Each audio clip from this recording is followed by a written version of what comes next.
And we are live. Good evening, everyone. I am calling this meeting of the Historic Districts Review Board to order. Carl, may we have a roll call, please? Yes, Cecilia Rios, Here. Frank Katz, Here. Jennifer Beachide, Here. and John Benvenu, Yes, present here. Anthony Guida. He's not here. Is he Mr. Guida excused? is excused this evening. Thank you. Flynn Larson, Here. Buddy Roybal. Here. Madam Chair, we do have a quorum. Thank you very much. And today we are February the 23rd, 2021. This is our 17th virtual meeting. Are there any changes to the agenda, staff or board members? Yes, Madam Chair, there is one change to the agenda, which is that 324 Staub Street is actually old business and should be case number 4 under old business. Okay. Thank you. Mhm. And anything else? I would note, I guess, that 530 Garcia is on the agenda, but if you'll note at the bottom of the caption, it's postponed to March 23rd. Okay. Thank you very much. Mhm. Is there a motion to approve, excuse me, the agenda is just amended? So moved. And remember to say your name and the seconder also say your name for ease for the recorder to have an accurate record. Frank So- moved. And did I hear a second? Scheid second. And roll call vote, please, Carl?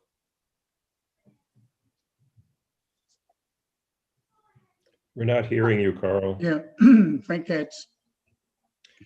How do you Yes. vote? Jennifer Beachide, Yes. John Benvenu, Yes. Flynn Larson, Yes.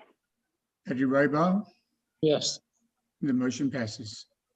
Thank you. We have minutes of February the 9th, 2021. Any changes to any of these minutes, board members or staff? Let me see if I see any hands. I have my hand. For some reason, I'm sorry, Chair Rios, I can't find my hand on this new computer I'm using. So Okay, I'm raising my actual hand. okay, Member Benvenu, you have the floor. Thank you, Chair Rios.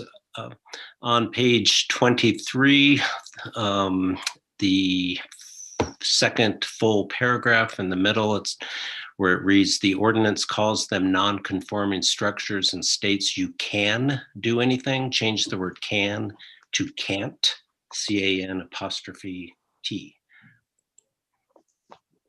And that's all I have. Thank you. While Okay, I look for anyone? my hand. Okay, Madam Chair, I had one small change, and I don't have a virtual hand as the host, the Zoom host. yes, Sally.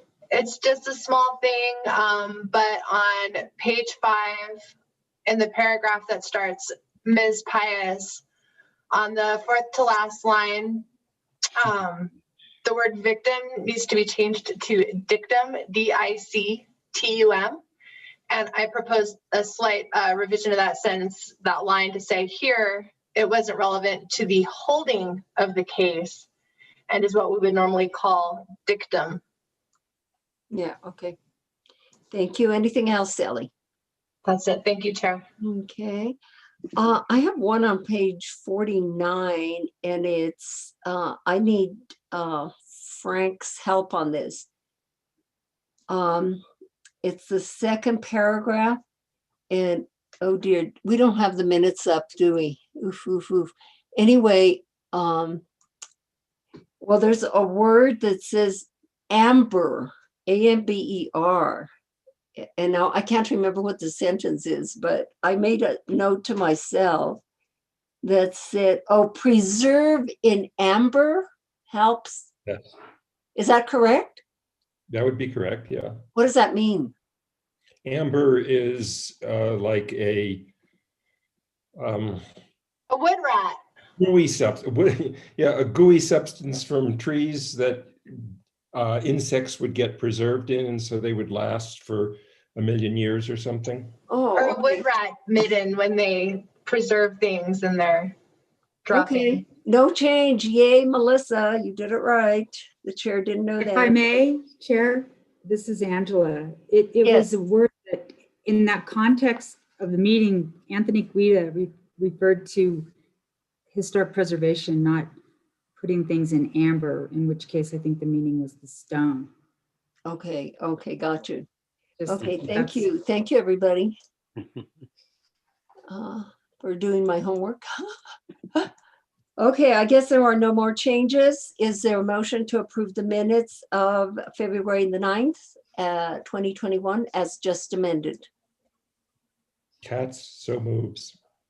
Person second. Roll call vote, please, Carl. Yes, John Benvenu, Yes. Flynn Larson, Yes. Betty Roybal, Recluse, Frank Katz, Yes. Jennifer Beechide. Yes. It passes, Madam Chair. Thank you, Carl. And next we have findings of fact and conclusions of law. There are 10 of them. Any changes to any of these? Anyone? I don't see any hands.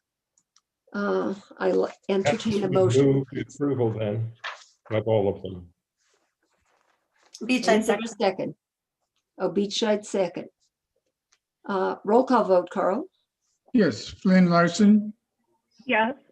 Betty Roybal, Recluse, Frank Katz, Yes. Jennifer Beechide, Yes. John Benvenu. Yes. It passes, Madam Chair. Thank you very much, Carl. Matters from the public. Let me see. I see Stephanie Benenato. Hi, Stephanie. Hello, everybody. Good evening. I have 3 matters. I hope I can go very quickly. I noticed when I was running up Monte Sol that the house that was in front of you last week, the one with the gate and the walls that wanted to be raised, there's actually vegetation. There's actually a wire fence. I can tell if it was on the wall or behind the wall, but there's significant vegetation that makes that wall unscalable, really. So the photos that you were being shown were not actually contemporary. And I didn't stop to see whether it was on the wall or behind the wall because I was running up the hill. I did notice also in the past couple of weeks that on the West Houghton Alley, somebody put a wire gate in where there used to be coyote fencing. I did send Sally a photo of that. I can screen share it. And at first I thought like I hadn't noticed it at all. But Saturday night when I walked down the alley and the lights in the structure were on, I was absolutely positive that that was a new wire gate there that is part of the historic zone. And I think somebody needs to check that out. The actual address may be on Don Cubero Place, but you can really clearly see it on the alley. And then the other thing is I do want to apologize. I will withdraw my standing objection about lay people, representing lay people, because upon doing more research, I found out 6 years after Lee versus Catron that the Supreme Court allows the state agencies and public bodies to decide if they want lay people representing lay people at administrative hearings. However, they do have a rule that's really is, if you go in and say non-lawyers, it tells you that paralegals under supervision of a lawyer can represent others at an federal or state administrative level hearings, and that lawyers who are out of state licensed can come in through pro hac vice, which is a procedure where you get a local lawyer to sort of back you. And or if they're hired by a state agency, they do not need a license. But it is absolutely untrue that a lay person can go to court at any level of court and represent another lay person. So I just want to clarify that. Thank you. No, thank you. It appears there's no one else from the public that wishes to comment. I don't see any other hands. Anything from staff communications? Sally, Nicole? Madam Chair, I No, have none. I have none either. Thanks. Okay, thank you. Maybe I could just, Okay. Pardon, Daniel? that regard to one of the packets. I think it's 630 Canyon. The cover sheet was incorrect. So when you're going through, one of the cover sheets is incorrect. So hopefully that won't cause too much confusion as we're going through the hearing. No, why don't you restate that when we were at that actual case, okay? Okay. Thank you. Anything else? If not, we'll move on to the business at hand this evening. We have 4 cases under old business, and we'll start with those. And I do want to limit public comment to 2 minutes. And Nicole, can you help me with that? I can, Madam Chair, yes. Thank you very much. And I do, of course, need to tell you that if you disagree with the decision this board renders this evening, you do have the option to appeal to the City Council. That would be done after the findings, effect, and conclusions of law have been approved, and you have 15 days after that.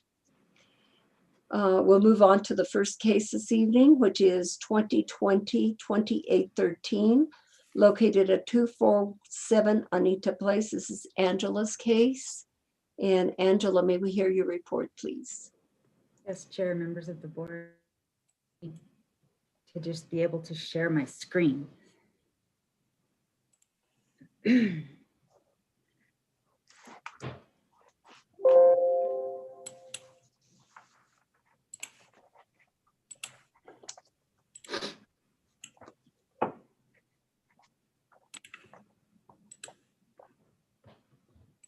Case number 2020-002808 at 247 Anita Place is in Dungas Bar Historic District and is designated contributing. 247 Anita Place is a 1,300 square foot Spanish Pueblo Mission Revival bungalow built between 1930 and 1936. It is considered historically contributing to the Dungas Bar Historic District. Its defining features include its red roofed tower over the front porch, round arch porch openings, undulating parapet, and its stucco color and texture.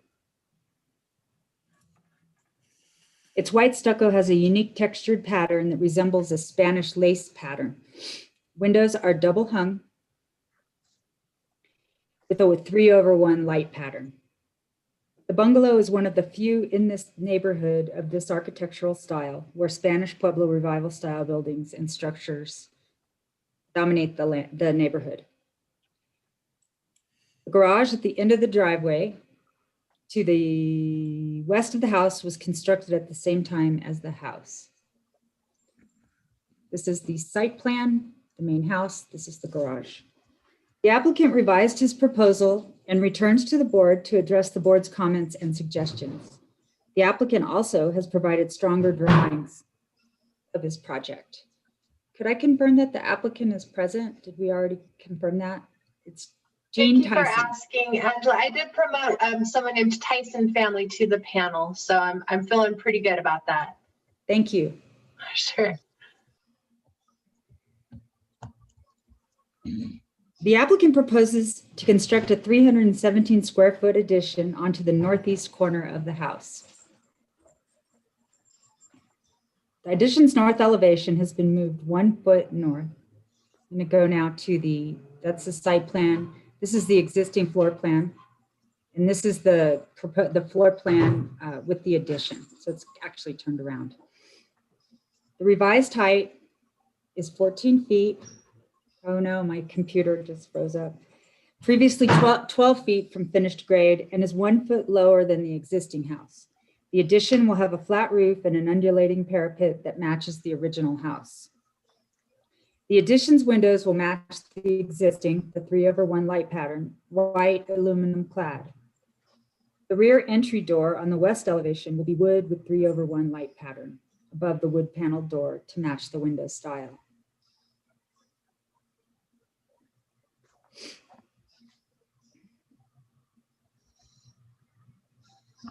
Staff notes that the door is depicted as a solid wood panel in the proposed west elevation. And while my computer's frozen, you all have, the packet has all of this information that I'm reading. The I rear can put, Angela, sorry, I can put the packet up if you need to, if it doesn't. Would you please, Nicole? We need to Sure. see those elevations. Sure.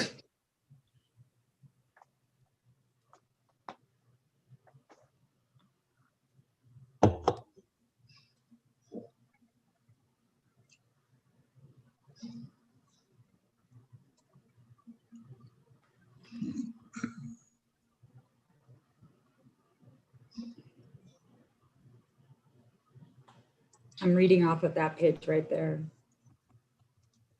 You'll want to go to the west elevation. Yeah, I'll go to the elevations. Thank you.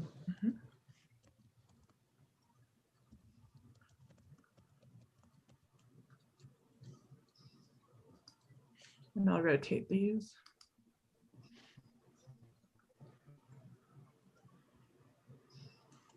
That's the existing west elevation.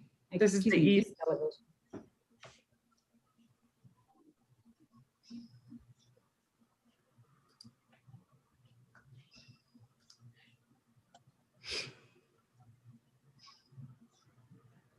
That's the This is- existing north elevation, which is the rear of the house.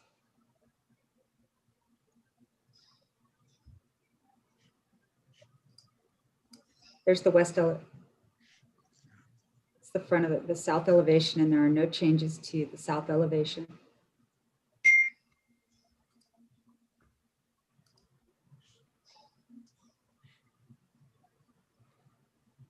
That's the existing west elevation. This one's gonna have to go around in a circle, sorry. Okay.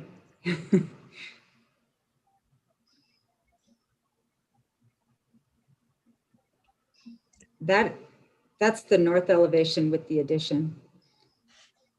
The slide below is the west elevation with the addition there to the left, the door and the window. Thank you. Just let me know if I need to move to a certain image. Could we go to the north elevation proposed?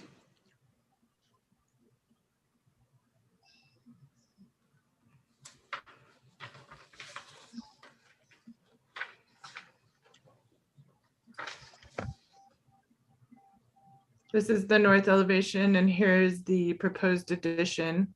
This is where the kitchen window is located. And this is where the little eyebrow and the steps that are represented right here for the addition are located. Correct. Those are proposed. The rear entry has a 4x6 foot landing. The applicant proposes to step the back porch floor level to a landing so that a new set of steps that meet the current residential stair code can be built. With the new parapet at 14 feet instead of 12 feet, the addition's floor level will be raised to the level of the new landing at the top of the stairs. The applicant proposes to add an overhang of approximately 18 square feet over the new entry door on the west facade. The overhang will extend 3 feet over the entrance. There will be a skylight over the bedroom area. The addition will be stuccoed in the same skip trowel pattern as the rest of the house. At the same time, the main house stucco will be repaired and the entire house restuccoed, maintaining the skip trowel texture. The current multiple flaking layers of paint on the house vary from medium tan to creamy white. The stucco color that best matches the primary color is El Rey's 106 Bamboo. Further details on the stucco work are in the attached letter from the contractor.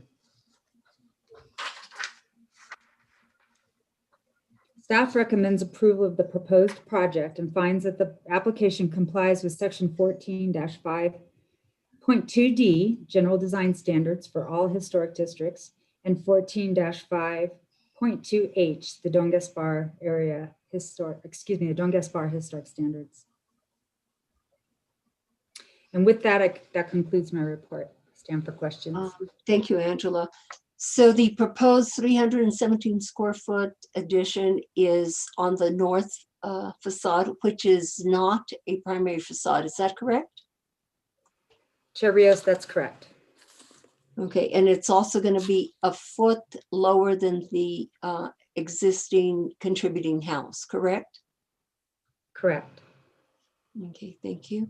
Board members, any other questions for Angela? Member Larson? Thanks. Yeah, just one question, and that's if you have this information, I just want to know if the existing windows on the structure are wood or if they are aluminum clad. Member Larson, they are wood original, the old windows that are on the house. There's been only, I think, about 3 windows that have been replaced on this house, but otherwise they're all original, yeah. Thanks. Yeah, it's kind of hard to tell from just the pictures, so I appreciate the clarification. Thank you. Anything else, Member Larson? It appears not. And so the proposed windows, Angela, are also wood? They're white clad wood. Oh, okay. So there's a distinction there between the old contributing home and the new proposal. Is that correct? That's correct. Okay, thank you. Let's get the applicant sworn in. I'm here. Okay, we've got Jean Tyson. I'm here. Would you swear him in, Carl, please? Am I unmuted? You are. Thank you. Okay, I can't see anybody for the screen share. Okay, I think it's okay, as long as we Okay, can hear you. all right. Here I am. I'm here now. Okay, please state your name and address. Gene Tyson, live at 226 Anita Place. We own the house and our son lives in the house at 247. Okay, please state for me, under penalty of perjury, do you swear or affirm that the testimony you are about to give is the truth, the whole truth, and nothing but the truth? I do. Thank you. Good evening, Mr. Tyson. How are you? I'm fine once we finally got here. Oh, good. Well, you heard Angela's report, and now what do you have to tell us? Well, what I did was I went by the suggestions and the motion from the previous, the original presentation, and I think I accommodated everything there. We raised the parapet, redid the floor level so that we have the steps on the outside, more matching the front of the house now. Yeah. There you go. Yeah, the only way to point out that. And then I have the window alignments pretty much the same across the whole structure.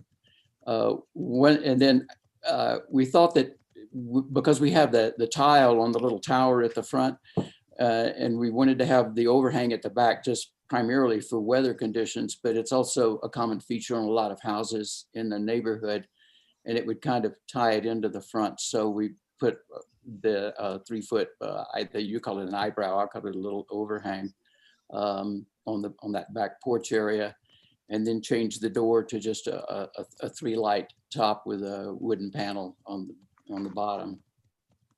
That's really about it, I think. We maintain the undulating parapet, and we spoke with the stucco man, and we all kind of got together and decided on the color one afternoon with 4 people looking at all 4 sides, but in the sunlight on the afternoon, primarily going by what the south and the west facade would look like, and try to match that color as close as we could get. Okay, good. Well, you have a lovely home, and I think you've done a great job in adding this addition, this small addition. And in reading the report, I understand you've lived in this home for 48 years. Is that correct? We've lived in our house At 226. at 226. Our house at 226. We've lived there for 48 years. Oh, okay. So it's not Yeah. that, okay. Yeah, and I might point out that our next door neighbor house was built by the same family and is in a similar style, the Corellis house.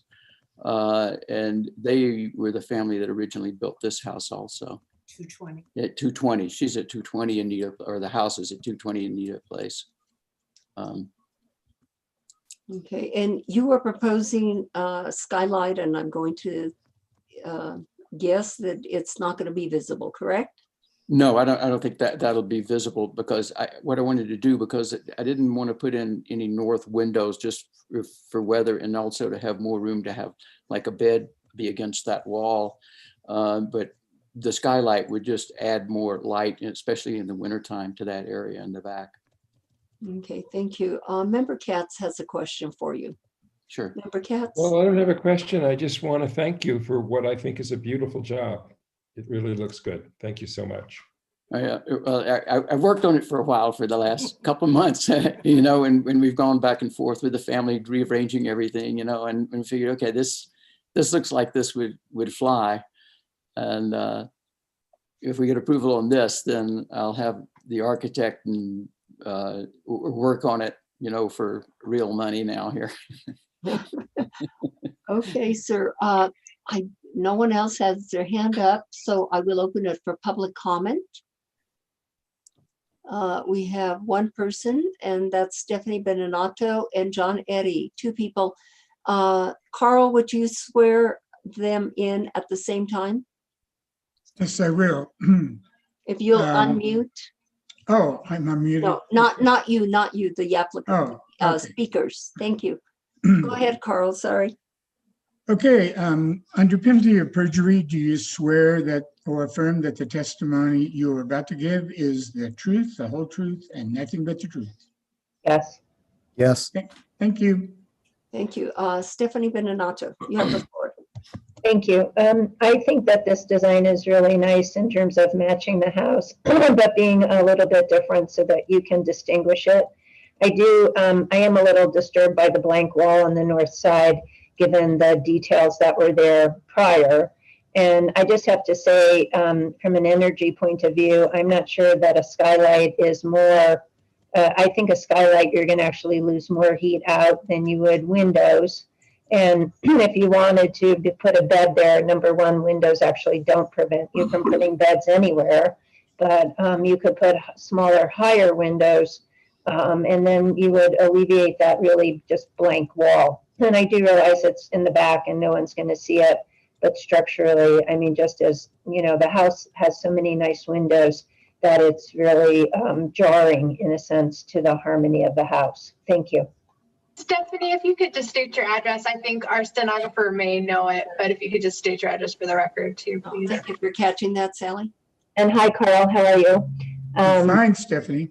Yeah, nice to hear you. PO Box 1601, Santa Fe 87504. Thank you. Thank you. Mr. Eddy, good evening. You have the floor. And you have been sworn in. Thank you. This is John Eddy, and my address is 227 East Palace Avenue, Suite D, Santa Fe, 87501. And yes, it's great to see Carl again. Thank you, Carl, for being with us. I have to admit that I do, well, I don't have to. I would like to admit that I do like the feedback that Ms. Beninato has provided about the massing of that back wall, but I don't know that it's a deal breaker. I think a window in that wall or a couple of windows would help break up that massing, but I don't see that as a big deal. I really like the addition of the shed brow over the stairs on the addition. I think that was a very clever and creative way to help blend that addition with the rest of the house. I really do appreciate it. So I commend the applicant for their creativity and willingness to work with the board. That's it. Thank you, Madam Chair, board members. Thank you very much.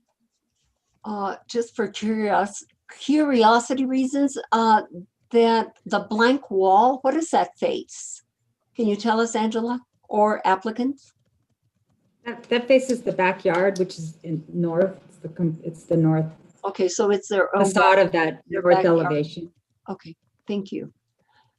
It appears that we have no one else from the public wishing to comment, and we do have member Beachside wanting to say something. Thank you. Just a question for the applicant. I just wanted to talk about the stucco, because that is such a unique and characteristic feature of the house. So I noticed that in the letter you referenced that the stucco had been painted. And I just want to confirm that the proposal is for cementitious stucco, and that your contractor, I think the letter said that they are not proposing to lath the house, but can apply a cementitious stucco over the painted surface. Is that correct? That's the way I understand it. And he added some other, what I would call chemicals in there. Years and years ago, when we restuccoed our own house here, we just maintained the same kind of texture that it already had. And I don't know exactly how they do that, but he said it would maintain that skip trowel finish on the house that's there already. Okay, yeah, no, I know you've presented a careful application, and I'm sure you'll stay on top of reproducing that stucco. That's so great. Yeah, yeah. I'd like to make a comment about the north wall. Behind there, in the middle of the yard behind there is a large elm tree, which shades that area. But as far as visibility behind there, there's nothing there but the neighbor's wall, and looking at all their roofs and their various roof penetrations over on the street that's behind us. From that standpoint, there's really nothing to look at. And what I wanted to do, what we'll do is as far as skylights, is the skylights in our house, I have insulating shades over them that we close in the wintertime at night, which increases the R value at least as much as having insulating shades going down over any windows. Thank you. Member Beachside, did you have anything further? Sorry, just one other question. I think I understand from the testimony and from the staff report that the door on the west elevation, the new door, is that shown correctly on these drawings, or is there a 3/1 or 3/wood door proposed instead of a solid wood? Yeah. I like that myself personally. It's similar to what's on other houses in the neighborhood, similar to our own front door at our house. It's I think it looks nice. So yeah, so you've got 3 lights over the top and basically three wood panels below that. Yeah, I agree. Is it shown correctly on this drawing? Is it shown correctly? Oh, yes, yes. So does that show, I'm sorry, I don't, maybe So not. the top is 3 lights, and then the bottom is Okay. basically wood panels. Okay, thank you. Yeah, that doesn't look like it's 3 lights. Maybe it is, and it's difficult to see that. It appears that there are no further questions from board members, so I will entertain a motion. Nicole, did you have something? No. Nope. Motion, please, board members. Member Katz. Yes, in this case of some number, which of course I don't have in front of me, I would move to approve the application as submitted. And Page then, number is 2020-2813-HDRB. thank you, Sally. And member Benvenu, A second. roll call vote, please, Carl. Vern Larson, Yes. Betty Roybal, Yes. Frank Katz, Yes. Jennifer Beachside. Yes. Madam Chair, passes. Thank you. Thank you very much, Mr. Tyson. Your project is passed, and good luck. The next case is 2020-2916. It's located at 481 Arroyo Tenorio. And this case is also Angela's, and Nicole is also involved in this case. So Angela, may we hear the report, please? And if I recall correctly, I think the applicant is John Santos. Is that correct, Angela? That is correct. And Okay. Madam Chair and Board, I'll actually be presenting this case. Oh, okay, go ahead, Nicole. So 481 Arroyo Tenorio is a territorial style house and garage, and it used to include a guest house, but the lot has been split now, so that's separate from the property. In 2008, the structures were designated as non-contributing, and the applicant is returning to the board with a new design for the greenhouse that they would like to build on the west side of the garage. And then in addition to that, they're also returning with a request to resolve a notice of violation that they received for re-roofing the garage without a permit and for the installation of mini splits. And they're offering to shield the mini splits, and we'll talk about that as we go along. So here's Arroyo Tenorio and Garcia. The property is just one in from Garcia on Arroyo Tenorio on the north side of the street. This is the main residence. This is the garage. This is a wall that was added in 2008. This is the former guest house, but there's been a lot split here, and the garage now sits on a 0 lot line. This is a gate, and I'll show you the entry gate. That was also added in 2008. And then this is the historic large stone river stone wall that's along Arroyo Tenorio. And this is, again, the main house, and this is the garage, and this is the proposed location of the greenhouse.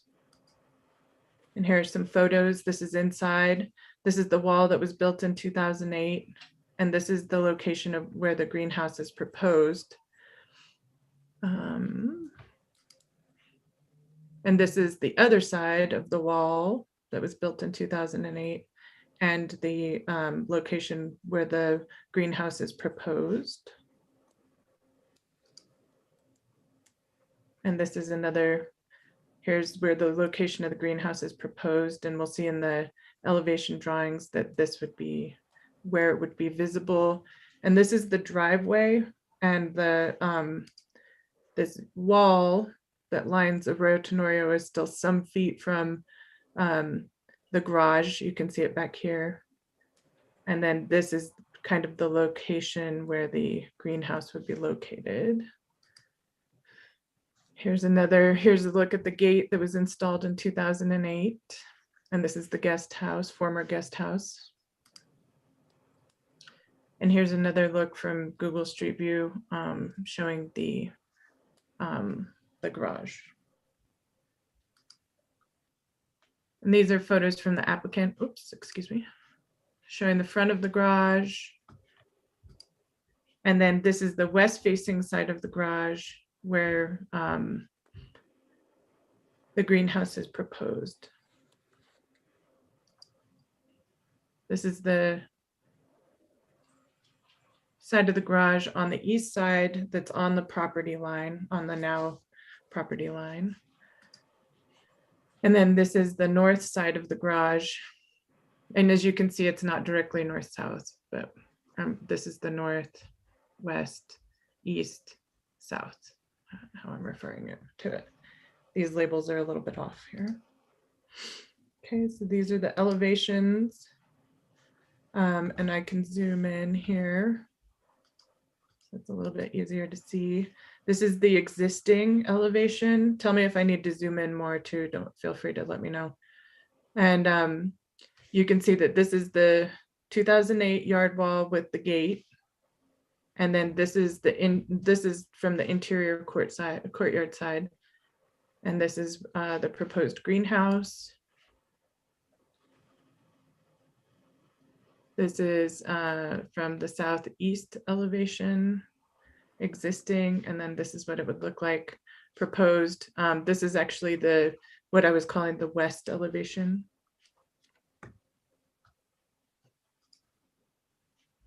This is outside in the driveway looking at the garage, so looking north. This is without, and then this is the level of visibility with the slope here. And then this is the existing east side of the garage that's on the property line. And this is the basic structure of the greenhouse. And due to concerns of public visibility and non-compliance with the designs of the downtown and east side historic district, the board asked that the south elevation look more like a stucco building and less like a greenhouse. And so the applicant has returned with that design, but the metal parts, the aluminum powder coated parts of the greenhouse will be this iron gray color. That's what they're proposing. And then this just kind of shows the construction of the greenhouse and the floor plan. And then these are the renderings. So this door will look different as we discussed. It will look more like this door. This is on the north side. And this is the frame. And they'll do the river rock stem wall as proposed. And then this would remain the same here. So you can see that. But then what they've done is they've created a stucco elevation on the south side with a door and a window so that light can still be let into the property. But then they've complied now with the look of the stucco building look rather than a glass facade that could be visible from Arroyo Tenorio. And this is another example from the garage or from the driveway area. And here's the door and the window. And then this is kind of an overview, like from above. And here's the door and there's the window. And then this would be the door going into the garage, and it would also be this divided light French style door. Okay. And then these we went through the last time too, and it was to demonstrate kind of the visibility from the streetscape. But the board did express their concern for the little bit of visibility from Arroyo Tenorio, where you might see some of the glass from the all glass greenhouse. Okay. And then the mini splits, there were 2 on the main house and 1 on the, here's 1 on the main house, here's 1 on the garage. You can see here from the location. And then this is the one from the garage here. These are the 2 on the main house. Here's another look from Arroyo Tenorio, looking into the property. And here's another one from the neighbor's house on in the back of the property. And these are what the mini splits look like. And the board discussion was to keep them on the roof rather than taking them down to mount them on the ground. But the request was to shield them. And here is, let me zoom into this.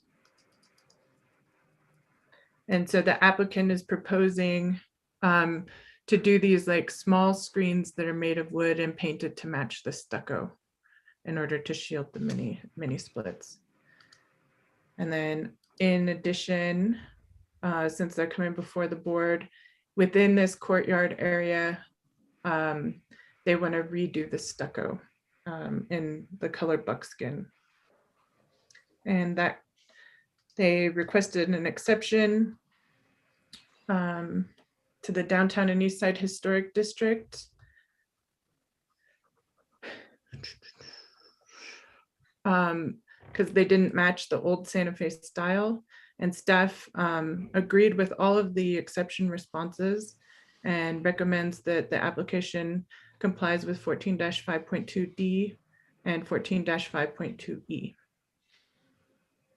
That's my report. Thank you, Nicole. Nicole, can you tell us the distance from the street wall to the proposed greenhouse? that slanted wall that we are going to see? I can't tell you the exact distance the applicant may be able to, but here's the street, here's Arroyo Tenorio, and then this is the location of the greenhouse. So it's a bit away from that wall. Mhm, I'll ask the applicant. Okay. And so what we see from the street is a stuccoed slanted wall. Is that correct? Or That did is correct. you also say, are we going to see any glass? You won't, the only thing it'll look like, here, let me get here. And let me put this here. So it would look like this, the stucco wall. So it still is the angle of the greenhouse. And it has a door and a window here. Okay. Thank you. That illustration really helps. Mhm. Let me see if other board members have questions. Member Roybal. First of all, I want to thank the applicant.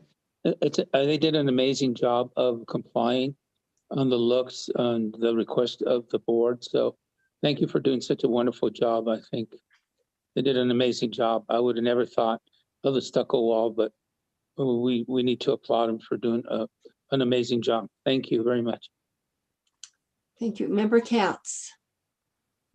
Yes, is the door that we're seeing to the right, to the left of the arrow there, is that a glass, basically like the other doors that are multi-paned? Yeah, so these are actually like, this is actually a gate, but in the rendering, yeah. But they're this kind of divided light here. Here, let me go to this one. So that's all divided lights. This is all divided lights. This window, it is not 30 inches or more on the diagonal, but it's not divided light. And then this door now is proposed to be a divided light door into the garage area. Yeah, because we want them to get the sun in those windows for sure. Mhm. I couldn't figure out from the packet what the stucco is applied to. I mean, I hope it's not like 1/4-inch plywood or something. No, I'll let the applicant, I think that they did a customization for the greenhouse, and I'll let him speak to that. But I think the same people that are helping kind of construct the greenhouse have also done this custom design. And that it's a much more like kind of robust and congruent application of the stucco. It looks very sharp and there, and I was just hoping, well, I'll talk to the applicant about it, I guess. Okay. Okay, Thanks. thank you. Board members, any other questions? It appears not.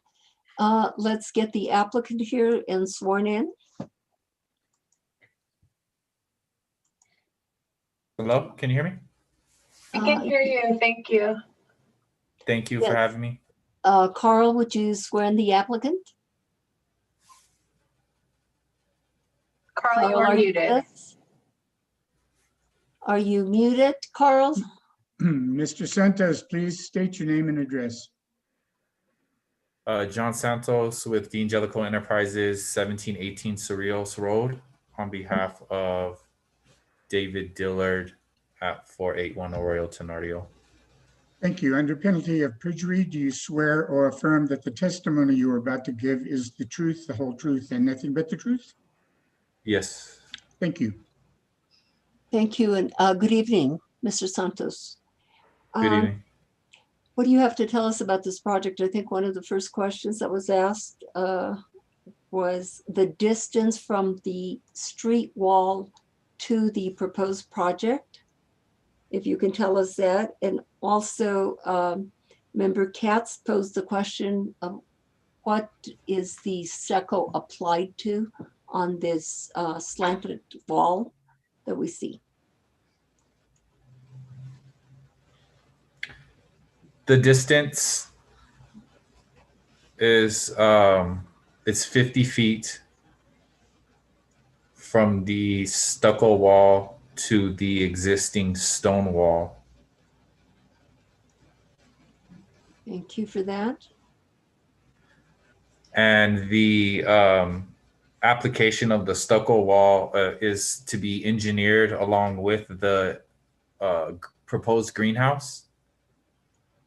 And it will be 2x6 with plywood sheathing that will be lath or a typical stucco process. So it'll be the paper, the lath, the brown coat, and then the stucco. And in the concept image, there's a lot of sharp lines, but we will be following the more rounded edges that will be more consistent with the existing house. Thank you, Mr. Santos. Let me see if other board members have questions for you. I don't see any other hands that are up at this time. So I'm going to take it to public comment. Let me see if anybody from the public wishes to comment. We have Stephanie Beninato, and we have Will and John Eddy. Stephanie and John Eddy have been sworn in. When Will speaks, we will swear him in. Mr. Eddy. Thank you, Madam Chair. I have to say that I like, I'm sorry, I have to say that I find the sharp angle jarring and a departure from the architecture of the rest of the house. You've got a really beautiful undulation on a garden wall there, which undulates on either end of the wall.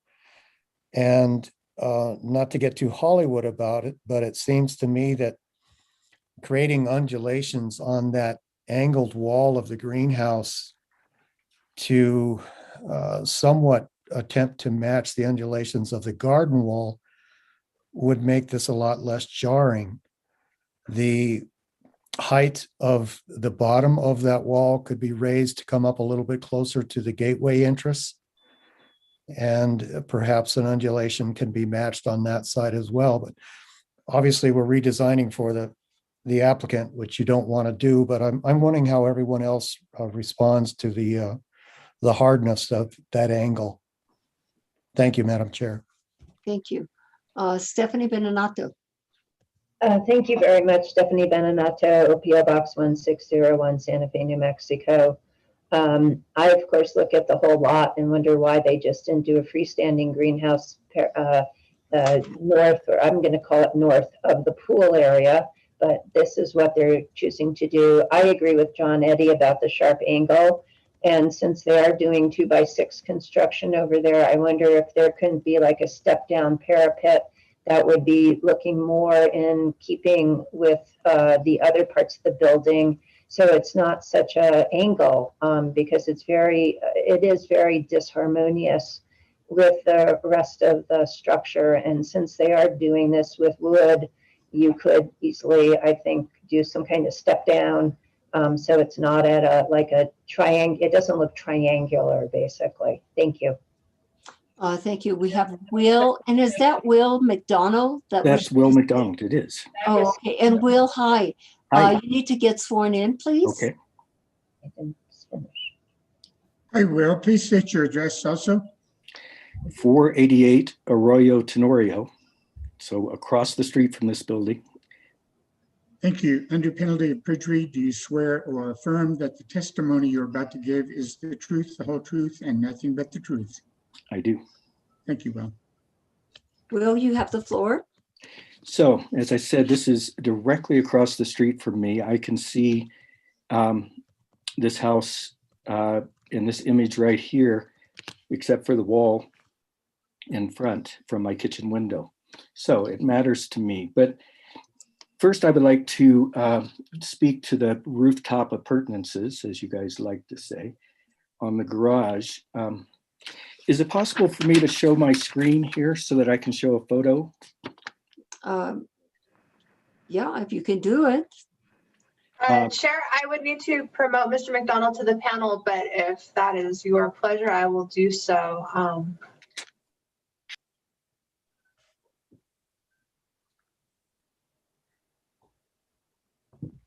Okay. You should be over on the panel side now, Will, and I think you'd be able to share your screen. For some reason, I don't see your microphone or your video over here. Will, can you hear us? Seems like his settings are weird now that he's on the panel. I don't know why. And he has a case, so we want him to be able to get on. Let me start the video here. Oh, there you go, Will. Okay, we can hear you now. Hey, there you are. You should be able to share. Yes. So my guess is that the notice of violation came from our friend Gary Mokino. And interestingly, you see there's the mini split condenser. Here is a satellite dish nearly as big as the mini split condenser. This needs to be, this of anything that I want to talk about just now, it is that concern. Here's a more close-up picture of that. So, and you saw it in the Google Street View. I don't know, there's a visible satellite dish on the main house. I don't know what the satellite dish serves. It may serve the guest house or the former guest house because there are trees all around there. And from someone who sees this every day as I walk out my driveway, I would appreciate it if these things were gone rather than a screen. I think, as we saw in some of the photos, the mini split line sets go down through the roof. So apparently it's cooling something in that garage. Rather than seeing something sort of stuck on that roof, I would rather see nothing up there. And I don't know what the satellite dish is serving, but it needs to be addressed. Sure, yes, it's 2 minutes. So that's that. It's 2 minutes. I'm sorry. I'm sorry. I'll let him continue. I don't know what else do you have to tell us, Mr. McDonald? I'm just the timekeeper. I was letting Chair I was Rios know limiting for 2 minutes, Will, and if you have something further to tell us, go right ahead. I do. And I would ask for a little patience since I'm thank you, an across the street neighbor. So this is what I see. This is the facade where the greenhouse would go. And I would see that. So it's actually quite a bit there, but with the wall that we have there, I'm not particularly concerned about it. I don't think it's going to have any negative impact on me. But I would like to point out that a little bit further west down the street and looking back toward the house, this is where the greenhouse would be. And so, and this is taken from the street this afternoon, and you would be able to see the glass of the greenhouse here. There's a lot of walking traffic on our street, and so what's visible is visible in that way that pedestrians see it. So it's not as invisible as what I've heard. I don't think it's terrible, but it's, anyway, I point that out. So that's what I have to say. Thank you. Okay, thank you, Will. Mr. Santos or Nicole, so how much of that glass is going to be seen and from where? Let me get to these photos here. Here's PowerPoint. Okay, so let's see here. Okay, this is on Arroyo Tenorio, and I'm not entirely sure where Will was taking his photo from, like facing what direction. If he can tell us, like if he was looking northeast or something. I think this is where he may have been. I don't know if he's there. So I'm not sure what angle he's looking. That's back on the other side. It's not on Arroyo Tenorio. Yeah, So it this appeared is- that he was saying it was from another, not from, Yeah, that's the angle. This is it. Oh. And so this is where there's the visibility. And I think that, you know, I know he put the paper on here, but I don't know that might be a little bit bigger than maybe the actual visibility. I don't know. We'd have to look at it, I guess, more closely. Thank you. Mr. Santos, that satellite dish that Mr. McDonald was speaking of and the mini splits, they serve a purpose. Would you tell us what that purpose, those purposes are?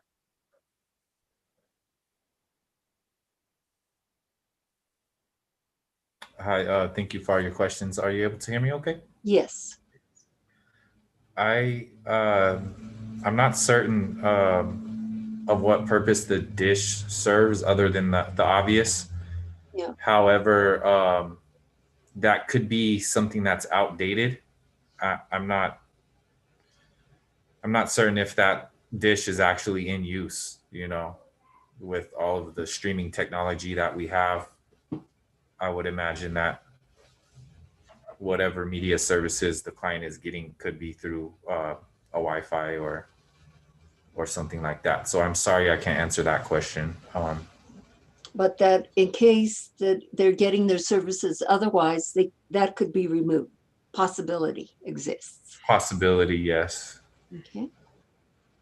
And the mini splits? The mini split is serving the purpose of cooling. So you really would want to remove that, and you asked to screen that. We're willing to do whatever you recommend as far as addressing that issue. I know the three options were from the last meeting were either removing, screening, or painting. Removing the system off of the roof would be the most the most complicated and would cause expense to the resident more so than screening, and then painting being obviously the most convenient. But like I said, whatever the board recommends, we're willing to work with you the best way we can. Thank you, Mr. Santos. Let me see what, if the board has any further questions for you. Member Katz. Yes, following up on John Eddy's comments, is there any way of softening the stuccoed wall so it's not this straight line but undulates or steps down as it would if it were really an adobe wall? It doesn't have to be a lot, but enough so that it doesn't have that just incredibly sharp straight angle.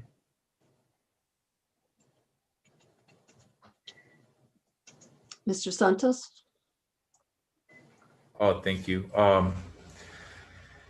That was a design challenge that we tried to address in the best way that we could, considering that sharp angle and considering the existing nature of the garden wall.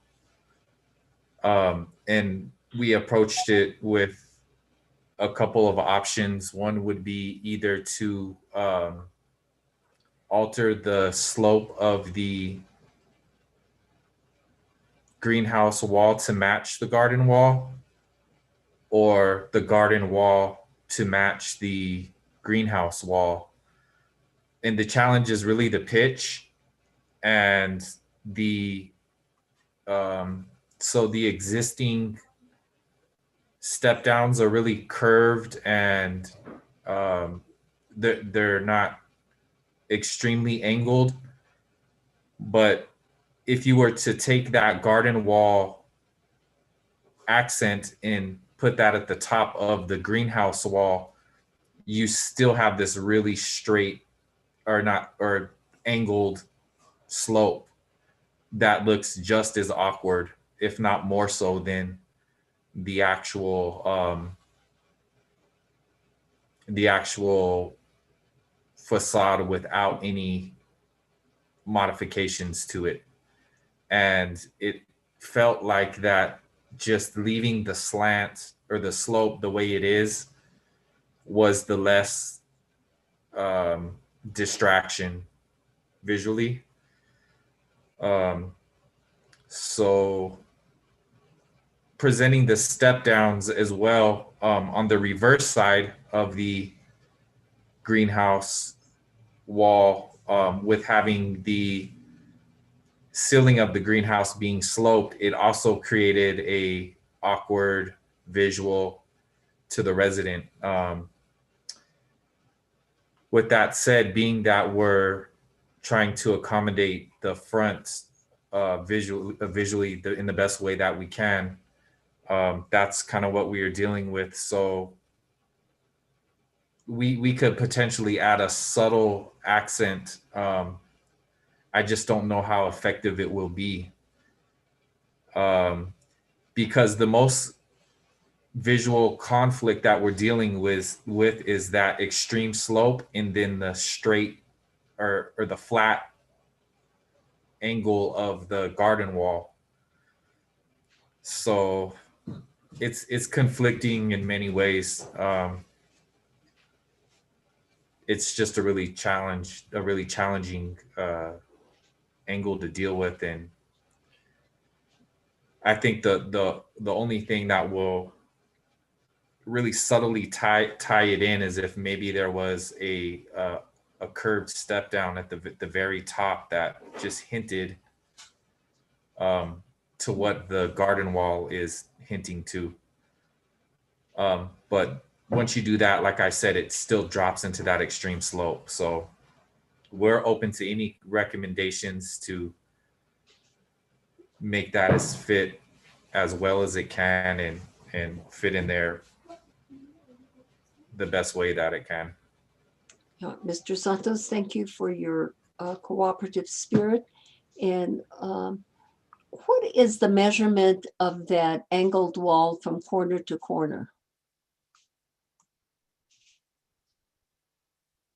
From the tallest part to the lowest part? Yes. That would be 15 feet and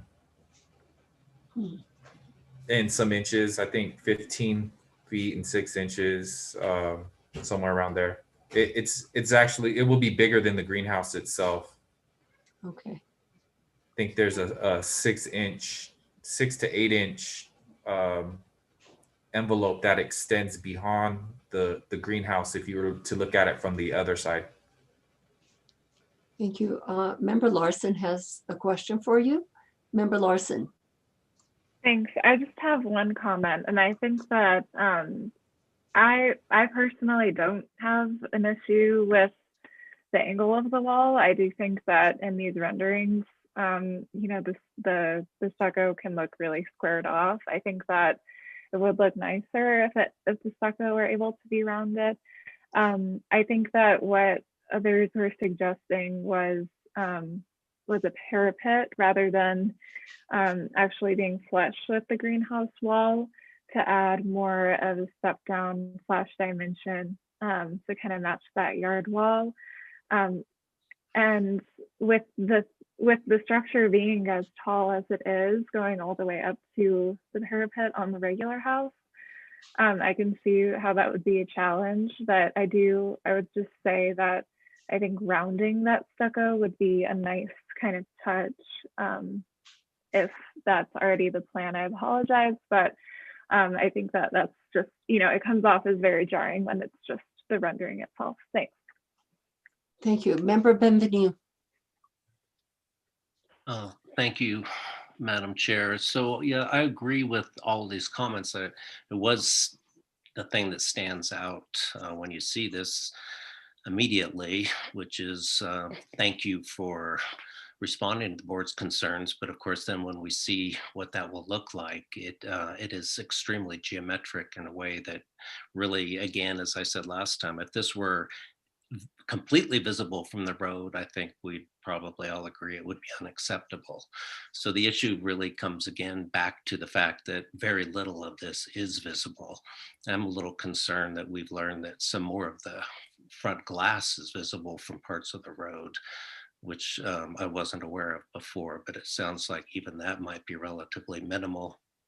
But with respect to what is visible, it's really just the very top portion of this structure. So I think what you're proposing would solve the public aspect of the jarring nature of the design if you could do something along the visible portion at the top that mimics the kind of undulating pattern or just a step down pattern that would be more typical of what one would see on a step down wall, which is what this is going to look like from the outside, a wall, not a building. And then of course your challenge will be to integrate that with the rest of what is non-publicly visible so that it doesn't look absurd. But I'm sure that you could do that, especially if this is something of a raised parapet over the glass, as Member Larson was suggesting. So, with those modifications, I think that this would fit within what the board was seeking at the last hearing, and appreciate your ongoing willingness to be accommodating to even the additional concerns that you've heard today. And then with respect to the split system, do you have any sense as to what the expense would be to put those on the ground?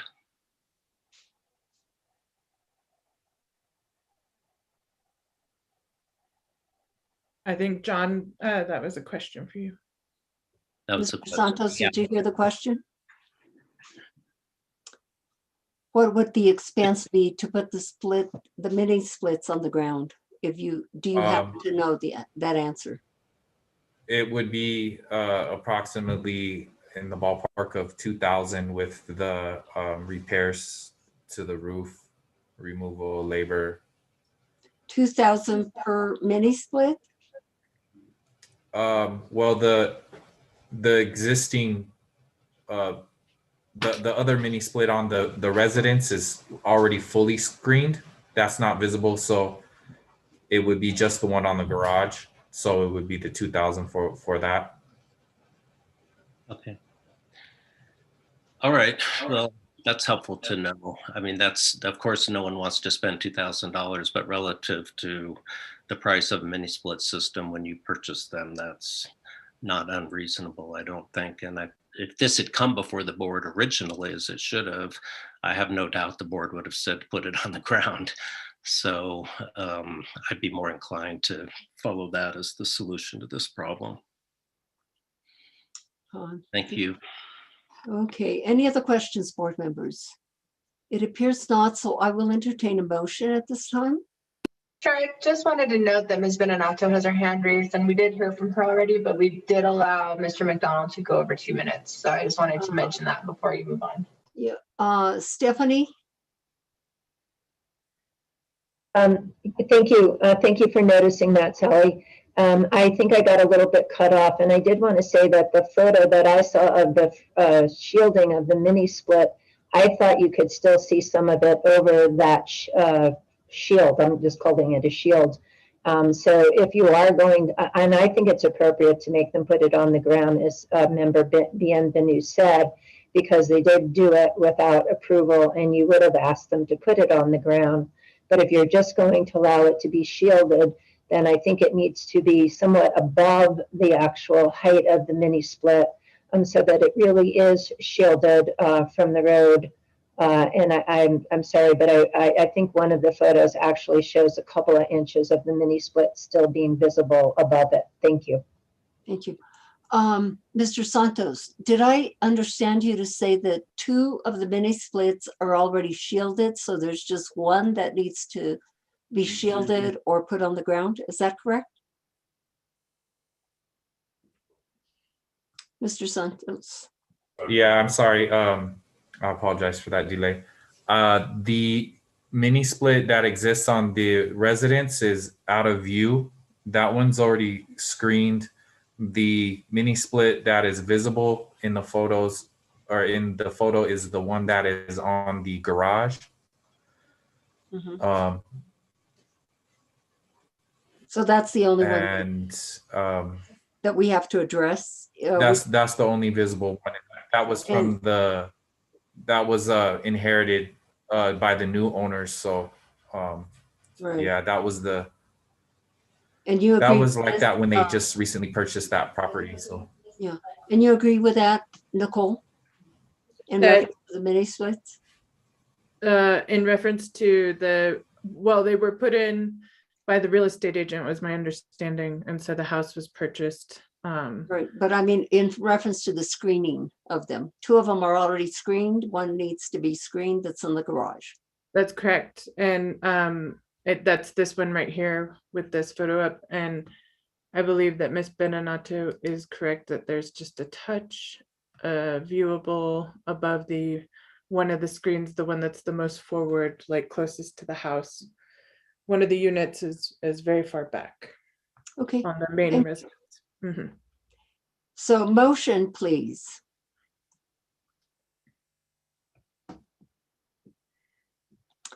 Member Katz. I'll take a crack at it. In this case, on Arroyo Tenorio, I would move to approve the application with a couple of conditions. One of the conditions is that both of the rooftop appurtenances on the garage get removed and put on the ground, the mini split and the satellite dish. Maybe the satellite dish doesn't need to exist at all, but if they want it to exist, it needs to be off the roof. And the other condition is that some effort be made to break up the straight angled line of the greenhouse that's going to be stuccoed. Stepping it down a couple of steps at the top might work, but that some effort be made to minimize the just absolute straight line of that.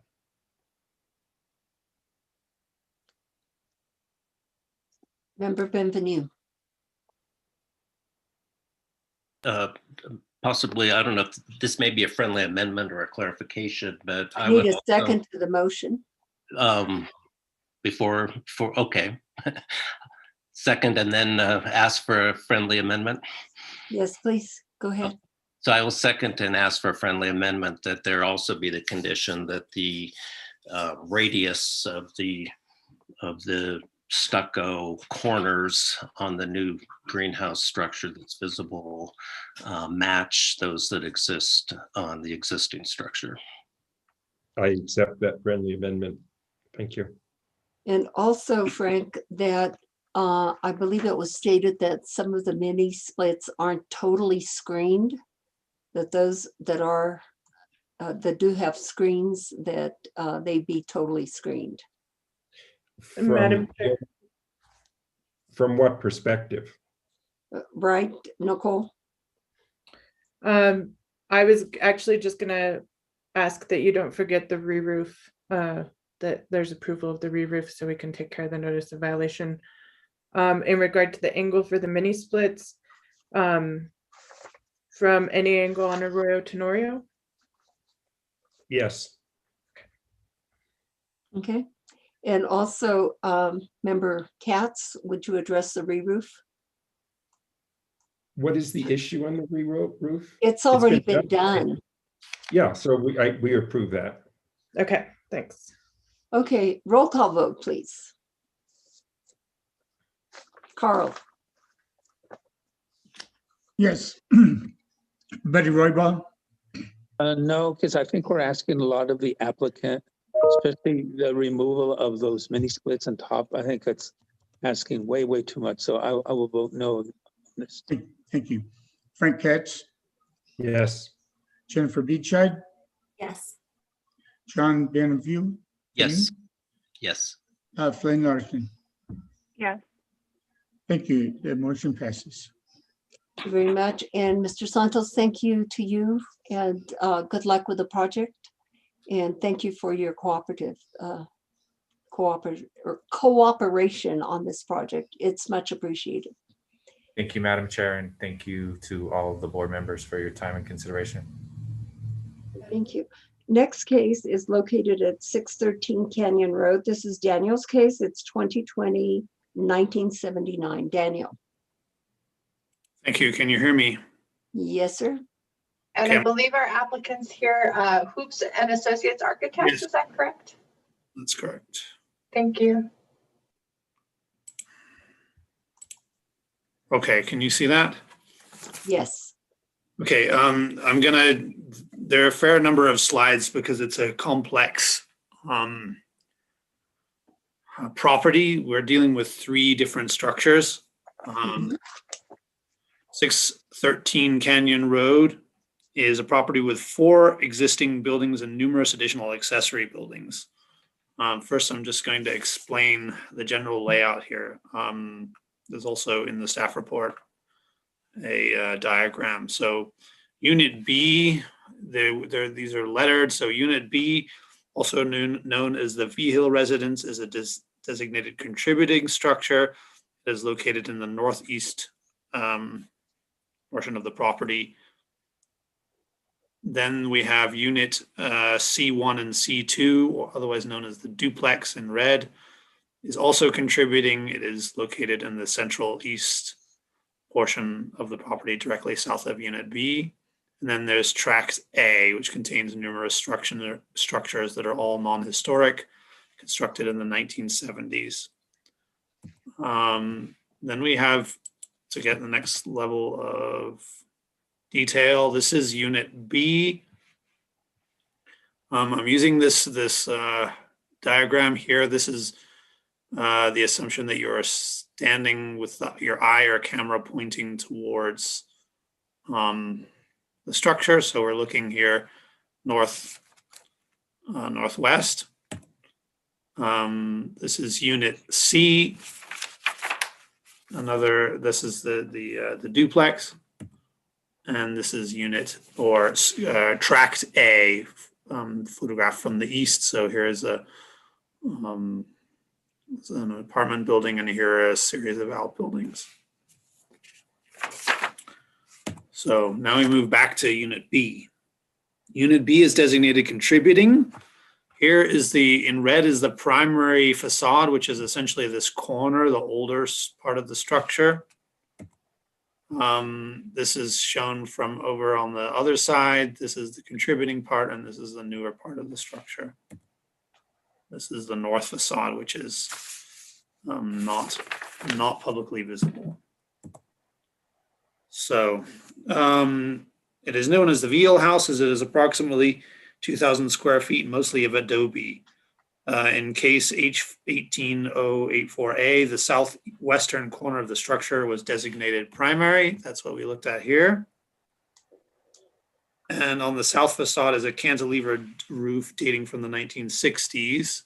That's this, with non-historic doors right here. Portions of the ceiling of Unit B do not meet IBC code requirements, and it is constructed within a setback. The Board of Adjustment has granted the applicant a variance to increase the height, and it will be raised to a parapet height of 11 feet. The maximum allowable height is 16 feet.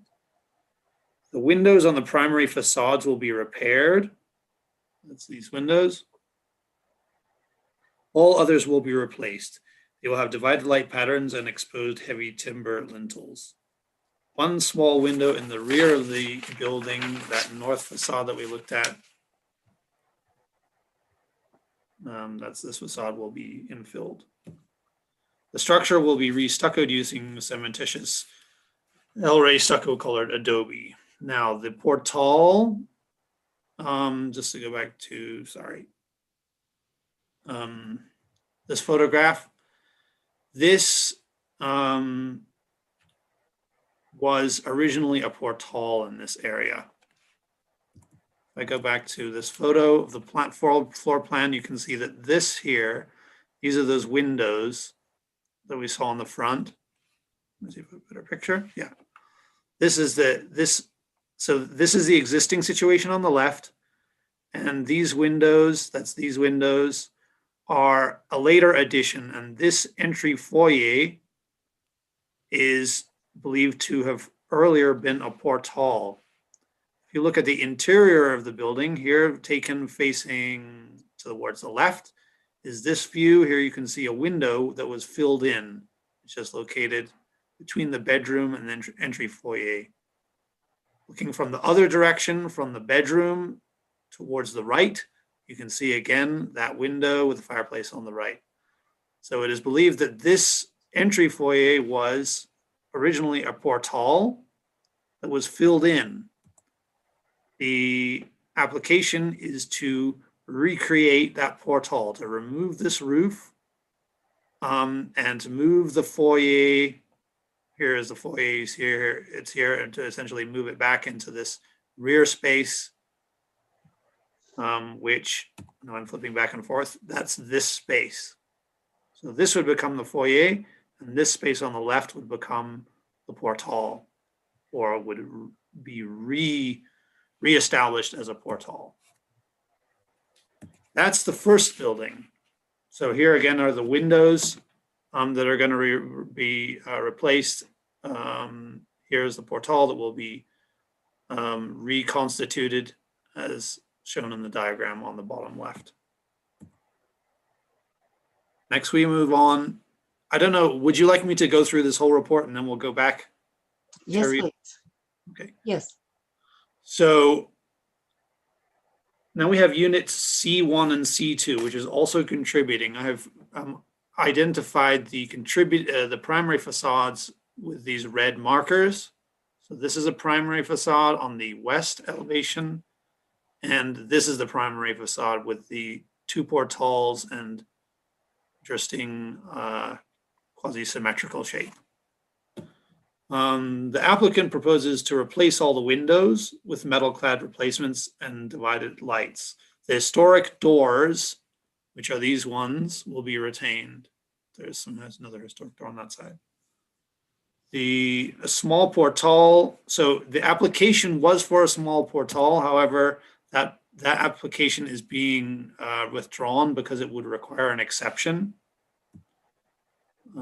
These are more photos just so you know, there was a portal originally in the packet, but they are no longer applying for this portal because it would have required an exception.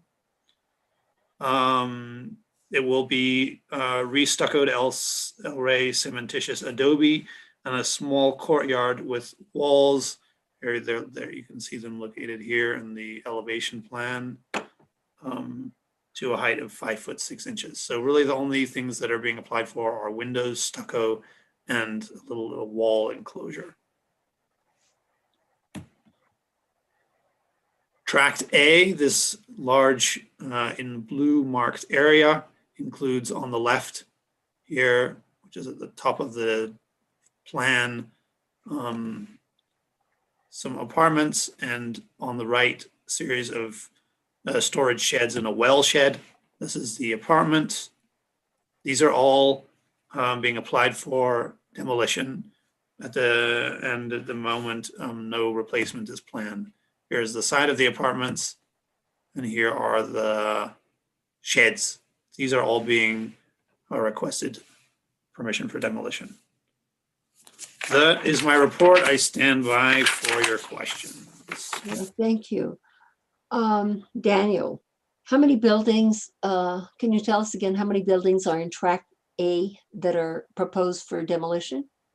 I think it is 3. It's essentially, there are these buildings here. One, I'm saying this is 2 buildings. Although maybe, I'm not sure if it's, maybe they're more individual buildings. It's essentially the apartment plus these 2 small outbuildings. So it's 3 buildings? Yes. I mean, these are just sheds, small sheds. And also, I think you indicated that tract A, these buildings that you just spoke of, were built in the 70s, but I read that they were built in the 80s. And in part, I don't know, in reading the report, I remember I have a question here. So were they built in the 80s or the 70s? I do not know, to be precise. I will- Perhaps I can ask the applicant. Okay, let me see if Member Beachside has a question. Thank you. Yes, Daniel, you mentioned that the historic doors, I believe on the east elevation of the duplex are being retained. Yes. In the packet on page 35, which is drawing number A201. I don't have the packet up, but yeah, go ahead. It appears that the doors are being replaced, and I just wanted to make sure that I'm understanding the proposal correctly. Would you like me to put the packet up? You could. I can't remember now exactly where they got the information from, but I had come to the conclusion that they were possibly historic. And maybe it was in the HCP. I can't remember exactly right now. And I actually couldn't tell if any of the doors were retained on the duplex. It looks like all of them in the drawings and the facade drawings appear to be different in the proposed. We can ask the applicant too. Yes, that would be good. I mean, I think that this is a non-historic door. But that's Madam- not the east elevation. Madam Chair. Yes. I took this case before the board a few years ago, and those doors were non-historic at that time. Okay. So anything else, Member Beachside? No, thank you. And any other members of the board wishing to ask Daniel any questions or have any comments at this time? I don't see any hands. So I will go to public comment. I'm sorry, to the applicant. Carl, would you swear in the applicant, please? Yes, I will. Is it Mr. Hoops? And Craig, you'll need to unmute on your. Oh, there No, you go. actually, it's Charles Rosenberg. Okay, thank you. Charleston, please state your name and address. My name is Charles Rosenberg. I'm at 333 Montezuma Ave, Santa Fe, 87501. Thank you. Under penalty of perjury, do you swear or affirm that the testimony you are about to give is the truth, the whole truth, and nothing but the truth? I do. Thank you. Thank you, Mr. Rosenberg. Good evening. Good evening. Can you tell us if, my question was that in Tract A, are these buildings from the 70s or the 80s? Well, as Nicole mentioned, a couple of years ago, we came up in front of the board to confirm the status of all the buildings. And at that point, we had John Murphy do an extensive report. And as you were talking, I just opened up the report, which I believe, Daniel, I submitted that whole John Murphy report. But he's saying, according to his research, that they were from the 70s. Okay, I don't know where I read, somewhere today I read that they were from the 80s. I don't know where I read that, but anyway. So are you replacing any historic windows or doors? Are you proposing to replace any historic windows or doors on the primary facades? Was the answer no? No, we're not. Okay, thank you. Let me see what, if there are any other board members wishing to ask you a question or questions.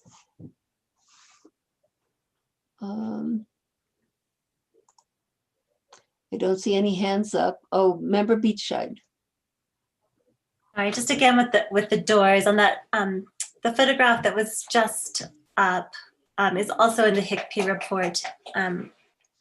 Yes, and the description of the property says that the portal walls are painted white and hold original rustic wood panel doors. So can you speak to what's happening with those two doors that we see on this primary facade? You can't see them very well in the photograph because there's a screen door in front of it, which is obviously a well, maybe it's not obvious, but it's a non-historic screen door. We're removing the screen doors and just leaving the wood doors. Okay, perfect. Thank you. Board members, any other questions? It appears not. I will take it to public comment. Anyone from the public wishing to comment? We have Stephanie Beninato. Stephanie Beninato, PO Box 1601, Santa Fe, New Mexico. It's a little bit, I think this is just because it's so extensive and so many buildings that it's a little bit confusing, I think.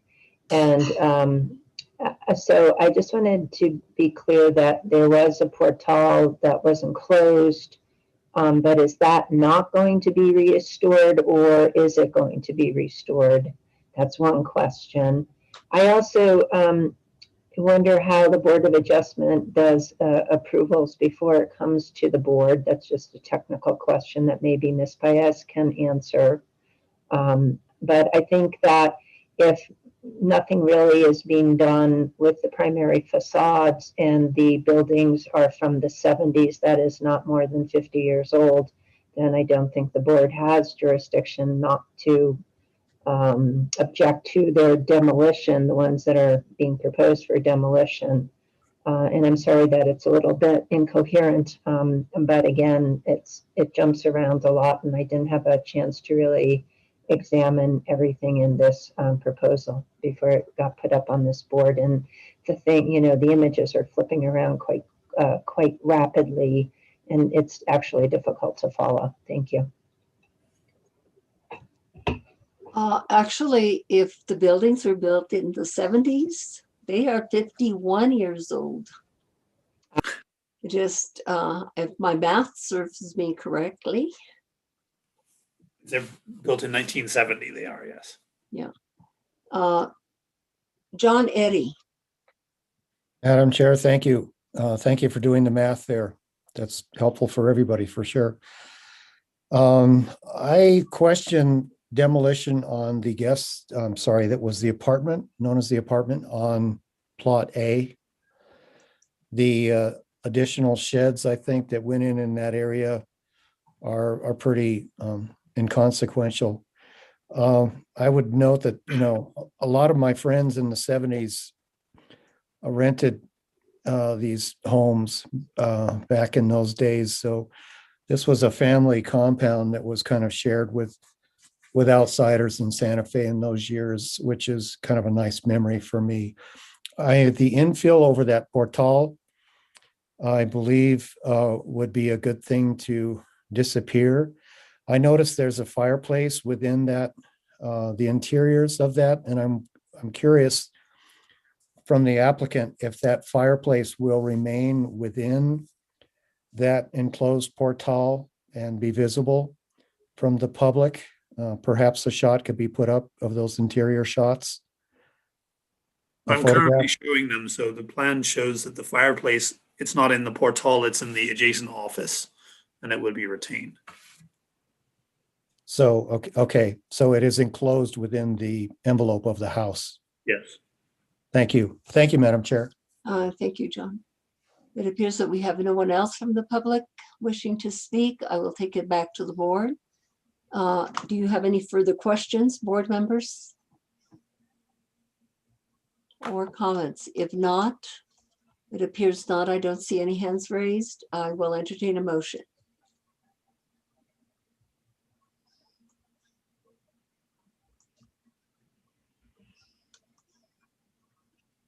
Unless you have further questions to ask of the applicant or of Daniel. Member Katz. Oh, you're muted, Member Katz. 613 Canyon Road, I would move to approve the application as submitted. Is there a second to this motion? Member Benvenu? I second. I just have a question for staff. Do we need to have any findings that the standards for demolition have been met? No, you do not. I second. Thank you. Roll call vote, please. Actually, I'm sorry to interrupt, Madam Chair, but Yes, Member Bienvenue is correct that the board needs to affirm the evaluation of the demolition standards. Member Katz, would you do that in your motion, or Member Benvenue, you can do it and Member Katz can And I- accept. Just a friendly amendment that the motion include a finding that all applicable standards for demolition set forth, I think it's in 14.3-14 have been met. Yes, I agree. Thank you. Now we'll take the roll call vote, please. Frank Katz, Yes. Jennifer Beechide, Yes. John Bienvenu, Yes. Flynn Larson, Yes. Betty Roybal. Yes. It is unanimous, Madam Chair. Thank you, and thank you, applicant. Thank you, board members and Madam Chair and staff. Appreciate it. And we will go on to the next case, which is located at 324 Staub Street. And this is Angela's case. Angela, are you ready to give us your report, please? And I'm gonna promote Mr. McDonald back to the panel. I'm noticing he shows up 3 times in the attendees list, so Maybe I'm gonna there go are ahead and- 3 people named Will McDonald. I'm gonna pick the first one. Looks like Will's here, so we can readjust. He's here or 3 of him are here, so we look like we're good to go. Okay, Angela, go ahead and give us your report.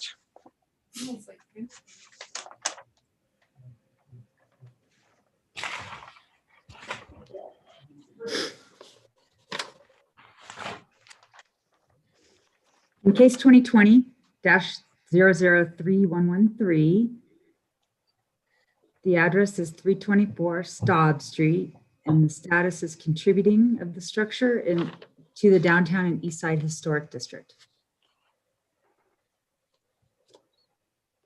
The Sandoval House is best described as simplified Spanish Pueblo Revival style, first built in the 1930s, with 2 additions by 1942 in the common accretion pattern of historic adobe buildings. It has 3 masses connected, 2 symmetrical wings, and a tall center section. It has a flat roof and rounded corners. A historical feature is its simple nature with no ornamentation.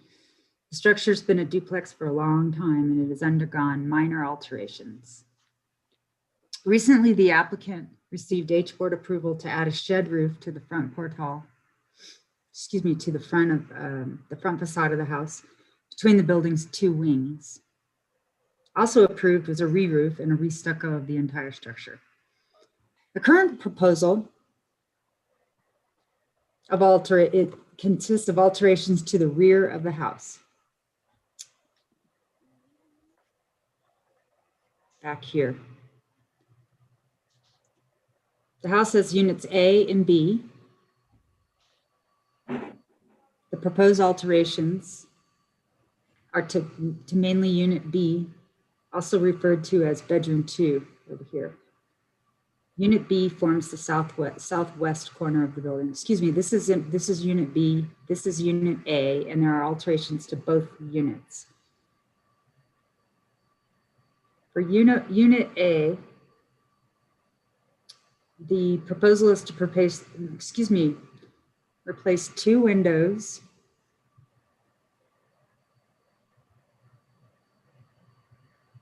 I'm going to go stay at the floor plan. I think that'll be the best.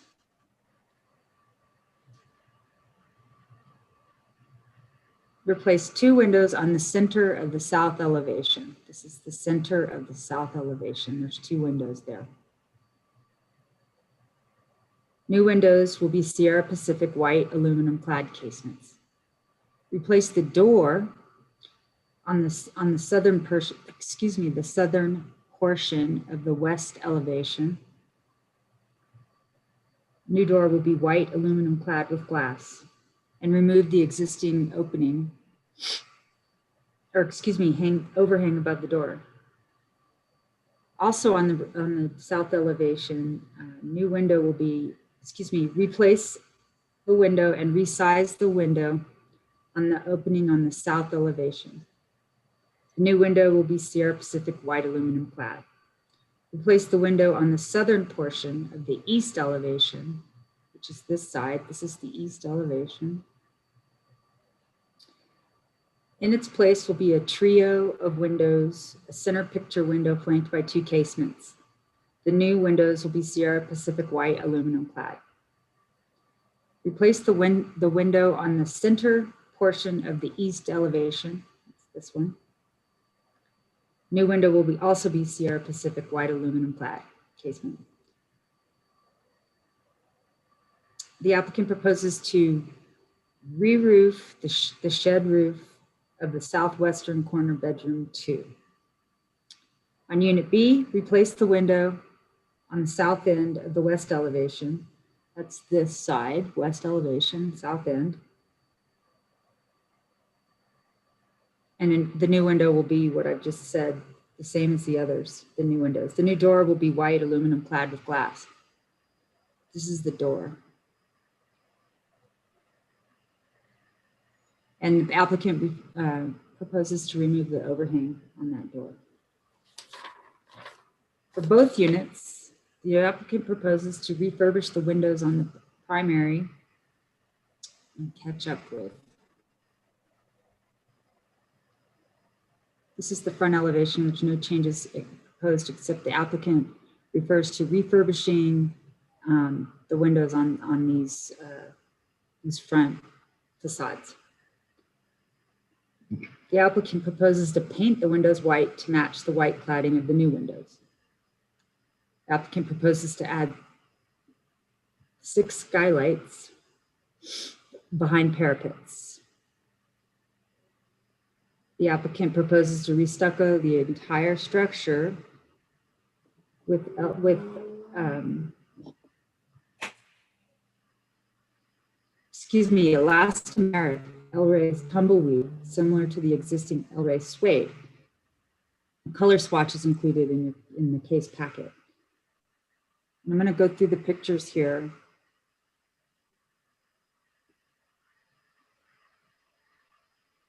This is the east portion of the south facade. This window is proposed for replacement. If I might interrupt you, when you Yes. are showing us this, would you indicate that whether it's a primary or a non-primary facade? You bet. The only primary elevation is these 3 facades. Okay. None others are designated primary. All the work being proposed are on non-primary facades.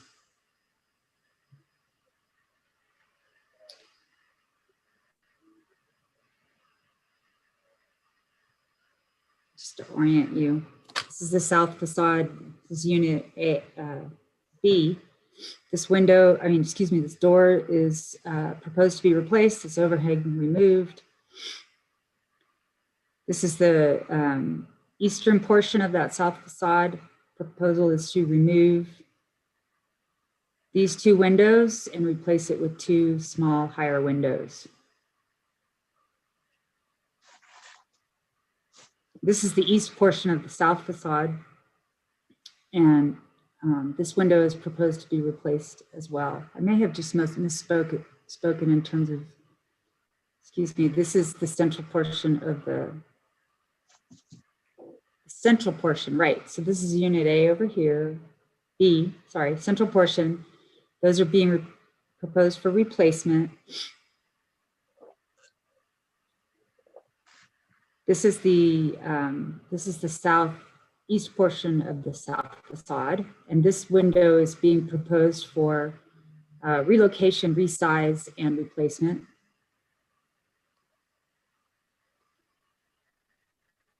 This is the west elevation now, and I've just described how this door is being replaced. This is existing, this is proposed. These windows are being proposed for removal.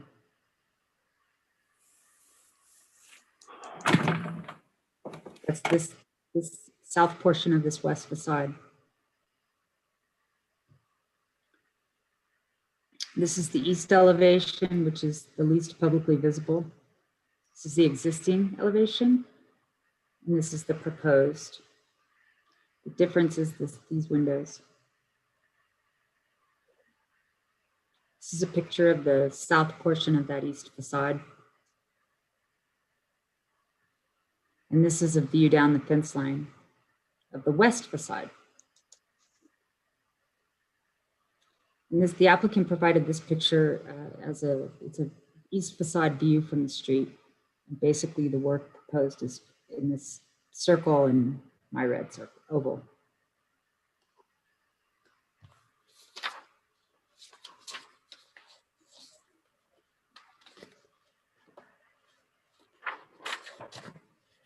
Pardon me.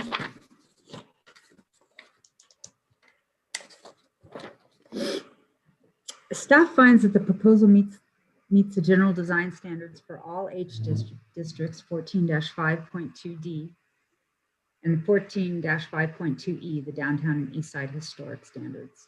Staff conditions approval of this proposal on replacement of the east side of the front yard wall upon final inspection. I want to take you to the picture. This is the yard wall in question. This has been demolished during construction and re-roof. This is the applicant had got a temporary approval to remove this. And this wall remains. This wall is historically contributing. And that's why I have stated my recommendation as I have. So that's my report. I'm going to stand or sit for questions. Angela, was that wall declared, maybe you just stated, declared contributing? Yes.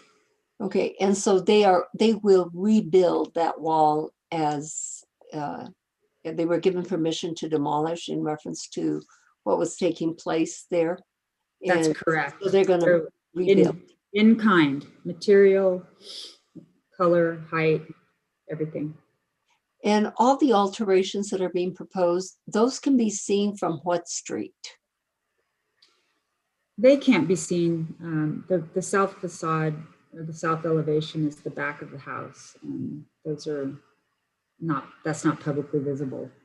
So what's behind is there a wall or a fence? Why can they not be seen? I think the applicant can speak to that. I do not know if there's a wall back there, or what the condition is.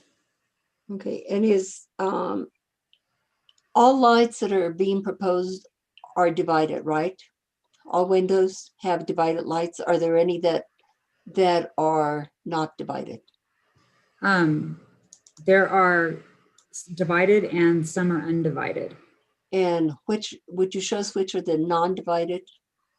On the south elevation, they're removing these wooden casements and replacing them with these that are not divided lights. This bank of 4 casements, true divided light, is proposed for replacement by these lights, windows.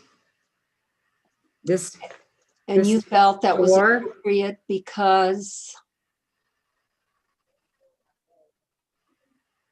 That's a loaded question. Those are not primary facades, and the windows.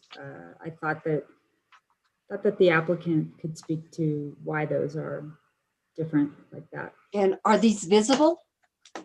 No. From a streetway, from a public way? No. No. Okay. And they are proposing 6 skylights. So I'm going to guess that they're low profile, and the maker of the motion better indicate that they cannot be seen. Madam Chair, would you like the Google view to get a look at the lay of the land? Sure, from the backside, yeah, if you don't mind. Sure. Give me just 1 second.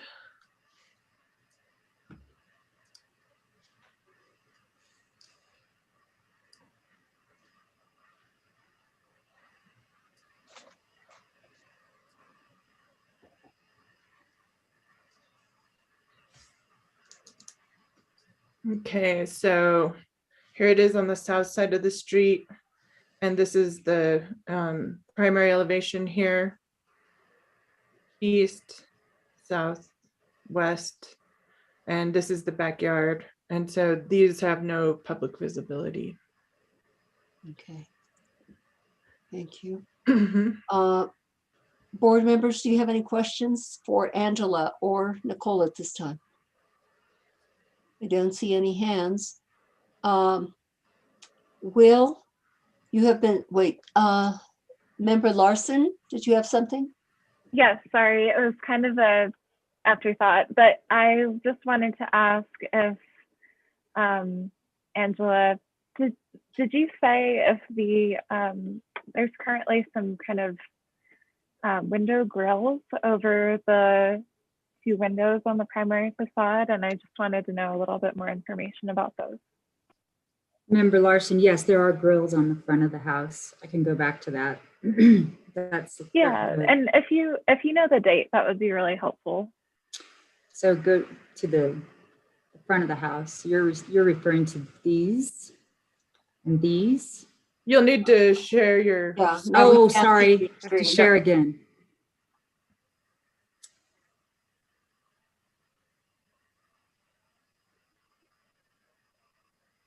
Okay. Can you see that now? Yes, now we can. The front of the house. I believe Member Larson's referring to these grills on these two. Yes. Yes, they are present.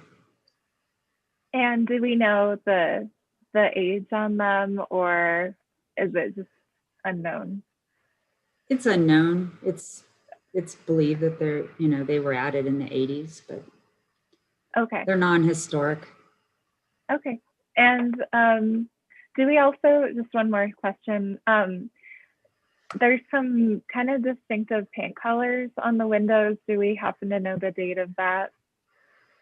The trim of the windows, the paint? Yeah, the steel windows are painted sort of like a rust red color, and I just don't, do we know if that's a historic paint color chosen for those, or? Not to my knowledge. Perhaps the applicant knows. Okay, thank you so much. You're welcome. Thank you. Will, you have been sworn in, and if you unmute, you have the floor. If we don't get Will on this one, let's see. Yes, I see another Will. I'm gonna promote another Will to the panel. Okay. Maybe we'll have more luck with this Will. Okay. Is that a clone or is that the real Will? The applicant will have to speak to that. Okay, I see you're here twice. Will, are you able to be audible at this point? Okay, can you hear me here? Yes, thank you. Okay, so I'm on my phone, but that's fine. So there were a number of questions. Let me go talking about the front first. Okay. Let's see. Will, do you have multiple devices on? I do. I'm gonna turn it off.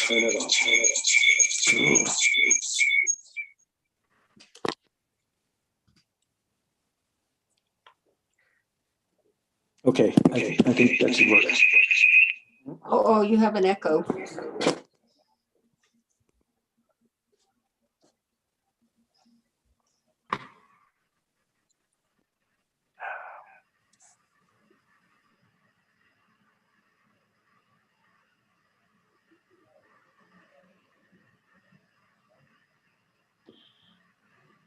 Okay, Will, you need to unmute. Here we are. Okay, there you go. Now you can tell us. So about these windows, I don't know the date of the paint, but they're good old fashioned steel casement windows that we're familiar with here. And you can see the concrete sills that are underneath those that indicate a previous window that was there historically. But, you know, steel casement windows, we're probably talking 50s. The color, I don't know the age of that. But Will, are you proposing white? Did I hear We're that? proposing white.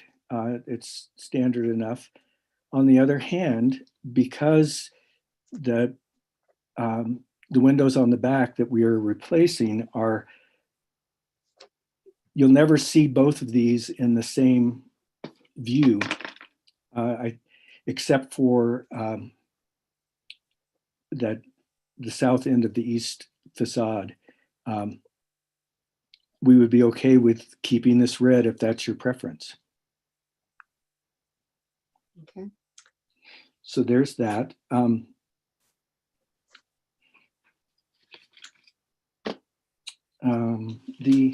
The question about divided lights, I know,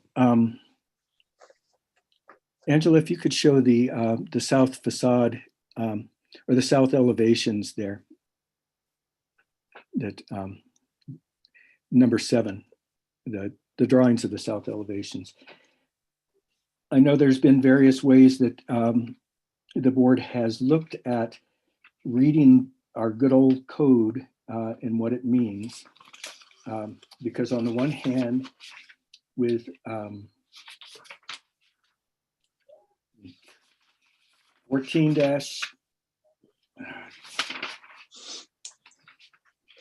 14-5.2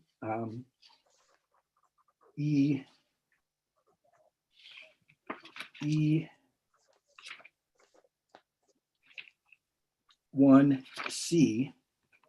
So single panes of glass larger than 30 inches in any dimension are not permissible except as otherwise provided by this section.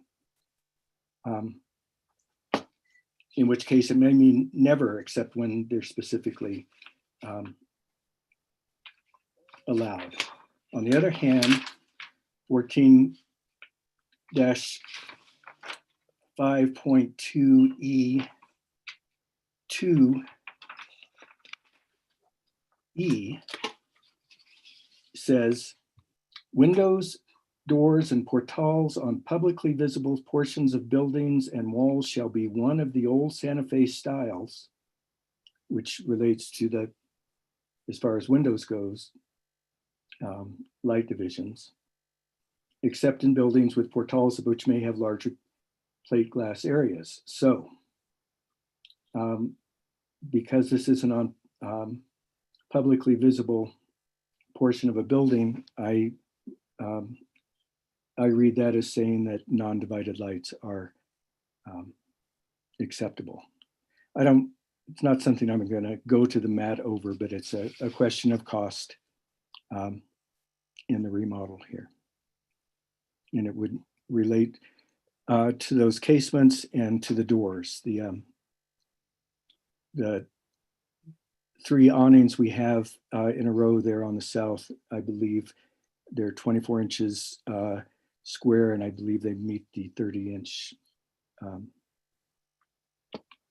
minimum diagonal. Okay. And Will, you're proposing 6 skylights. I'm going to guess those are low profile and that they cannot be seen. Yes. In any case, they will be certain that they won't be seen. We happen to have tall parapets on this house, which is on some older houses, many older houses, we have low parapets, and that's an issue. In any case, whatever we put there will not be visible publicly. And we understand that and will abide by that. Member Larson has a question. Member Larson? Yeah, the reason I ask about the paint color is just because I find that to be, somewhat defining of the time period of this house. So I think it would be really ideal if you were able to just kind of do a quick, look at the paint if you were to take a little sample. Sure. I think that would help us to make a more informed decision about approving, a change in the color.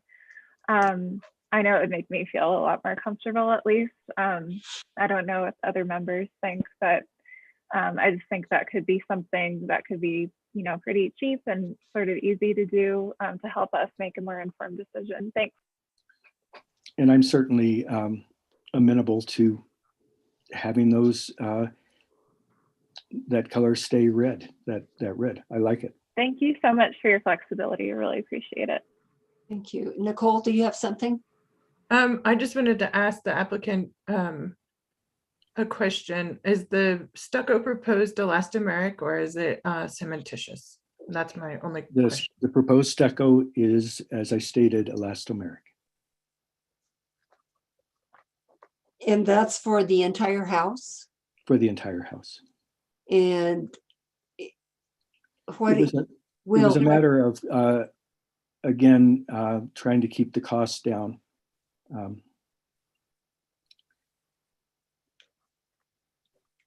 But this is a contributing house, correct? It is.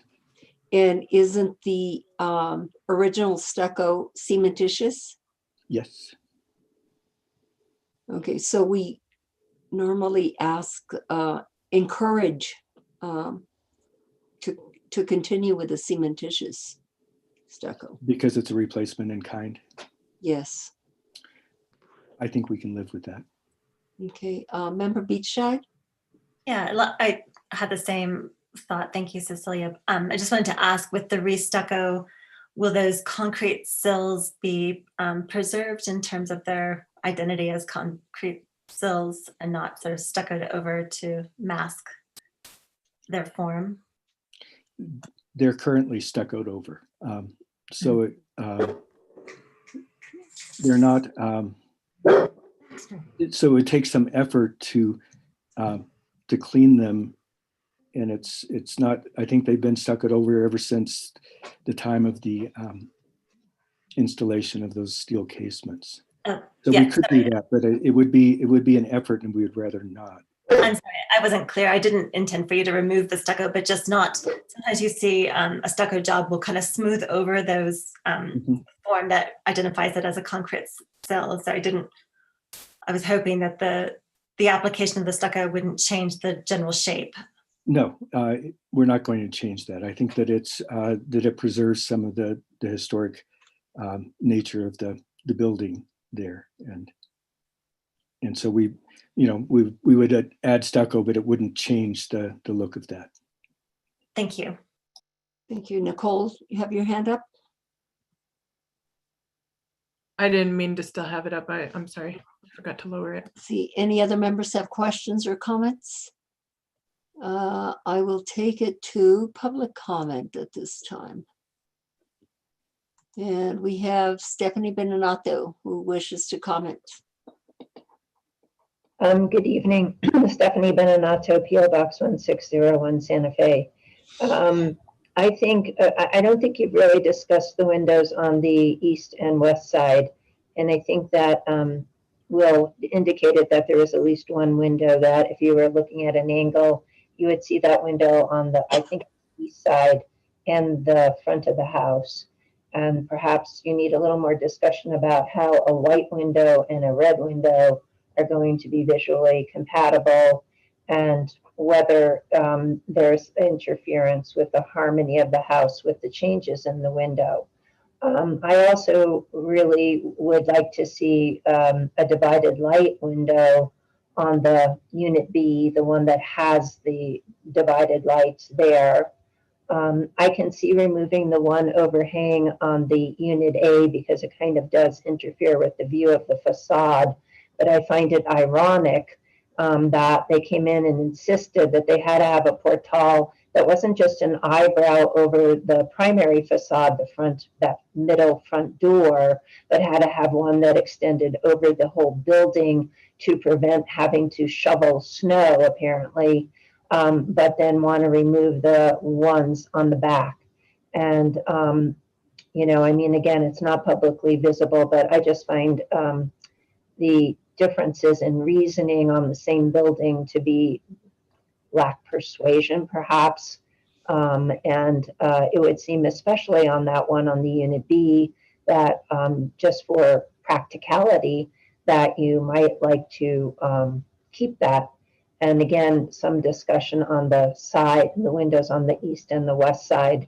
I haven't really heard anything, but looking at it from the top down, that drawing, the floor, like the floor plan more or less, I think you can see those windows, at least on the east side. I think they will be visible from an angle from the street. Thank you. Thank you. Mr. Eddy. Thank you, Madam Chair. I just wanted to express gratitude at your observation that the stucco should remain cementitious rather than elastomeric within this district. I appreciate that. Thank you. That's all. Thank you. Members of the board, do you have any further questions or comments? Let's see. Can we see the elevations to the east and the west sides? I just want to see what Stephanie was talking about. Let's see. I could speak to what Stephanie was talking about. Okay, Will. So if we could see the east elevations, Angela. So this, as I say in the drawing there, you see the change there in those windows. The south, at the left end of the proposed east elevation, as I showed in the photograph, that is slightly visible from the street. And so I would agree with Stephanie that now that we're talking about possibly keeping the windows painted red on the front, that this in any case should match, even if the others don't, because it's something that would be visible. You would be able to see both of those at the same time. And I think that all the windows on this side would be painted, would either be a cladding for the new windows that matches the red, and the others painted. The only replacement we're proposing is the south end of the east. Now,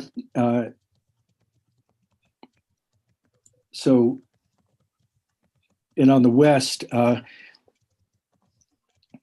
none of the west is visible because of the fence that is like 3 feet from the property line. Can we see that west elevation, please? Thank you.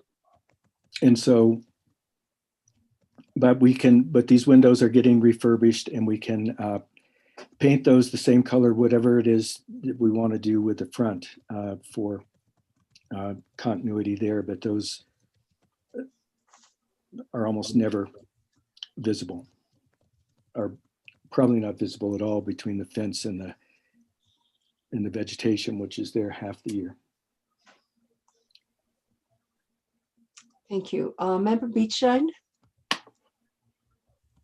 Thank you, Madam Chair. I mean, I think it's much more preferable to have windows and doors are the same color. And I'm not able to find it in the code right now, but I wanted to ask staff, is there not a provision in the code that requires the use of a single color on houses in this district? Madam Chair, I can answer that. There isn't any provision that requires the same, but agreed that it would be encouraged to have continuity of color in the, windows, doors, and the general style of the house. You may be thinking of the provision that requires all exterior walls to be painted alike, but I'm not aware of one that applies to the windows. Okay, thank you very much. Yeah, And thank you for generally, bringing that up. I think that just makes more sense to have all windows the same color. It just. I agree, and Okay. and it's a rare thing for me to even think about having a mixed bag of colors. It's just as this color issue comes up, I think in the end, as far as cladding goes, I don't think there's an additional cost. So if we end up going red all the way around the house, it'll be fine. Okay, thank you.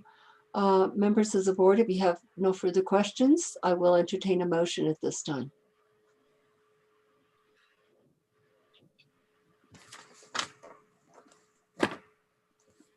they're usually very talkative, but when it comes to motions, they want to make sure that they do it right. So let's see, Member Larson.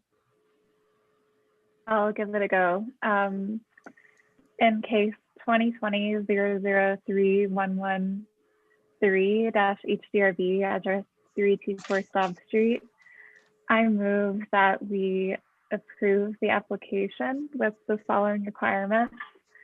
Item 1, the windows should be, or the windows are approved, but should match the existing color, which is the red that's existing on the north facade as well.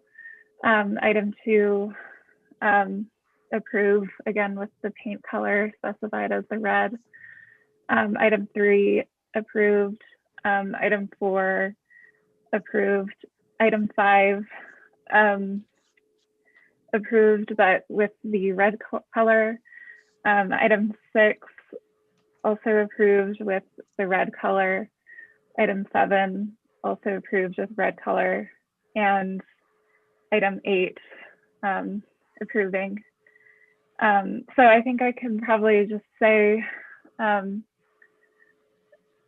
that Unit B approved both with the red color, and then Units A and B approving all items with the requirement that the stucco be cementitious rather than elastomeric.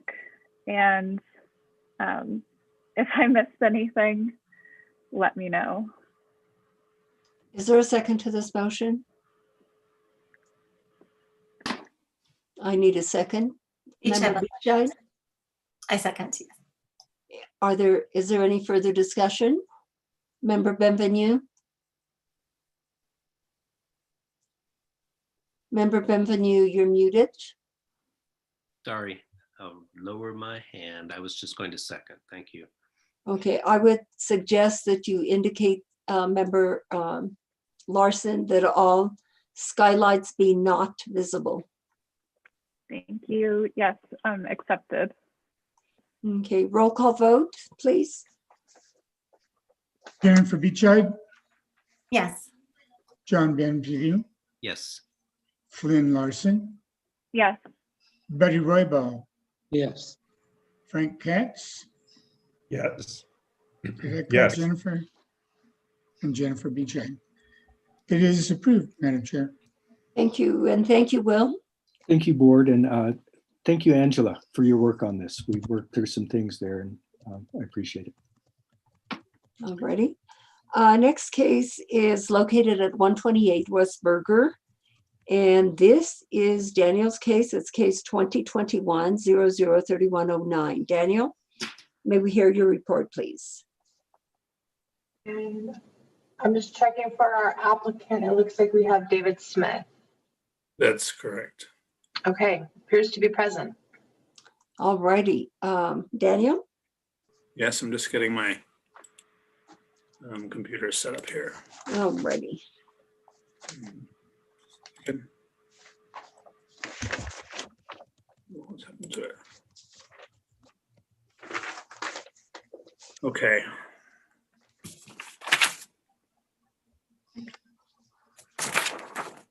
"128 West Burger Street is a property with non-contributing status to the Don Gaspar Area Historic District. The existing shed, which is in the rear of the property, was already reviewed for status in 2018, but the street lining yard wall was not designated. This is the yard wall in the photo. This is the location. Here are two street views of the yard wall in its context. Here is the yard wall. These are the surroundings. And from the other direction, again, the yard wall. The shed is in this rear area. The wall was built in around 1960 of concrete masonry and has been plastered several times since then. There are a number of similarly high walls in the vicinity in the streetscape that was shown through the photographs. We do not have an HCPI relating particularly to the yard wall. Staff recommends that the historic status be maintained as non-contributing per 14-5.2C. I stand for questions. Thank you, Daniel. And remember, board members, this is just for a historic status review of the wall. Any questions at this time, board members, for Daniel? It looks like no one has questions. I don't see any hands that are raised. And applicant, who is the applicant? David Smith. David Smith. Will you please swear in Mr. Smith? Carl? Mr. Smith, do you swear or affirm that the testimony you are about to give is the truth, the whole truth, and nothing but the truth? I do. Thank you. And would you state your name and your address? David Smith, 132 West Burger Street. Thank you. Mr. Smith, staff is recommending that the wall continue to stay at a non-contributing status. Do you agree with that? Yes, that's my wish. Okay, let me see if board members have any questions for you. It appears no one has their hand up.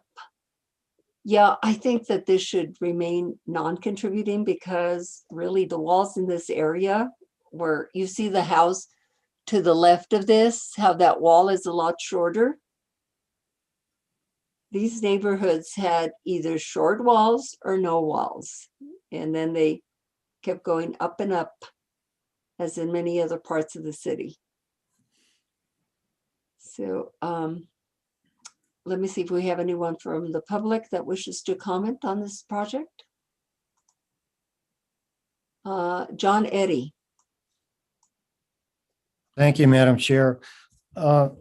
This just brought up some thoughts for me about this whole wall thing that we deal with in Santa Fe. And I was thinking back to when I was younger. We were all younger. But I know, Madam Chair, you were younger when I was younger too. And we remember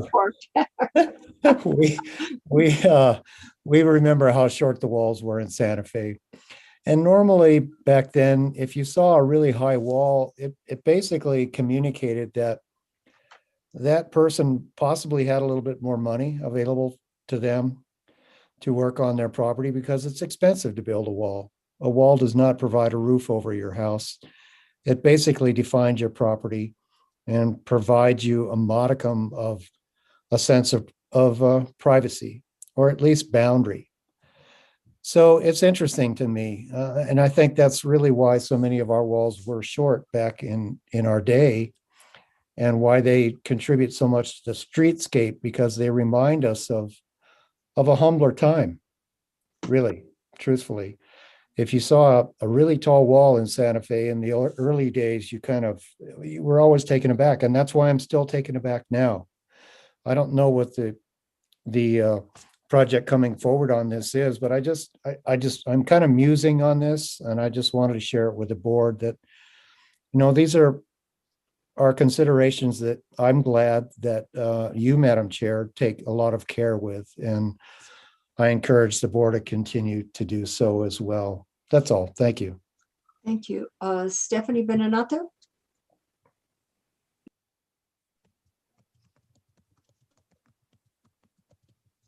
Stephanie, you have your hand raised. Do you wish to comment on this case? My fault. Okay. Yeah, I should be ready to go. It took a while to get unmuted. I agree with John Eddy's comments, and I really do think it's not about privacy. It was about defining boundaries.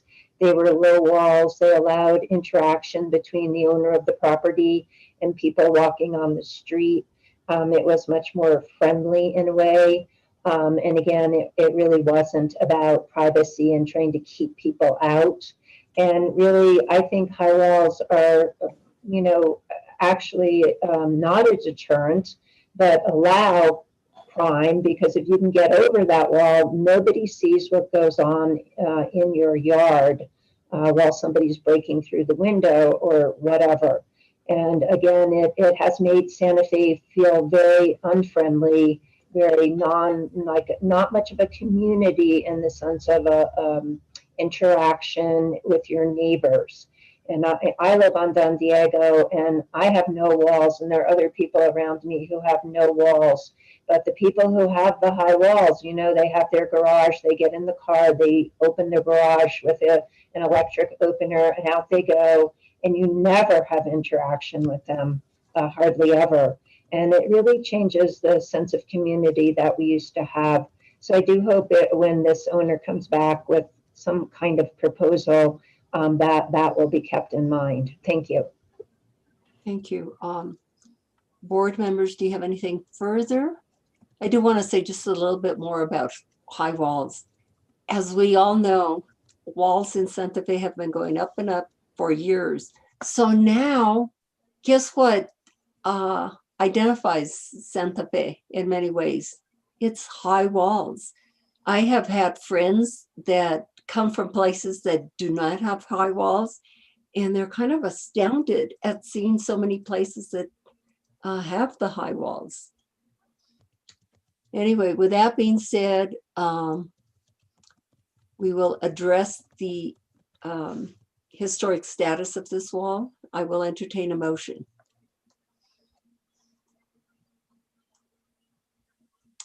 Member Larson.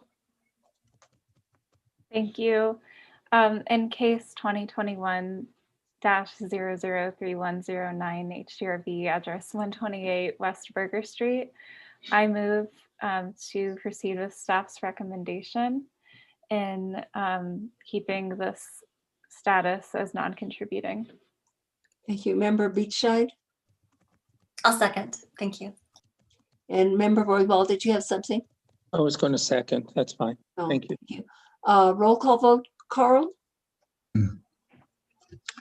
Frank Katz, Yes. Jennifer Beachside, Yes. John Bienvenue, Yes. Flynn Larson, Yes. Betty Roybal. Yes. It is unanimous, Madam Chair. Thank you, Carl. And we go to the next case, which is at the same address, 128 West Burger Street. The case is 2021-003110. And Daniel, may we hear this case? Yes, just a minute. I'm just organizing my paper here. I seem to have misplaced my printout of my report. So I will just do it by memory. It's very simple. 128 West Burger Street is a non-contributing property with a non-contributing wall. The owner is proposing to create an opening for a driveway, 14 feet wide and up to the maximum height, which I believe is 4 feet 7 inches. The staff recommends approval of the proposed project as it meets the guidelines. I stand for questions. Thank you, Daniel. Daniel, is this proposed gate, is it solid or is it see-through? It's actually, sorry, it's so it's got a metal frame with wood panels in between. So it is not see-through. Thank you. Let me see if other board members have comments or questions. Member Beachside. Thank you, Madam Chair. So Daniel, you said the allowable height is 4 feet 7 inches, which is the height of the proposed gate, which Right.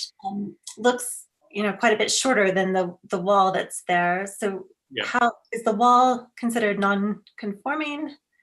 Yes, it exceeds the maximum allowable height.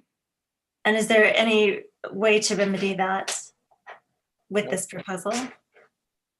Or is it a consideration in approving the gate? It is not a consideration, as far as I know. Maybe Nicole would add, but the wall, the opening meets the guidelines. The existing is, I think, considered to be a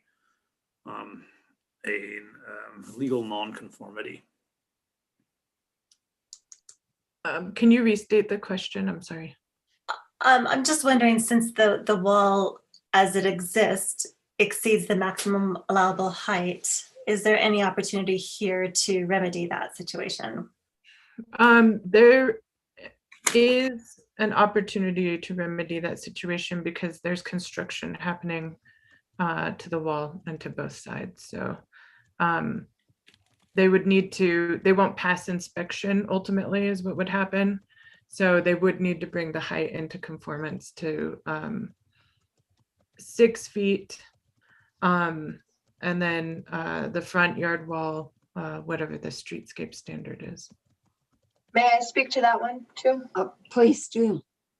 I think in my experience, we normally allow nonconformities to remain. I think that if they're keeping more than 2/3 of it, normally we would allow it to remain. I think a zoning would handle it normally. I might be wrong, but that is my understanding from cases that we've looked at in the past. Folks cannot increase the nonconformity in any way, but if they're reducing it, I think that's normally approved by zoning.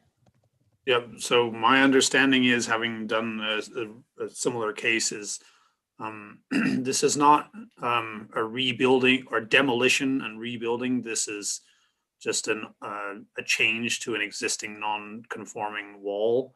If 2/3 of this wall were to be demolished, then it would be considered a demolition, but it's less than 2/3.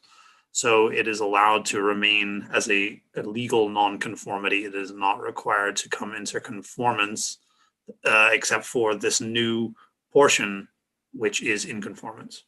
Was a PZR done for this?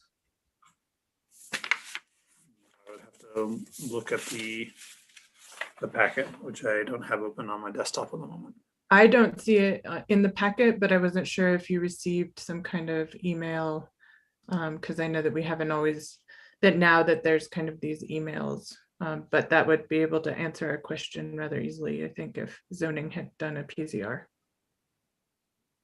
It's marked, the box is check marked, but as it being here, but I'm looking for it. And I don't see it in the packet, although it was checked. Yeah, there's a check mark on the cover page, but it's not in the materials presented. Daniel, would you tell us again what the height of the wall is and what the allowable is? Excuse me.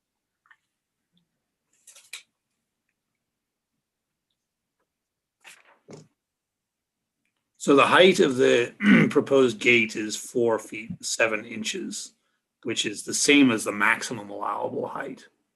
Oh, so it's 4 feet 7 inches is the maximum allowable, and the existing wall is at what height?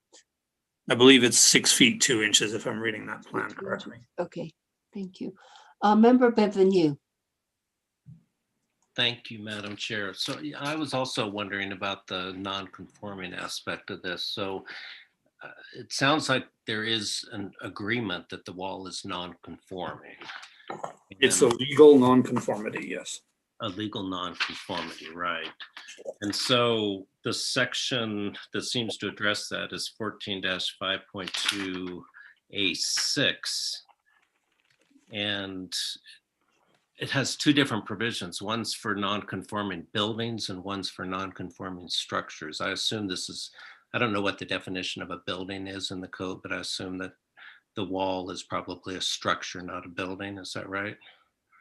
Yes, I would think so. Yes. For non-conforming buildings, it states that they may not be added to or altered in any way unless the proposed addition or alteration will bring the whole to a degree of conformity acceptable to the board.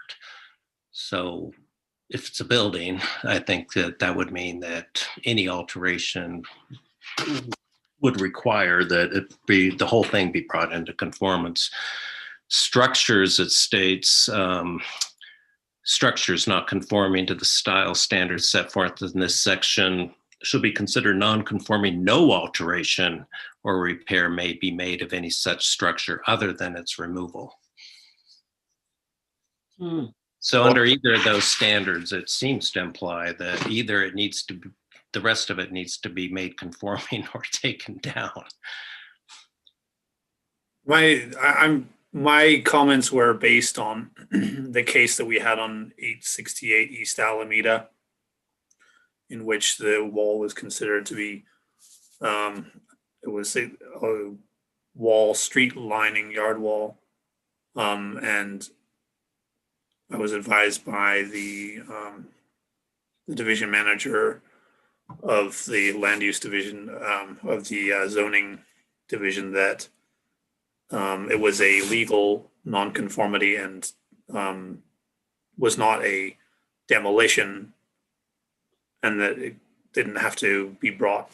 The changes could be, I believe changes could be made to it without it being brought into conformance. Okay. Well, yeah, I don't think that, to me, this doesn't raise the demolition section of the ordinance so much as the non-conforming section of the ordinance. And, you know, I had the same view when we were dealing with the South Armijo Lane case last time, that a non-conforming structure, I think, is not to be, or in that case, building, is not to be changed other than to bring it into conformance. So I do think that section does seem to me to apply in this case. Well, the section that is being changed is being brought into conformance. Right, but it states,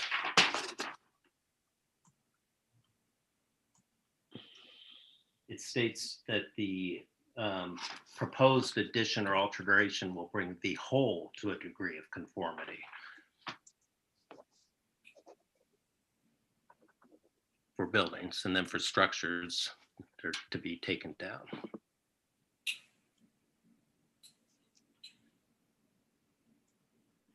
Sally, can you comment on this? Thank you. This is a very interesting discussion, and I have never seen staff apply A6. I'm much more used to looking, we have a whole chapter on non-conforming structures, non-conforming uses that apply in the sort of under the regular zoning code. So I think that member Bienvenu has a reasonable interpretation of this part. Structures other than buildings, including signs, not conforming to the architectural style or sign standards. So that's where I'm a little not sure, because it's not an architectural style that we're missing. It's a height limitation. Shall be considered non-conforming. But then it says no alteration or repair may be made of any such structure other than its removal. So that's pretty straightforward. And I think that might be a fair application of this. I've just not seen it done in the past. So, Sally, I believe though that the code provision governing this is related to height. correct, but there is a sense that says no alteration or repair may be made of any such structure other than its removal. So I think it could be read in the way that Nicole and member Bienvenu are suggesting. And I do think it's problematic that we don't have a PZR on this, because it is always helpful to run this through that kind of zoning review, as I'm not an expert on that, but we do. I think it's interesting. It's an important, I just think it's a very We do have section of the code or our ordinance, because it really, first of all, it applies, it's under the general provision standard at the very beginning of the ordinance. So it applies to every part of it. And it very clearly has the intent of of recognizing that there are going to be non-conforming structures when the ordinance was passed, and they want those brought into conformance. That's the plan. So over time, the intent seems to me to have been that over time, all the historic districts would start to conform to the general standards, and that those that didn't, unless there was a special reason to keep them, would be brought into compliance over time. Thank you. Member Katz. Thank you. The 4'7" height is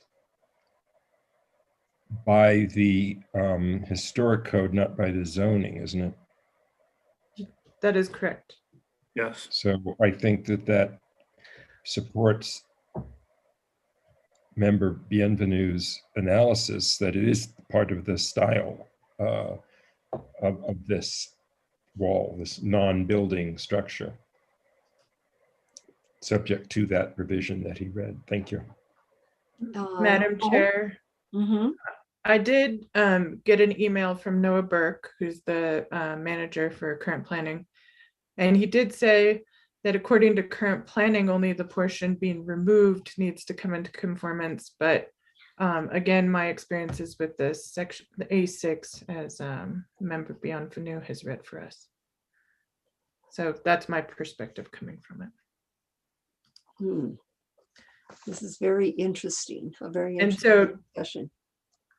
in regard to the PZR, even though it would be great if we had one, they would have signed off on this, not worrying about the 6 foot 2 inches in height.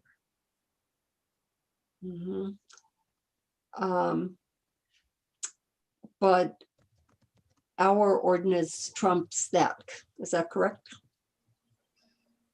It can be more restrictive, but not less restrictive. So 4'6" is the more restrictive because it's by order of the overlay ordinance. So let's hear from Mr. Smith. Yes, well, this is all new to me because it wasn't brought to my attention that any of this applied at all. To go back a little bit in history, this gate is being mandated by the city because this is 2 lots, and this lot has only access from the driveway you see down at the right, which is on the adjoining property. This wall basically within a foot or so represents the whole lot, and there is no access from that. Previous owners over the many years never needed that. I would not do anything to this wall except that in order to give access, because I own both lots, in order to give access to the other lot, it would take away too much parking from 132, which is where I live. So this wall is not something that I wanted, but it's something the city will require. That's why I went through Noah Burke. Then he helped me, and I went to Daniel. So the fact of having to bring the whole wall down to 4'7" was never once mentioned to me or even indicated that might be the case. Sure, I could, I've got Noah available if you want to bring him in to speak to this, since he did look at this. I don't know if that's helpful, but if you'd like, we can ask him to join us.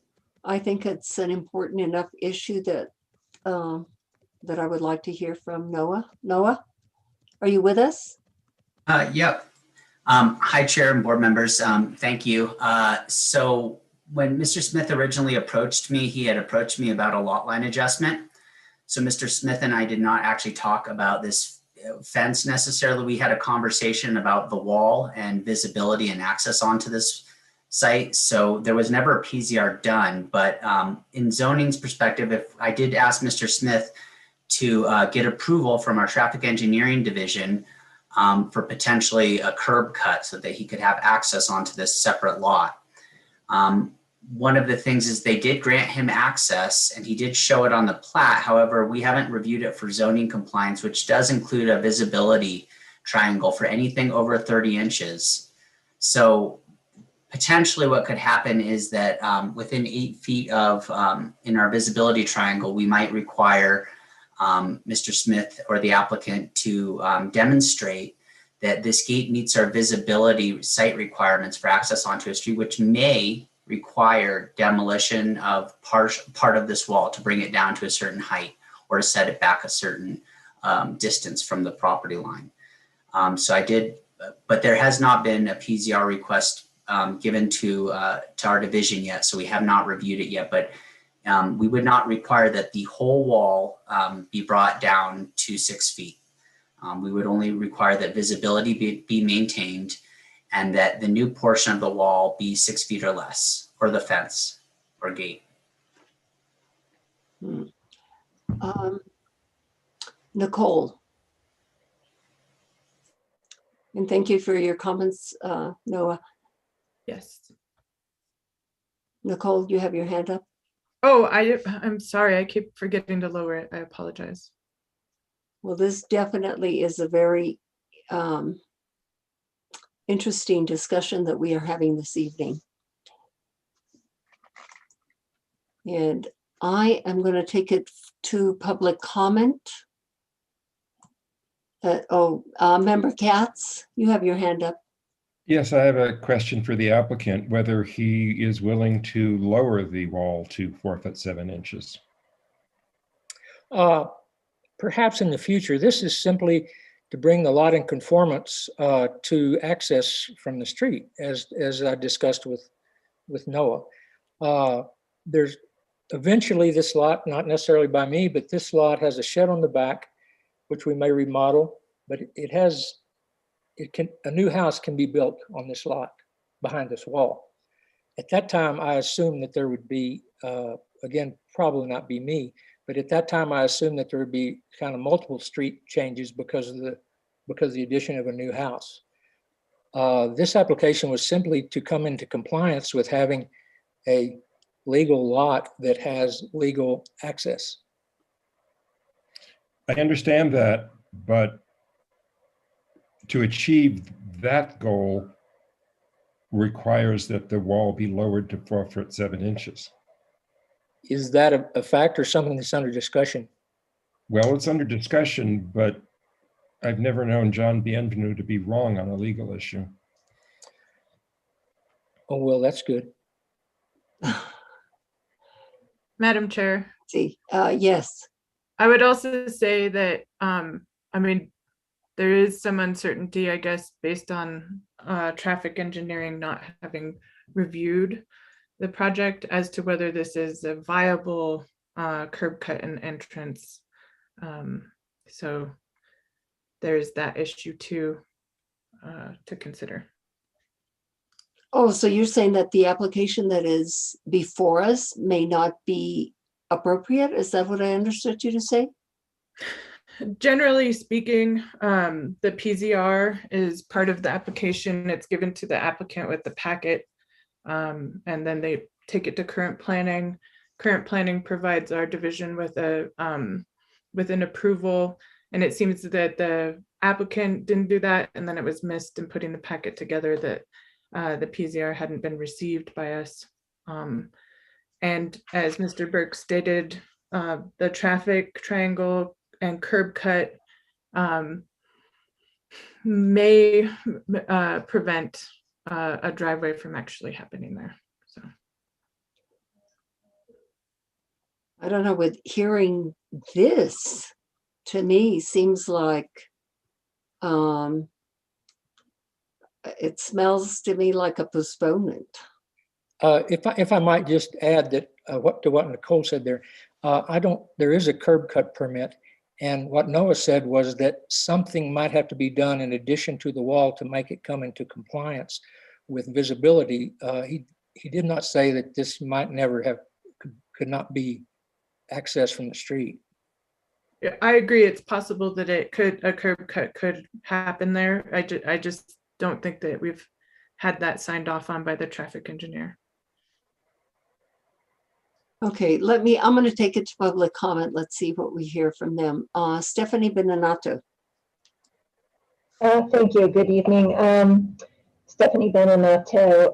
I agree with John Bienvenu that if you're going to do something here, it's really, if you're not going to require demolition of the wall, that bringing it into conformance with the height is absolutely required under the historic overlay ordinance, which can be more restrictive and is more restrictive in this case. And I do remind you that that wall on Alameda was actually a contributing wall, which is different from this one, which is non-contributing. And even there, although the traffic engineer recommended that only, that part of it should be taken down because of sight lines, that in fact it went to council and council upheld the historic board decision that it was contributing and that the owners should come back and work out something with the board that would maintain as much of the wall as possible.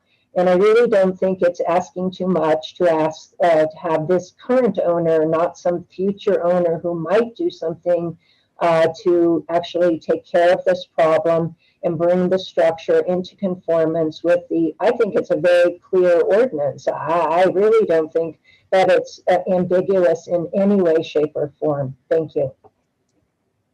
Thank you. Mr. Eddy. Thank you, Madam Chair. I agree with Ms. Bedonato. I appreciate the legal acuity of Board Member Bienvenu. I think in this case, it's very helpful to the board to have this expertise available, and I'm glad that the chair is encouraging this discussion. It does appear to me that that this wall is going to need to be altered.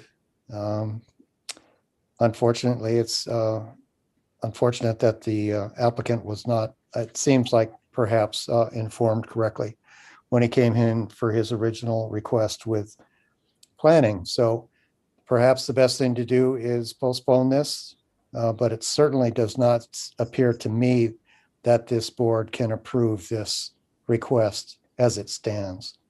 Thank you. Thank you. Board members, do you have any further comments, or Mr. Smith, do you have any further comments? Well, I'd just like some direction. It seems to me that what needs to happen first is whatever I was not told to do, I guess, which is go through traffic to find out what the sight lines were. I was never advised of that before going to historical. I was advised to go to historical first to see about the status of the wall and the possibility of putting an opening in it. So I would like direction as to how to get traffic engineering to look at it and decide what the sight lines have to be before any particular design comes, because it could be that most of the wall has to be lowered because of sight lines anyway. So rather than try to make some design decision at this point, I'd just like some direction as to how I can get input as to what could actually be done with regard to sight lines. Right. I'm going to ask I'm going to ask Nicole and Noah to both comment on this. Nicole? Yes, so Madam Chair, in the packet that Mr. Smith received is the preliminary zoning review sheet, the PZR. And that is standard in every packet. And he needs to just submit that to Mr. Burke's division, and it will get routed through traffic. And Mr. Burke can tell me if that's incorrect, but that's the usual process. It's part of the preliminary zoning review process. Thank you. And Noah? Thank you, Madam Chair and board members. So yes, part of the PZR review process, which didn't happen here, is a check mark that says traffic engineering sign off. I think we're talking about perhaps two different processes. One is a lot consolidation or a lot line adjustment, which is an administrative process through my division. And we look for access as one of it.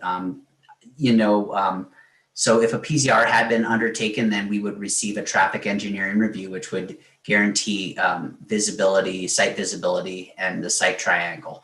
And that would probably dictate how this application would need to move forward with yours. But I do agree that the more restrictive of the two provisions is going to be applied here. So it sounds like it's going to be the historic provision that's going to be applied here, because that's more restrictive than current planning. So I just wanted to clear up if that was any confusion. I apologize for that. No, what is the height for visibility? So it depends, but really anything over 30 inches has to be set back from the street. So anything that comes above 30 inches has to be set back. So that may involve, which I think a status review would probably lead us in a direction, which would be telling us if we're able to remove more of the wall, right? Because all of the wall that's existing now is over 30 inches. Right. So, the status review might tell us, can we remove more portions of the wall? And so that would kind of tell us where the access is. Right now, there is a driveway that is too small and will not provide access to both lots.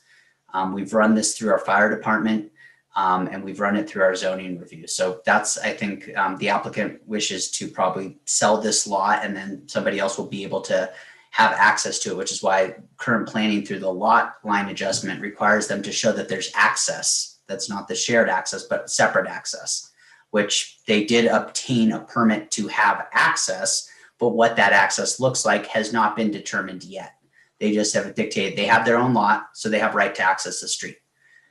We have not actually determined what the wall configuration may look like, how big the gate may be. Okay, thank you, Noah, for your comments. Nicole, did you have something further?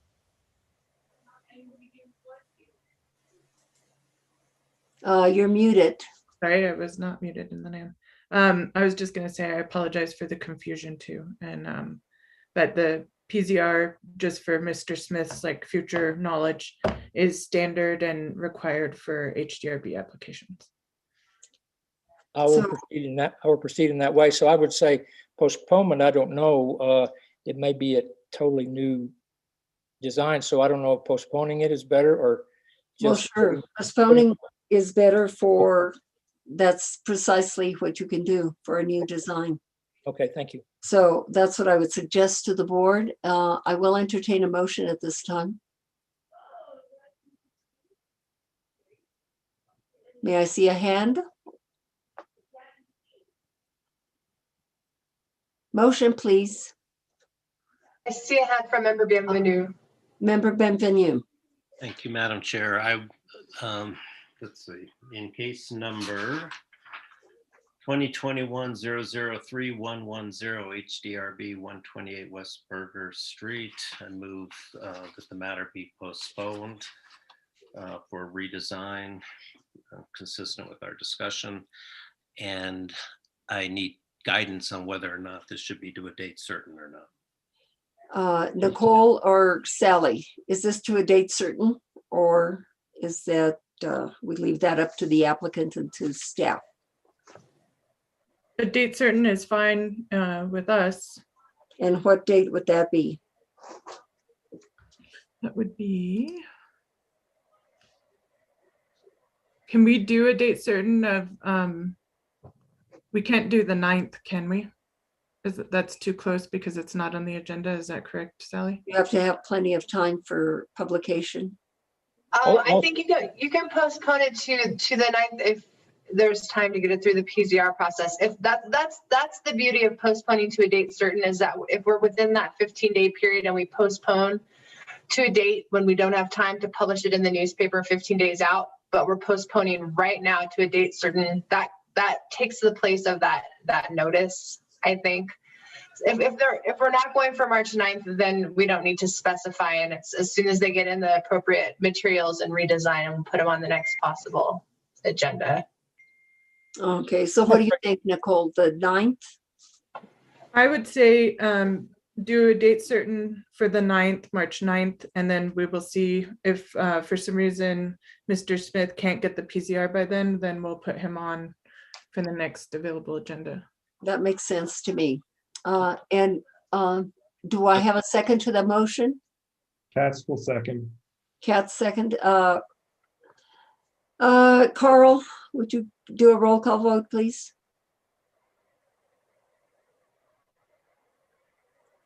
Jennifer Beachside. Yes. John Bienvenue. Yes. Flynn Larson. Yes. Buddy Roybal. Yes. Frank Katz. Yes. And Madam Chair passes. Thank you very much. And Mr. Smith, of course, you can ask staff for guidance so that everything that you need to address will be addressed by the time you come the next time, okay? Okay, thank you for your time. Okay, thank you very much. Next case is located at 314 North Guadalupe Street. That's case 2021-00-3111. And this is, whose case is this? This is somebody's case. May we hear from staff, please? This is Angela's case. Okay, Angela. And it appears that our applicant, Andy Lyons, is present. Okay, thank you for letting us know. Go right ahead.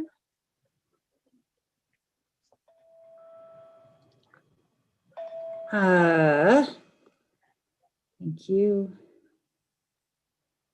I have this PowerPoint open.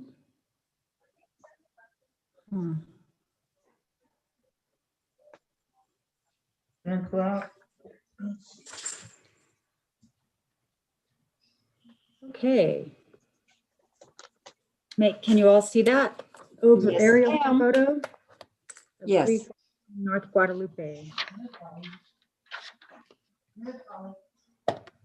And I'm going to take you through many pictures to orient you. This is a vacant lot, and this is a proposal for new construction in the West Side Guadalupe Historic District. This is Guadalupe. This is the entrance to the site. This is the front of the site, the corner, or as it rounds Guadalupe Street. That's directly head on looking at the site, this vacant lot. This is going around the corner. This is excuse me, that is the driveway. Is that right? Yes.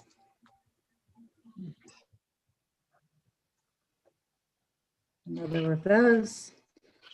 So now I'm going to take you to a site plan.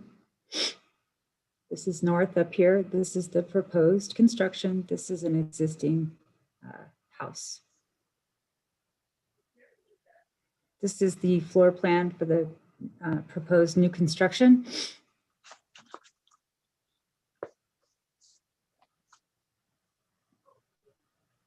This is the front elevation, which faces Guadalupe Street, of the proposed structure building.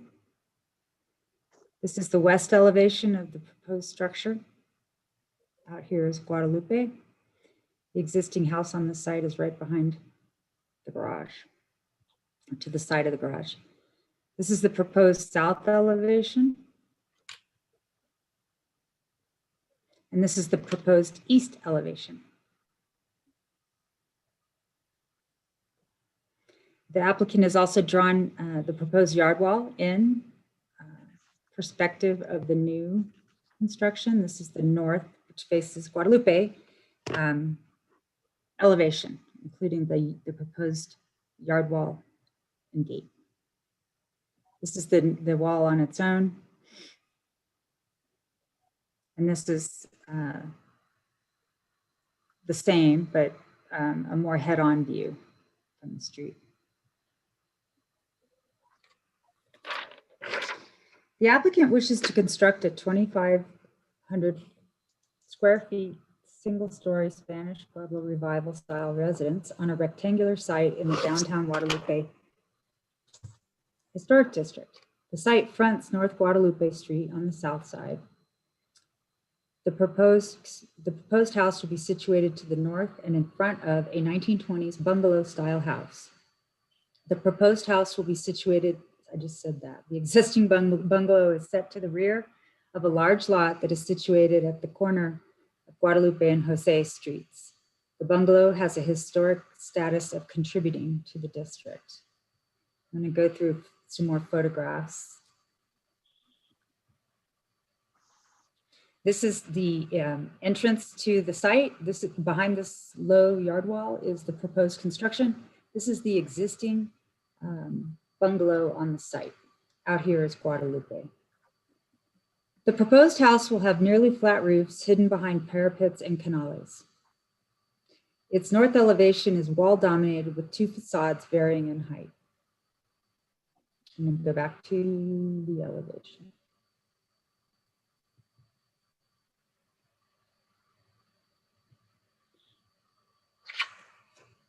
Its proposed height is 15 feet, which is close to but below the maximum allowable height for the site, which is 15 feet 1 inch.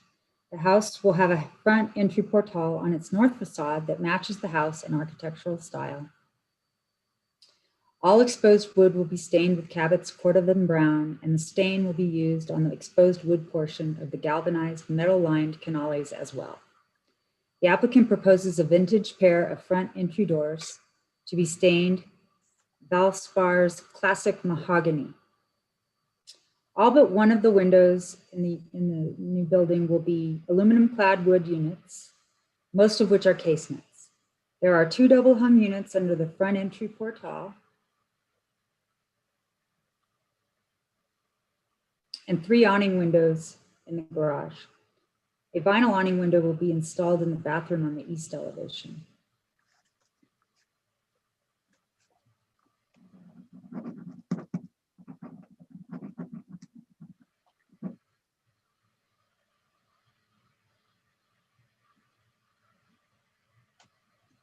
Two sets of French doors are proposed on the east elevation, here and here. The window and door cladding will be by Sierra Pacific Brown. The building will have a 1-car garage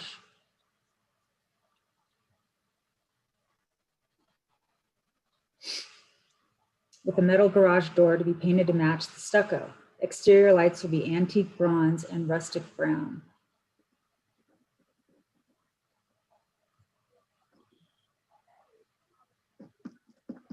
Proposed skylights will be flat Velux style units out of public view. The air conditioning condenser will be ground mounted and located on the east elevation. A low 41-inch yard wall will be erected in front of the house at the sidewalk.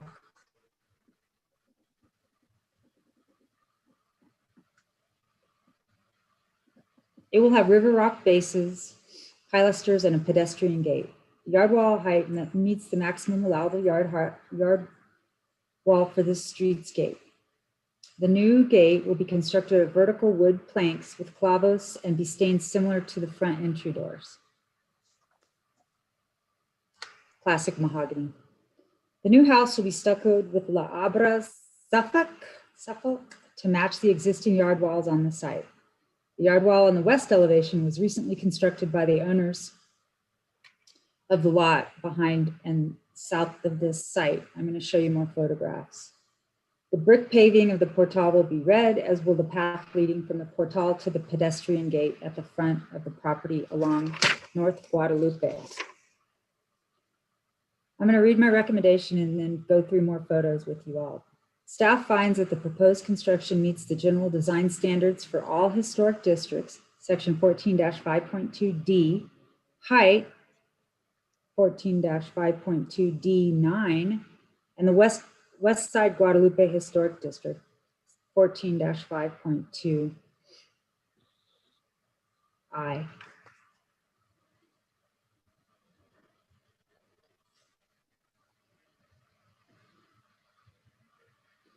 So we're back to the site to orient you. This wall runs along the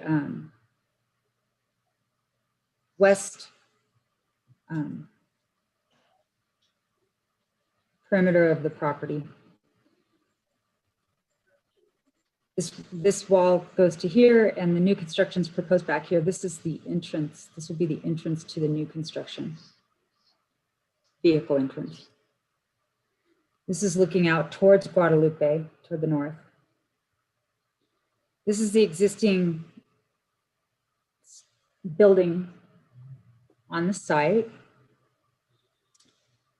This is the front. This is actually the lot to be built upon. This is basically showing you the sidewalk which goes to the bungalow. Maybe you can tell better from that. You see the long rectangular nature of the lot. Again, this is the bungalow that exists behind the house.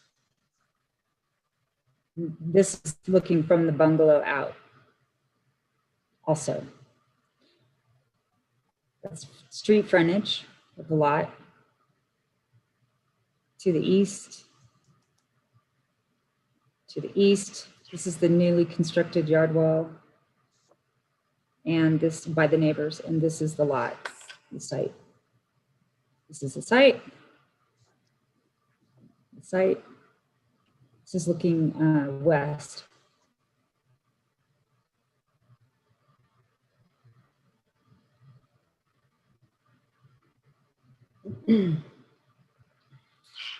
The entrance shares entry to the back of the lot, which I think 3 houses are under construction. It's a separate project, but that's new construction back there. This is the rear of the bungalow facing south. It's parking for the bungalow. A wall around that lot.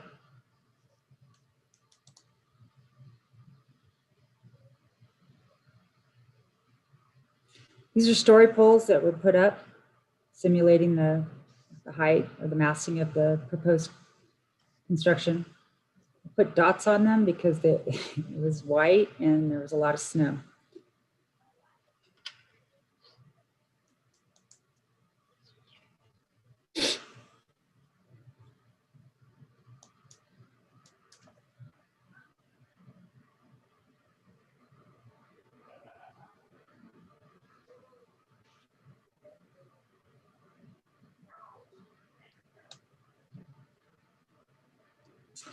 That concludes my presentation. I stand for questions. Thank you, Angela. So this proposal is right on Guadalupe Street, correct? Yes. And it's Right here. to a height of 15 feet? Correct. And did I notice that it has step downs? With respect to the site itself, or? No, with respect to the house itself has step downs. It appeared that it wasn't just one at one level, that it has step downs. Is that correct? No, it's at one level. This front elevation has a couple different facades. Maybe it looks that way from this picture. Does that answer your question? Oh, okay. So it's all one. And this is a 2,500 plus square foot house, correct? Correct. So what is the open space? That lot doesn't appear to be that huge. So what, do you know what the percentage of Charlotte, space is? Get Baxter, excuse me. I'm sorry, my dog barked over this. That's okay. Do you know what the percentage, I'm going to think that the open space is complied with. Charios, that's a zoning consideration if you're getting at lot coverage. Is that your?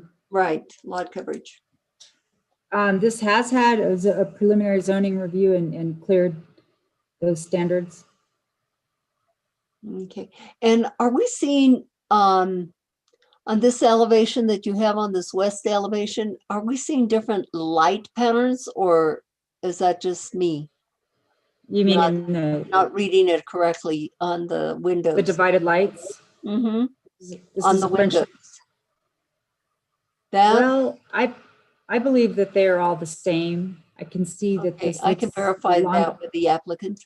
Mm-hmm. Also, we were sent a letter by someone that had concerns about this project, and I'm wondering if that person is going to be commenting, and if not, if you can summarize the person's concerns that apply to H4. Sure. The first, we might look to see if the citizen is in the audience. I don't know if he's present for the meeting. Madam Chair. Madam Chair, he is present and does intend to make comment. Okay, so you don't have to comment, Angela. I just wanted to make his own comments. Thank you, Nicole. Board members, any other questions or comments at this time? Member Beachside. Thank you. I just want to be clear that the existing bungalow is on the same property as this proposed residence. Is that right? It is on a separate lot behind this lot.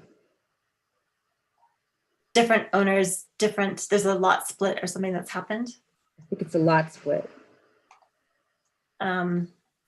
the reason I ask is that, the bungalow obviously is a contributing structure. I wish we had the HICP for it because I'm curious about its, very unique setback from Guadalupe, which was originally a lot of agricultural land. And I'm just concerned that this, impacts the contributing status of that bungalow structure. It certainly blocks its view from the street entirely. And I know that's not the basis for, for changing its status, but it certainly inhibits its ability to contribute to the streetscape.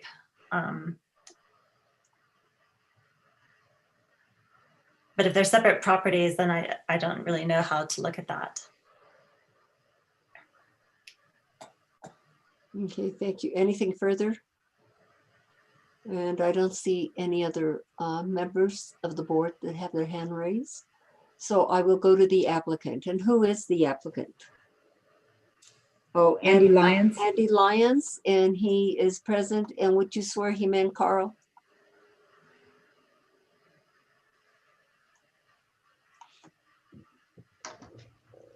Carl, you appear to be muted. Muted. Andrew, under penalty of perjury, do you swear that the testimony you're about to give is the truth, the whole truth, and nothing but the truth? I do. Please state your name and address. Andrew Lyons, P.O. Box 8858, Santa Fe, New Mexico, 87504. Thank you. Hi, Mr. Lyons. How are you? I'm good, thanks. What do you have to tell us about this project? Okay, well, I want to clarify a couple of things that were just discussed. The first is that in this zoning district, there are no lot coverage restrictions that apply, but the lot coverage is 27.8% between the two houses, which brings me to the second point. The bungalow is on the same property. It's just at the southern end. The property beyond is where 3 new houses are being built, and it was all one property at one time, but was subdivided at some point in recent years. And so what you're seeing on that site plan right there is the existing bungalow to the south and the proposed new house to the north, and they are indeed on one lot. The last thing I want to clarify is, yes, the height of the proposed new house does vary. The portal up towards the Guadalupe is the lowest section right there. And then the little enclosed section for bathroom and closet there behind the 2 windows. Then there's the high living room, dining, kitchen area. And then as you move south towards the bungalow, the structure drops 2 feet over the bedrooms and then drops again to the garage. And yeah, thank you for that clarification. That's what I was reading. Okay, and so I'm open to any further questions you have. What about the light pattern on the windows? Are they the same or are they different from one another? I'm not sure what you mean by that. I mean, you can see on that elevation right there that the widths, the bedroom wing, the two gang windows there, and the bedrooms are wider than the window in the living room, and certainly the tall, skinny French door. And that door has divided lights, but is not wide enough for a vertical mullion. So there's horizontal divisions. Other than that, I believe all the windows have mullions. Thank you. Let's see, Buddy, you have a question? Yes, thanks, Madam Chairman. When you look at the drawing, especially the elevations of the home, Are these corners going to be rounded? Because a lot of them show very sharp corners, and hopefully everything will be rounded out, more of a Santa Fe style. Yeah, yes, the intention of this structure is to be kind of the classic Pueblo revival with rounded corners and parapets and kind of the softer look. Thank you. Other questions or comments, board members, at this time? I don't see any hands going up. So Andy, let me open it for public comment at this time. We have Stephanie Beninato. Thank you very much, Stephanie Beninato. I have to say that this property epitomizes greed in Santa Fe today, in my opinion. That house, the bungalow house, was the sole structure on that property.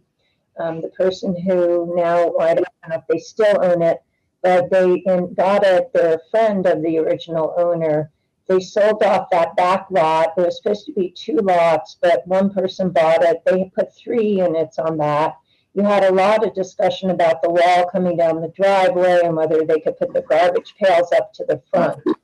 I'm amazed that you have 1 lot in which now the original house will be outsized by the new house. I thought there were zoning requirements that limited the new structure, to, I thought it was 50%, but at least no more than 100% of what the existing house was, because this house will become the main house and make the contributing house, look like a guest unit almost. And I have to say that I think that it will totally obscure the contributing structure and may have to lead to a downgrade of that structure, because it's no longer going to be really visible unless you get at a certain angle on Guadalupe Street. So I know some of this may really be zoning, and if Noah Burke's on there, maybe he could answer this. But really, a house that is bigger than the original house on the same lot, I don't even know how you get to do that and do it unless we've gone so far to just develop everything and it doesn't matter, because this really changes the look of that house, changes the feel of that lot. Which was, there was a lot of open space. It was beautiful backyard back there that is now having 3 structures on it. So 1 lot that had 1 structure will now have 5 structures with a very large front structure that, again, in my opinion, will totally obscure the contributing building and probably leads to loss of status. Thank you. Thank you. I see that a person named Kathy Rivera has her hand up and she needs to get sworn in. Carl, would you do that?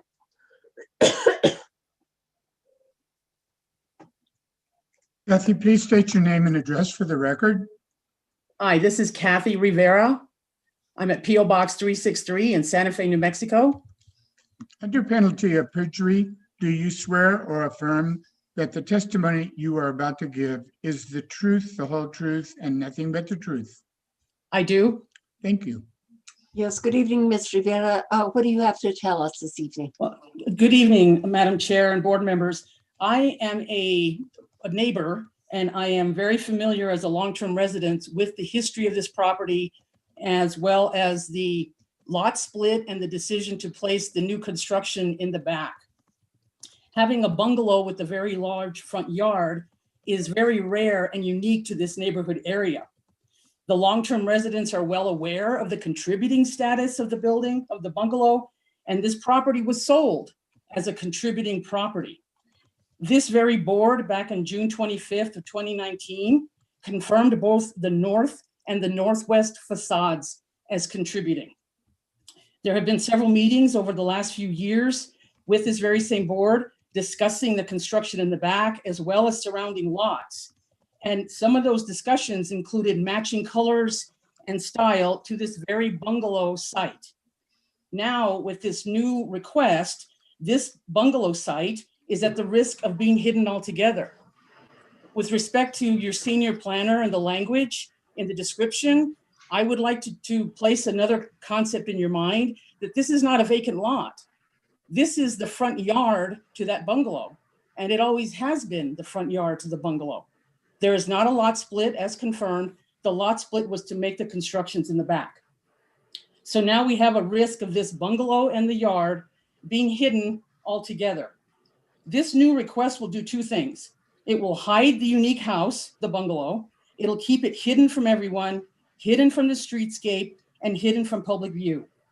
The second thing it'll do is it'll basically eliminate the existing front yard, the landscape, including the two long-standing trees.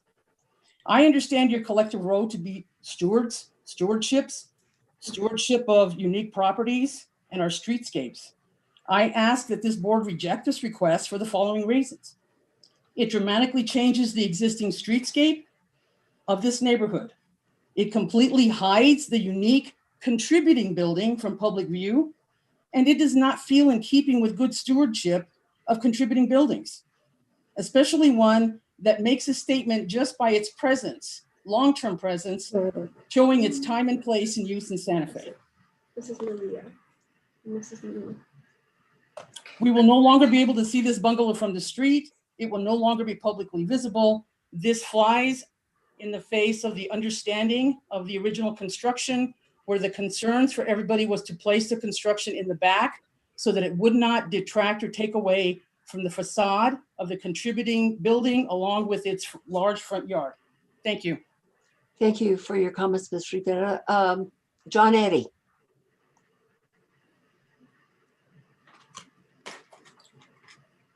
Thank you, Madam Chair. I heartily agree with both speakers who have just contributed to the meeting. That's all I can say. I very strongly agree with them. I think the fact that this is a single lot, that this property is being developed on, is the deal breaker. If there had been a lot split, you would have a different argument here, but I think it's a single lot, and the view of the bungalow in the back will be pretty much completely obliterated. And again, it's a erasure of the cultural fabric of Guadalupe Street. You did a really good job in protecting Bert's Burger Bowl. This is a very different property, obviously, but it's the character of Guadalupe Street that is the first view that many, many people see when they come into Santa Fe from the north, that is worth protecting. And both of the early speakers made very compelling arguments to that effect. Thank you, Madam Chair.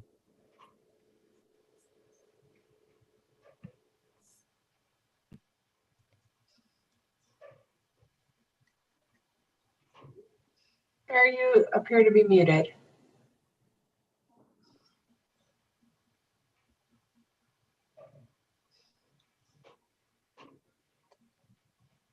Chair, we're still not able to hear you.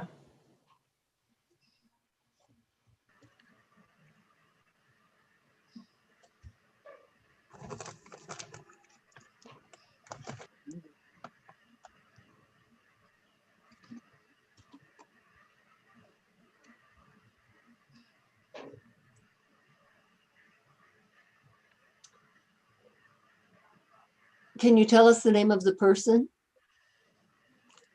that wrote the letter in, I believe, in opposition of this project?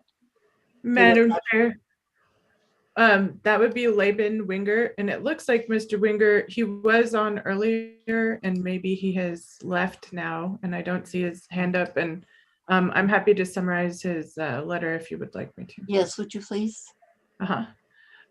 So his number one point was that there's a project going on the North Guadalupe Street that's budgeted to begin this year.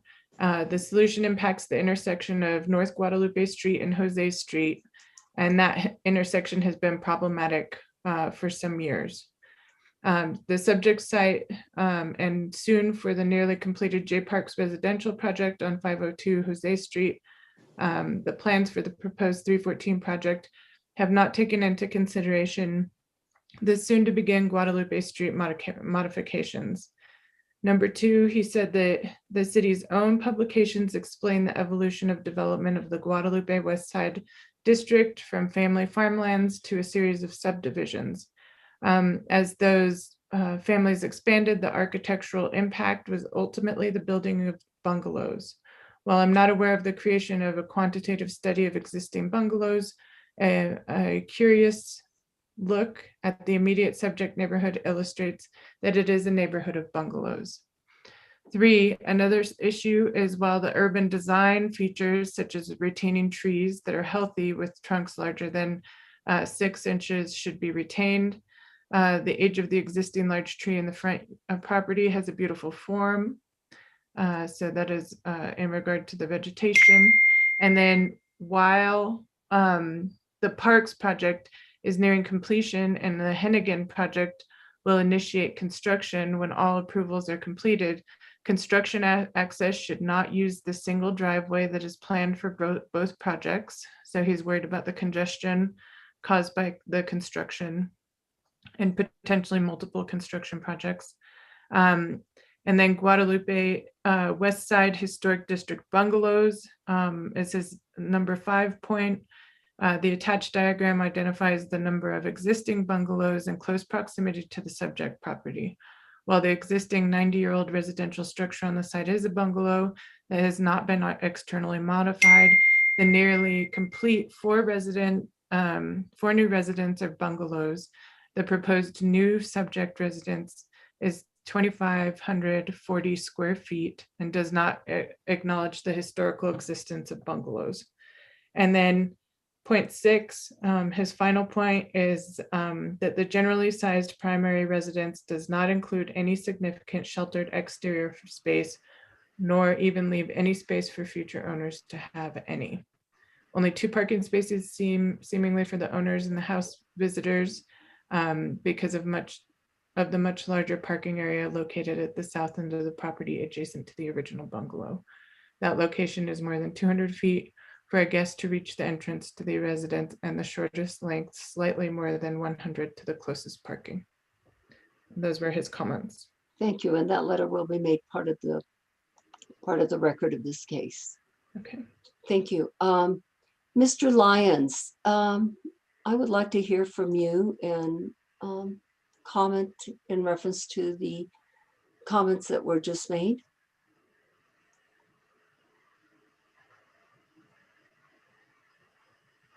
But you need to unmute. There you go. Yeah, I have a few, and then the owner has some more extensive comments that he'd like to share with the board. His name is Jim Hennigan. As for the construction access, the driveway you see in the photos is the dedicated driveway to both this property and to the property in the rear where J Parks is building 3 new houses. Mr. Wingert's suggestion that there be a second driveway cut into the front of the property for construction, I would have to go in front of city traffic. We didn't go in front of city traffic because we have a driveway. And I doubt that city traffic would approve a second driveway directly off of Guadalupe for this property when there already is a dedicated one off of a side street. I'll just leave that. Yeah, those are my thoughts on that subject. And I think the rest of it, I think Jim, my client, can address, and I believe he's available here. And what is his name again? His name is James Hennigan. Okay.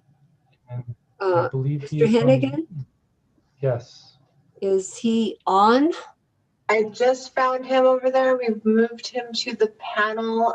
He'll have to be sworn in. You need to unmute yourself. Okay, appears to be unmuted. So Carl could swear you in and then we're ready to go. Carl, will you please swear him in? Yes. Please state your name and address. Just to clarify, this is Jay Galvan Hennigan. Okay. Oh, okay. Is that the wrong person? I'm an owner too. I own. Okay. I don't see anyone else with the same surname here. As it's Hennigan. Okay. So sorry. Are you're going to speak from this device? Yes. Can you hear me? Yes. Thank you. Okay.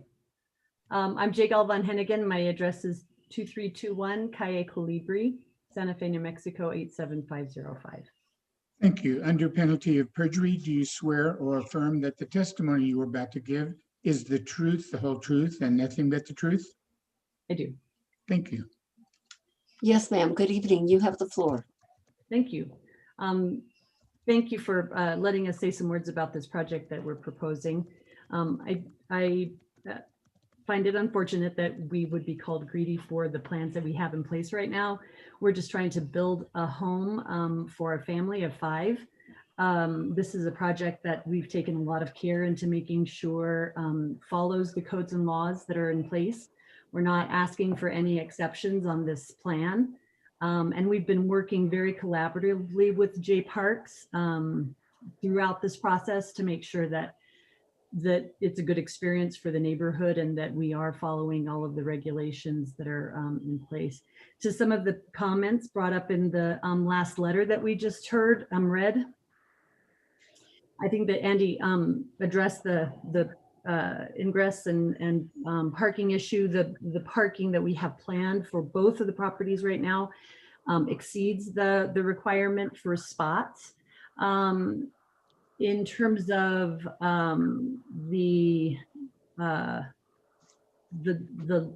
trees on the property, we know that they, in fact, have been neglected for at least a decade. We know that from the owner. I don't know that they are as healthy as what's proposed. I'm not sure where the information about the trees was coming from, but we know that the facts are different when it comes to those trees. In general, some of the other points that he brings up regarding the style of the home, again, we have followed the guidelines for the design of the home in all aspects. I don't know of any rules that would govern us needing to make the design of the home any different as compared to the other, homes in the area. I would reiterate that, in addition to other homes, there are restaurants and breweries and a Blake's and I think it's a dermatology clinic. So, there's a variety of other kinds of structures in the vicinity. I would say in general, when it comes to the purpose of our building, I want to reiterate again, I am also a native New Mexican. I value the aesthetics of our city. We also want to make it a livable city for us, and our intention is to live in this neighborhood. And so that is our intention behind our plan. There's no greed involved. We just want to build a house that our family will fit into. And I think that we have built a house that is very aesthetically pleasing and is in line with the aesthetics of our town and do comply with the requirements of it as well. Thank you. I have a question for you. So you are or are not the owner of the bungalow house? Yes, we are. You are the owner of the bungalow house, of the contributing house. Okay. And I have a question for either Nicole or Angela. Would you describe the neighborhood in particular in terms of density? In terms of, Madam Chair, in terms of density for that Jose Street, it's incredibly dense back there. There are a significant number of units that are kind of off and away from Guadalupe Street. That area, where the property is located, 314, is very open in the front, and there is quite a long yard. And then it's very commercial because it's BCD all along Guadalupe area. And so I would say that the level of congestion is really kind of from the back, Jose Street, and then Guadalupe is what it is. And there is going to be kind of a realignment of it, but the intention is to make it more pedestrian friendly and maybe actually a little bit less of a traffic thoroughfare. Okay, thank you for that. Let me see if other board members have questions for anyone, either for Mr. Lyons or Ms. Hennigan, and or for Angela or for Nicole. Board members, any questions or comments that you wish to make? I would like to hear some of your comments. Buddy, I see that you have your hand up. Yeah, I'm a little concerned that this applicant has gone through a lot to meet all the requirements of building this home on this lot. And again, it's such a mixture. When going Guadalupe, there's such a mixture of everything. So I don't think they're out of I'm trying to say, by building this home, that it's going to affect this whole Guadalupe district, because there's so much going on of different mixtures. So I am very concerned that we're trying to redirect this when they have met, like I said, they have met all the requirements. I think it'll make a wonderful home for a family close to the downtown and everything that's going on in Guadalupe. So I am definitely for this, and also the rights of people that buy a lot to be able to build a home on. So as far as I'm concerned, this is something that should be approved. Thank you. Thank you, buddy. Member Larson. I think the public raised a lot of really valid points, especially concerning the contributing building, and the fact that this does tell the story of the district and this deep lot, and I think that is really valid and important for us to consider. Looking at this house individually, I think the design complies. I think it's it's done well, and I don't know that I would have any notes to add to the design itself. It's one of those really tough ones, because obviously we're trying to protect the character of the district, and while we can't completely say that nothing can be built there, I think that we're all just trying to kind of mitigate what would be lost if this were to be added to that streetscape. And I would just ask, could we possibly look at Google Maps just to see kind of what the overall composition is of the streetscape? Because for me, I think that would be really helpful. Sure, let me pull it up. Hang on one second. I'd also say I think there's some really mature trees on this lot too, which makes it even tougher, because again, it does kind of tell that landscape kind of history. So I do have to note that the board actually, unfortunately, there's nothing that the board has purview of in regard to vegetation or trees. And Noah has offered to kind of chime in, and maybe he could talk about the preservation of old trees and things like that. yeah, like an in-kind replacement or something on a different section of the lot, possibly. I don't know. I'm not an arborist, so it would be good to hear from Noah on that point. Okay. We will hear from Noah, but let me hear from Member Beachside. Thank you, Madam Chair. I heartily agree with the members of the public that spoke on this issue, and thank them for being so forceful in their comments. I think they're really important. And I I sympathize with the applicant who has followed the rules with respect to the design, but I'm not even able to look at the design of this house because of what its impact to the contributing bungalow is. I think that we tend to devalue open spaces when we make these decisions sometimes, and the description of a vacant lot, which Ms. Rivera pointed out, is not accurate for this project.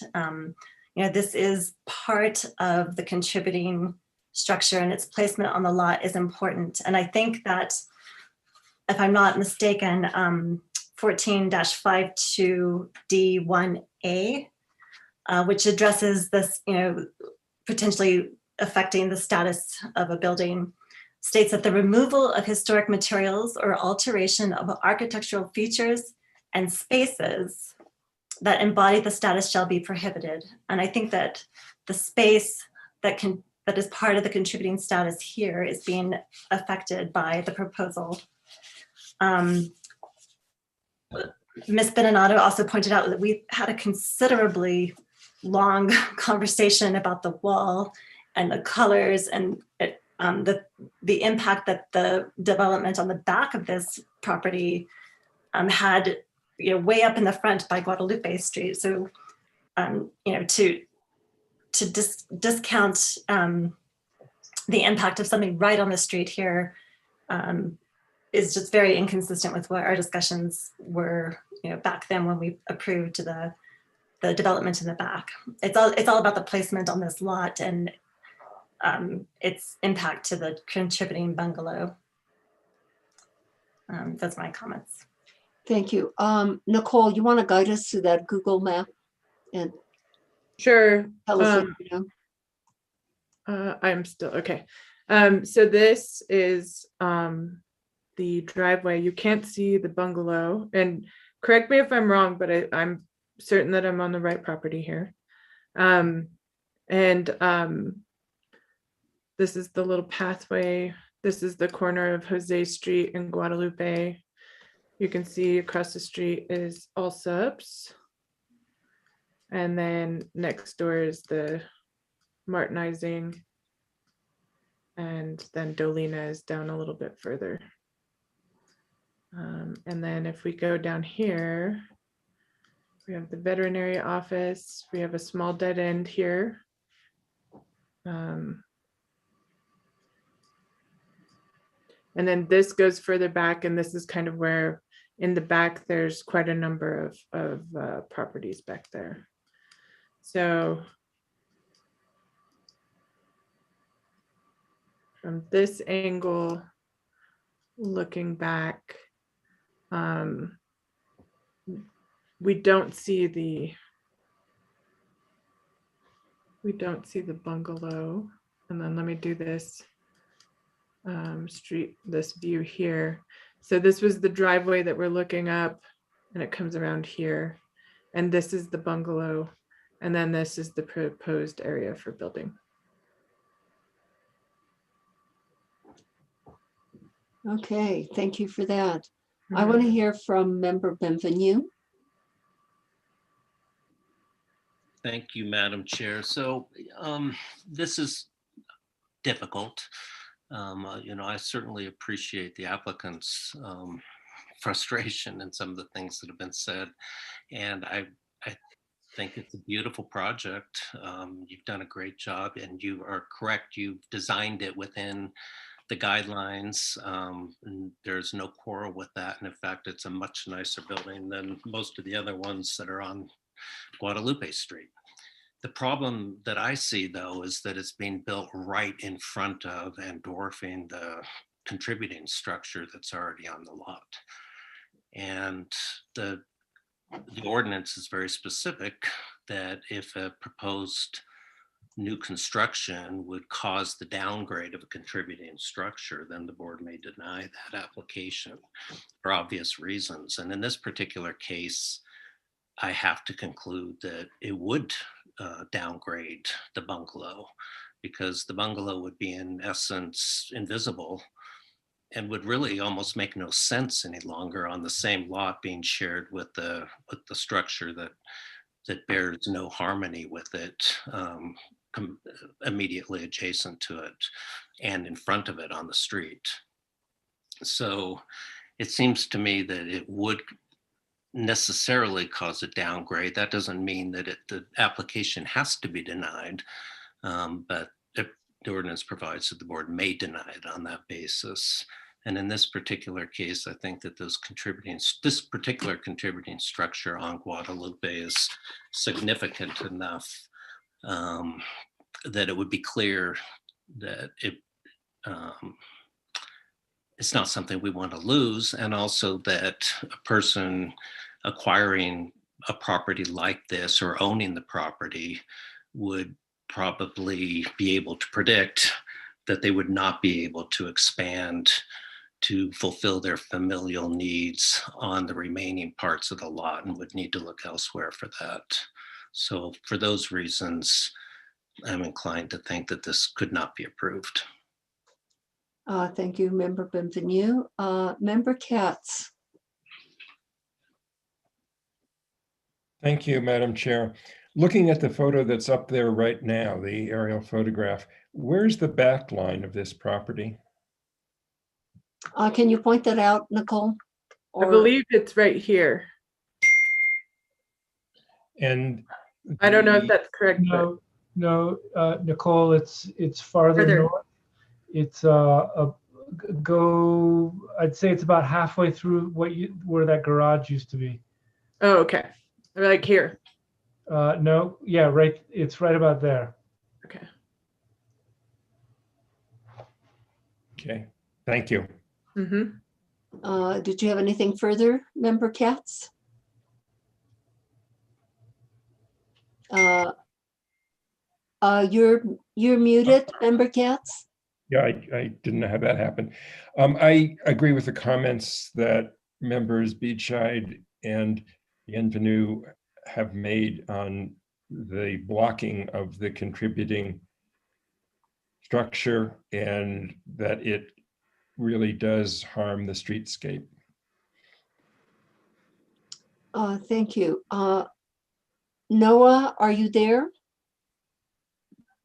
Madam Chair, I am here. Okay, what do you have to tell us about this project? So there was a lot split done that was included. I'm not sure if it made it to your packets. That was the legal lot of record, which shows the lot line. But the way that we kind of look at this is we go to the BCD section of our code, which is a streetscape section, and talks about look and feel. And then one of the main things that I would point out is that it talks about design objectives for the townscapes. And for the BCD Westside Guadalupe towns, it says maintain the small scale and residential character and streetscape. From that, we then go look at the BCD guidelines for development, which there is no density requirement in there. And then there's also no landscape requirement. If you look at the surrounding character of the neighborhood, directly to the east of this property is high density residential, which is R29, which if you look at the development patterns in that area, you would see a lot of small individual lots and a lot of density. You'd see multiple units on single parcels, sometimes in excess of 10 units. And then you would see, you gradually make your way over to this property, which has a mix of residential, small residential, and also commercial development as well as that. To speak about the landscaping requirements, like I said, there are no landscaping requirements for this property because it's in the BCD Westside Guadalupe subdistrict, and also significant trees, which are 6-inch caliper or greater, or that are 8 feet evergreens or greater, would only be required to be replaced if they were required as part of a development review. So if they were required for screening, if they were required to be part of the streetscape. The way that we've looked at this project is a house and a guest house. The bungalow that we're speaking of now is now being considered a guest house because the new property, the new development is going to actually be the primary dwelling unit. So it meets all our setback requirements. And in reviewing the streetscape ordinance for this district, it satisfies that as well. Thank you. when you started your comments, Noah, you indicated something about a lot split. Would you go into detail about that? Yes. I can actually share my screen if you'd like to show you what the lot split looks like for this property. Would that be, No, Madam Chair? that would be, yes, that would be very helpful because Okay, let me go ahead and see if I can do this. Okay. So you can all see this? yes. Okay, so in This is in your 2000, packet. it's in the Sorry. packet. It is in your packet, you guys, but it's just a better way to look at it with Noah. So in 2019, the applicant submitted a request for a lot split. And what you can see here is that the lot line is right where my cursor is, right here. And this split this into 2 tracks. It split off what's the existing bungalow and then a garage. And then there was a fence and gate, which has been removed. This has been reviewed by fire and all our development review team. And then here's the rear lot that has 3 units on it. So it did go through a formal process for a lot split. And this is how it has developed as such. It does appear that the applicant submitted a permit for the 3 units in the rear. And now this is the application in front of you, but it did actually get approval for a lot split, which was publicly noticed and was heard by the summary committee in 2019. Okay, thank you. But with the property that we are talking about now, with a bungalow house, that is not the split. It is not, that lot is not split. Correct, Madam Chair. The split is further back. Yeah, okay. Where's the lot line? Where my little cursor is right here. This is the lot line. No, that's not right. It's farther north. Yeah. Oh yeah, I'm sorry. Here's the lot line. Behind the bungalow. Yeah. Yeah. And this is Right about behind the bungalow. Yeah. right See where here. it says- Yes, exactly. Yeah. Okay, thank you. Mr. Lyons or Ms. Hennigan, do you have further comments? I'll just add that when you look at the aerial photo on Google Earth, you see that this lot is, I mean, this was all farmland at one point, but currently this lot is now the anomaly. It is a large lot, has a lot of vacant land compared to what the surrounding neighborhood is like. And it was especially the case before the lot split and the building of the 3 new houses in back. So there you actually have a pretty good picture of it. You can see 314A, and you can see what is labeled 502C, B, and A. That was all one lot until just 2 years ago, during this lot split that Noah just described. So I'll just say that I don't think it's out of character for the neighborhood for a house to be built on the forward northern portion of this lot. I think it's in keeping actually with the rest of the surrounding neighborhood. Thank you, Andy. Yes, Nicole, did you have something? I do actually. I kind of want to flesh out some things, which is that so the contributing status of the bungalow at the back of the property, I think that the nature of how it might actually result in a disruption of its contributing status needs to be looked at a little bit more. And I want to read this D1A. The status of a significant contributing or landmark structure shall be retained and preserved. If a proposed alteration will cause a structure to lose significant contributing or landmark status, the application shall be denied. The removal of historic material or alteration of architectural features or spaces that embody the status shall be prohibited. Now, I think the challenge with calling on this spaces is that landscaping, yard, things like that can't be like part of the contributing status of a property. And so I think that there's maybe kind of a question on interpreting the yard space as a space that embodies the status. So in my understanding of the code and experience, that would be something more like maybe a courtyard, or like that kind of space created by surrounding structure. And so I just want to caution, as the board kind of moves forward with that discussion, to really consider how the contributing status or any of the primary facades of the actual structure that is contributing is affected by the construction of a house near or in front of it. Thank you. Nicole, would you tell us again what the primary facades are by elevation? I actually don't know, but I heard a woman cite it, which we'd have to look at the case where that was designated. But I would guess that it's the east and the north, because those are the publicly visible sides. But isn't the south the entrance to the house? I don't know. Yeah, to that bungalow style. I think that as it was showing it appeared to me that it was the south elevation. Mm-hmm. And Ms. Hannigan can probably tell us, and so can Mr. Lyons, since she's the owner. Ms. Hannigan, isn't the south elevation the entrance to the bungalow house? The entrance is facing Guadalupe. Oh, it is facing Guadalupe, so it's the north. I forget my. There's one on both ends. Pardon? There's an entrance on both ends, both north and south. Yes, there's also entrance from the garage. Oh, here, let me share again. You're talking about the existing house, right, madam? Yeah, right. So that would be here, this like northeast side. And then you're saying that there's an entrance here as well, Andy?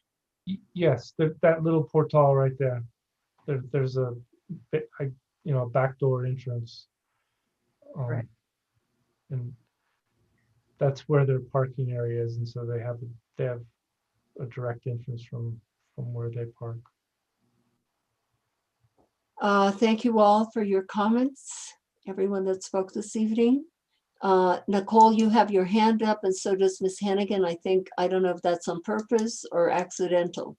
That's accident for me, sorry. It is on purpose for me. Oh, go ahead. I just wanted to take another moment just to reiterate that is our understanding as well. We have been very thoughtful about reviewing the rules in place regarding the space versus the structure when it comes to a contributing status.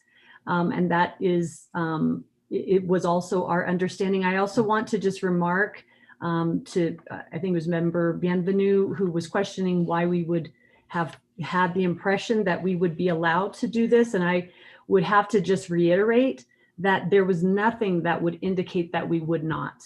We've really gone through many milestones with this project, from purchasing the lot, subdividing it, getting our permits. And so there were many opportunities to have seen caveats that were not there. So the answer to that is that there was nothing that would have indicated that we would not be able to move forward in this way.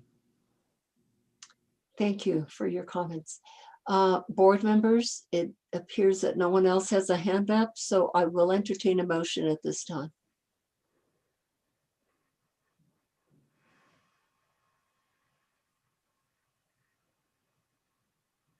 Member Bienvenue. Thank you, Madam Chair. And thank you for your clarification, applicant Ms. Hannigan. I didn't mean to suggest that you'd actually knew.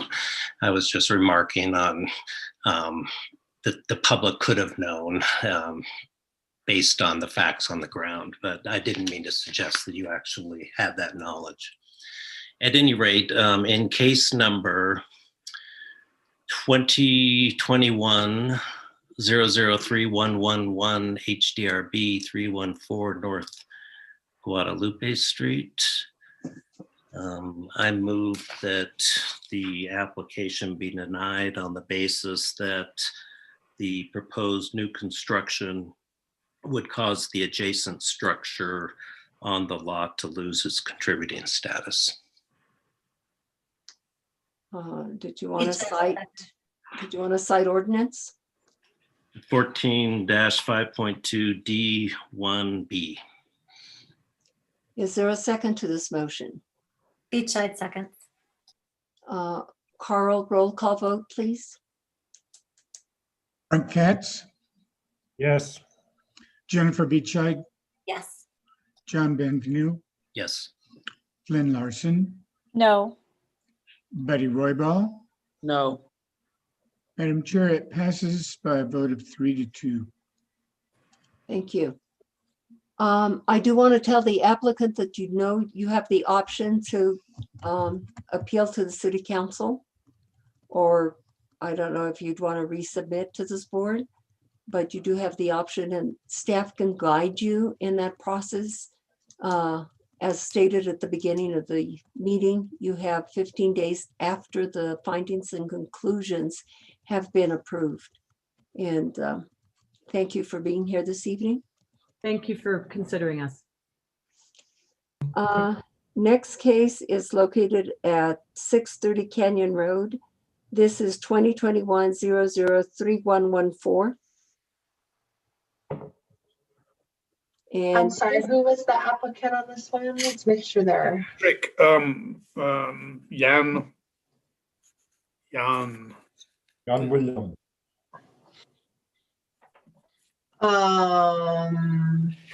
Okay, I see. Promote to panelist. Jan Wilhelm is joining the panel. Ready to go, thanks. okay, Daniel, this is your case. May we hear it, please? Yes, thank you, Madam Chair. 630 Canyon Road is a property with a non-residential structure designated significant to the downtown East Side Historic District. The main structure on the street, known as the Olive Rush House, is a significant structure used by the Santa Fe monthly meeting of the Religious Society of Friends. I'll just show you a few glimpses. This is the street view. Here is the little pedestrian entryway that goes through into the rear courtyard. This is the driveway, which is taken from this view of the street of Canyon Road. Here you can see on the map, the meeting house is located at the front on the street. The lot extends a significant distance back from the street. This portion is pretty much unbuilt except for a small structure here, which is the caretaker structure. Here are some views, again, using my V shape to denote the direction of the view. These are views of the rear of the lot. There's a playground, outdoor area. And this is another one. And so now we come to the proposal. The society proposes to construct a new structure behind the main structure in a location with no public visibility. It will have 1,500 square feet of heated space and 585 square feet of portal. The maximum allowable height is 14 feet 9 inches, and the structure will be 14 feet 8 inches in height. The main room will have an octagonal form, as you can see here, with additional rooms on the west and the north and the south, bathrooms, storage areas, entry, conference space. Portals will extend in the front, north facade, and on the southeast corner. So these here are portals. This dotted line is portal, and here is also a portal. Here are elevations. Again, you can see the little portals a little more clearly. Here's the north portal. That's the south corner. It has a flat roof. The applicant has endeavored to keep it within the Santa Fe style while trying to also satisfy the needs of the society for a conference space that is quasi circular. Here is a rendering showing the octagonal flat roofed structure with these portals.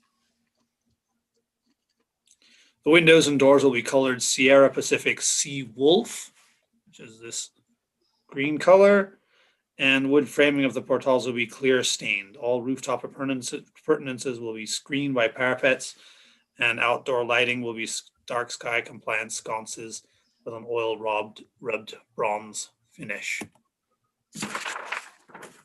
Staff recommends approval of the proposed project and finds that the application complies with section 14-5.2D and the design standards E. I stand for questions. Daniel, how far back is this proposal from the significant house? I don't know how many feet that is, but you can get a sense of it from these. Can see if I can ask. I would ask the applicant. I don't have that number. I will ask the applicant. Yeah. And also, would you show us that, what is on that roof? What is that? Of the proposed building? Octagonal, whatever that was. There is a skylight that will be hidden from view. Is that what you mean? No, give it, take it back to that rendering. The color, that one. Okay, what is that on the roof? This is the roof. This is just the top of the structure. This is the portal. Oh, okay. Is that kind of, what shape would you say that's in? The portal? No, the roof itself. Well, as the plan shows, there is there's an octagonal structure with an. Okay, that's what I'm getting at. So what you're seeing is this octagonal shape. But the roof is flat. It conforms to the design guidelines. It's just that it has this on this right, northeast and south side, this kind of octagonal form, which is. So that can be seen, correct? Well, not publicly, but you can see it in the sense when you're standing, behind the society house. Okay, and is this area, what we're seeing here, all these trees, is that something that actually exists there, or it does not? I believe this is a doctored photograph of the view from the society house. So it looks similar to this, yes. Okay, let me see. Buddy, you have your hand up? Yeah, Daniel, I have two questions. Is this a commercial building in a residential area? They're adding, and also the front building, was that a contributing or significant building? The front building is a significant building. Okay, are we running into the same problem with the case that we just had? What happens to a significant building where you add a new building on the same lot? Does that devalue the significance of the existing structure?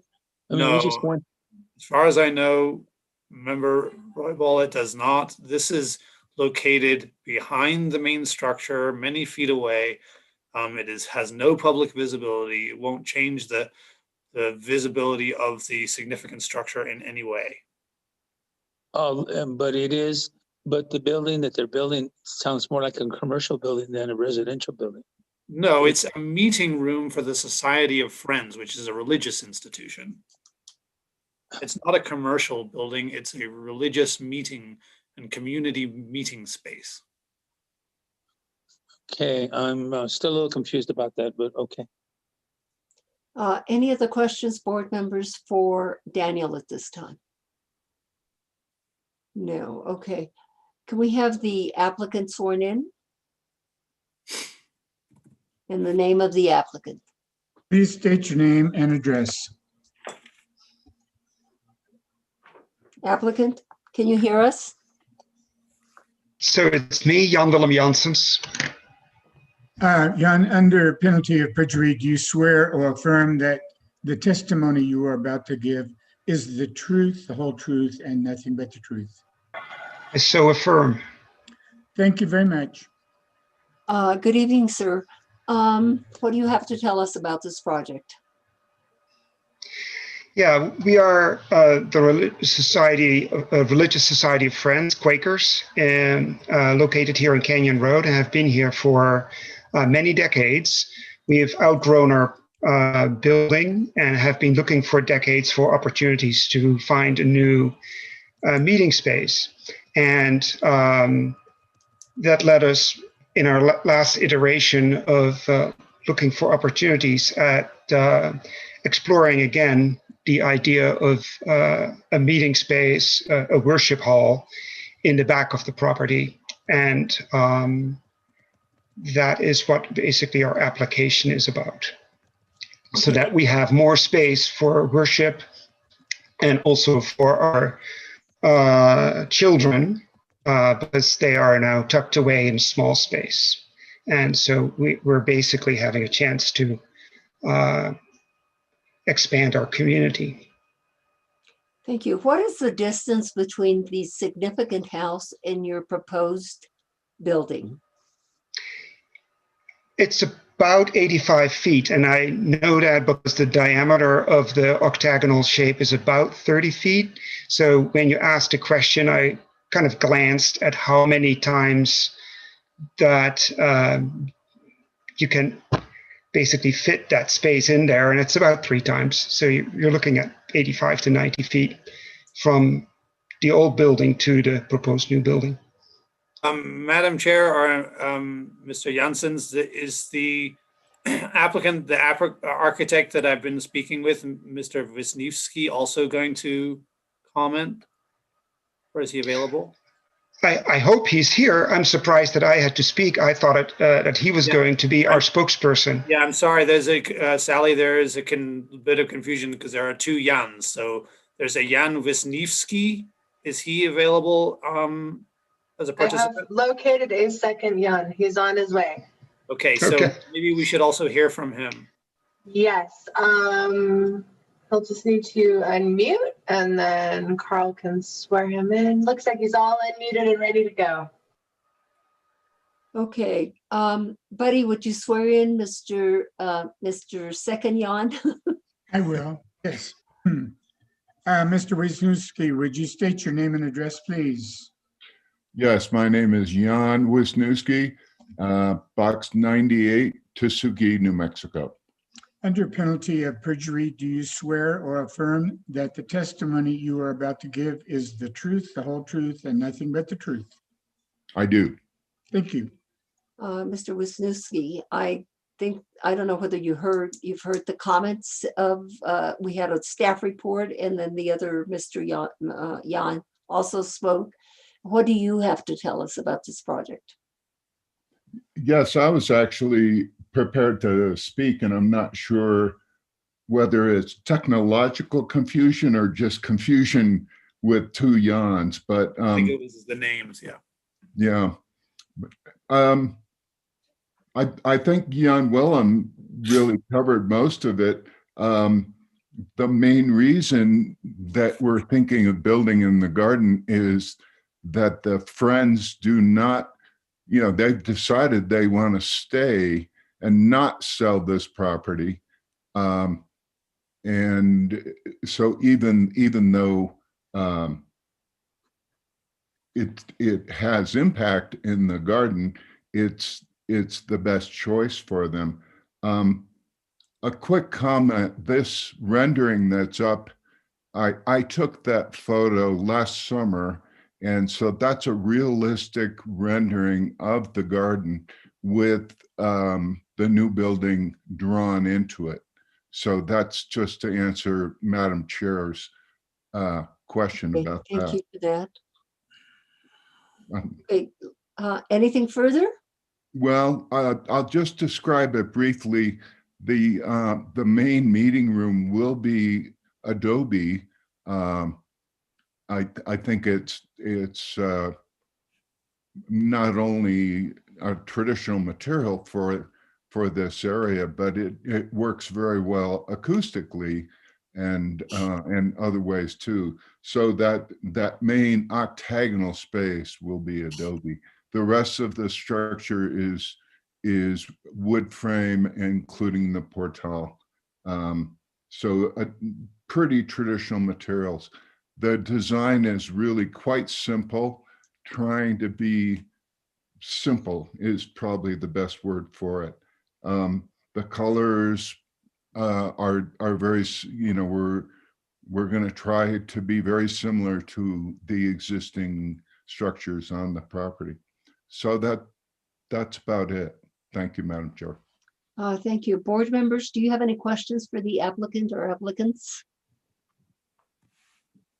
I don't see any hands that went up. So because we don't have any hands that are up, I will go to public comment. And we have Stephanie Beninato and another person. Let's hear from Stephanie. Thank you, Madam Chair. I'm Stephanie Beninato. I can't tell you how excited I am that the Friends are going to stay in this location and that they are proposing this very innovative structure. I do want to remind you that, first of all, 90 feet is not going to impact any of the facades of a significant structure. And you have allowed on the, it was the New Mexico Museum Foundation where they wanted a triangular building that you allowed. And so this one, I think is quite in keeping with the society's need for a rounded room because that's how they sit and that's how they meet. And I hope they have some money to do some repair work, maintenance work on the main house. I know that they've had a school there for children for a very long time. My kids went there one summer. It was a great experience. They actually have a goat easement on the back of that property, probably one of the few that remains, but there was a goat easement that went all the way up Canyon Road. So when you put your animals up on the mountain for the summer, you did not go up Canyon, you went up the easement. And I think that this is a very adaptive, good use of a very, very large lot. I mean, 90 feet is almost 100 feet. That's a normal residential lot is 100 by 50 to give you some perspective. And in terms of Mr. Roybal's concerns for the case just before, I remind you of the case on Don Gaspar, which had a house that was also contributing that was set far back from the street that wanted to put a wall or a fence up that you denied because of the large setback and that being typical of this lot. Whereas Olive Rush's house is right on the street and it's been there and it's not going to interfere with people's, the impact on the visual impact. And I do hope that they maintain the blood floor in the old meeting room as well and some of the murals that are on the property. Thank you very much. We lost your audio. Oh, thank you. No, we heard her. I did. I did. heard her. Did you hear me? I don't know why we can't hear you anymore. Yes, Can you hear me now? Yes, I can hear you. You can't hear her, Sally? I think it must be Sally's audio then, I hope. Did you get my comments? Yes, yes, all your comments were heard. Carl, did you get my comments? I'm sorry, it must be my end. I heard all your comments and they were definitely recorded for sure. Okay. Apologies. I heard them too. Okay, I don't know what happened to mine then. Sorry. Thank you. Okay, we had two other people. I saw that Bettina Raphael had her hand up, but now it's not up. I don't know if she wants to speak. Yes, Bettina Raphael, would you get her sworn in? And also Marilyn? Is this Marilyn that we know? You can swear both of them in, Carl. Okay. Bettina and Marilyn, under penalty of perjury, do you swear or affirm that the testimony you are about to give is the truth, the whole truth, and nothing but the truth? I affirm. I do. Please state your name and address when you speak. Do I go first? Bettina? Yes, go ahead, Bettina. All right, I am Bettina Raphael, and I live at 611 Cortez Street, Santa Fe. And I have lived here for almost 30 years. And in those years, I have functioned as an art conservator, restorer of artifacts and historic objects. And in that role, I feel very strongly about historic preservation as well as object preservation. I have been attending the Quaker meeting on Canyon Road for at least 15 years. And I'm very familiar with this project and with the history of Olive Rush, since I have made a study of her life and her artworks.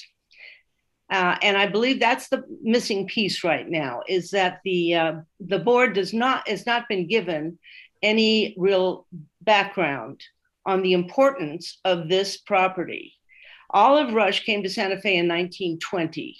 She bought this house about the same year, and it was already an older ranch house, farmhouse. 1850 is what we're guessing.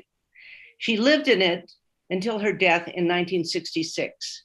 And in those years, 40 years, she was not only considered the first lady of the arts in Santa Fe with the art colony here, but she was and she painted the La Fonda Hotel. She taught the Indians at the Indian School, and she was a major personage, not only in the Southwest, but across the country. She showed her works. In addition to that, she spent 40 years tending her garden, which is exactly where this building is being proposed. She was noted for her garden. She was noted for soliciting plants from across the city. She had them documented. She planted flowers, often in arrangements that reflected her own paintings and her palette. She planted many of the trees and other foliage that's still there, and you're not seeing any of it in the photographs that are being presented because they are looking towards the back of the property, which has been neglected for the last 20 years, perhaps. The whole front part of the garden between this new building, proposed building, and the old meeting house was full of a designed garden of both vegetables, flowering plants, etc. She nurtured this. She was famous for her tea parties in her garden, and all artists of that period, 1920 on, knew of Olive Rush and attended her teas and her coffees in the garden. This garden not only was an intrinsic part of her life and her home, but when she was anticipating her own death, she planned to give the property to the Quaker meeting so it could continue to hold meetings in her historic house at the front of the property. That she made an agreement with the meeting at that time that stipulated that the property, and that to me includes the garden as a very intrinsic part of this historic property, that the property would be preserved, respected, and preserved the whole historic nature of the property. This has come under question because of this proposal to build in the back. But we are very knowledgeable from talking about this for 2 or 3 years now, that it'll consume half of the garden, the building. And it will destroy the rest of the garden just in the process, most of it, in the process of assembling the materials, transporting it into the space for building. We feel that there's no reason to jeopardize an integral part of the history of this whole property and of Olive Rush's legacy for the construction of a 1,500 square foot building. Madam Chair, I apologize, but it's been over 2 minutes. Okay, Ms. Raphael, go ahead and finish your comments. And so I'm going to ask you a question. So you are opposing the proposed building? I am opposing it, and I'm also here to tell you that the meeting is not unified in its desire for this or its approval. Okay, thank you very much for your comments and the history. Okay, Marilyn? Yes, thank you, Madam Chair. I'm Marilyn Bain. I live at 622.5 Canyon Road, I which is thought right. that was you, Marilyn. Yeah, it is I. Yes, nice to hear you. Thank you very much. I'm actually doing this, and thank heavens Marilyn, I apologize for interrupting you, but were you sworn in? no, yes, I was sworn in. She was. I'm sorry for interrupting you. Please fine. proceed. It's getting late. I'm sorry. Good check, And it wouldn't be the Sally. first time, don't worry. They were sworn in at the same time. Yes. Anyway, I live right on the other side of the Coyote fence, down a private drive with 4 homes. And we will be, it will be literally next to our driveway. And I'm sort of the Johnny come lately there. I've only been there 30 years. But Bettina referred to the ranch house that it was. That was owned by Jose Gonzalez, who has the very last house on our driveway. And it was his grandmother's house that they sold to Olive Rush. And he served as a model. He's almost 100 years old. And he still lives in his family home. And he used to work in the garden with Olive. And she also included him. He served as a model for her on several paintings.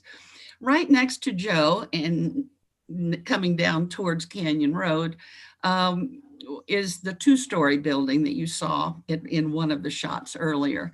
And that was owned by Peggy and Dick Humphreys. His funeral service there, that's their house.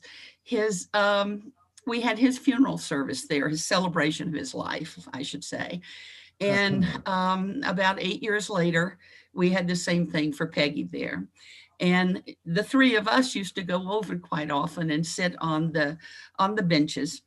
And what was great is because the friends were really terrific in letting not only those of us in the neighborhood or people who live here, but also visitors who came and would come in and say, well, now this is Santa Fe. And we'd say, yeah, it is. And it was a wonderful garden, and continues to be a wonderful garden, even though much of it is not used.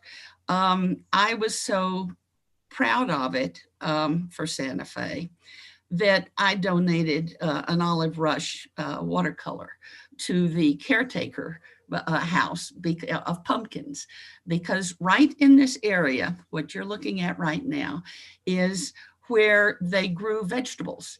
The friends, the caretaker, and they had corn, and they had it.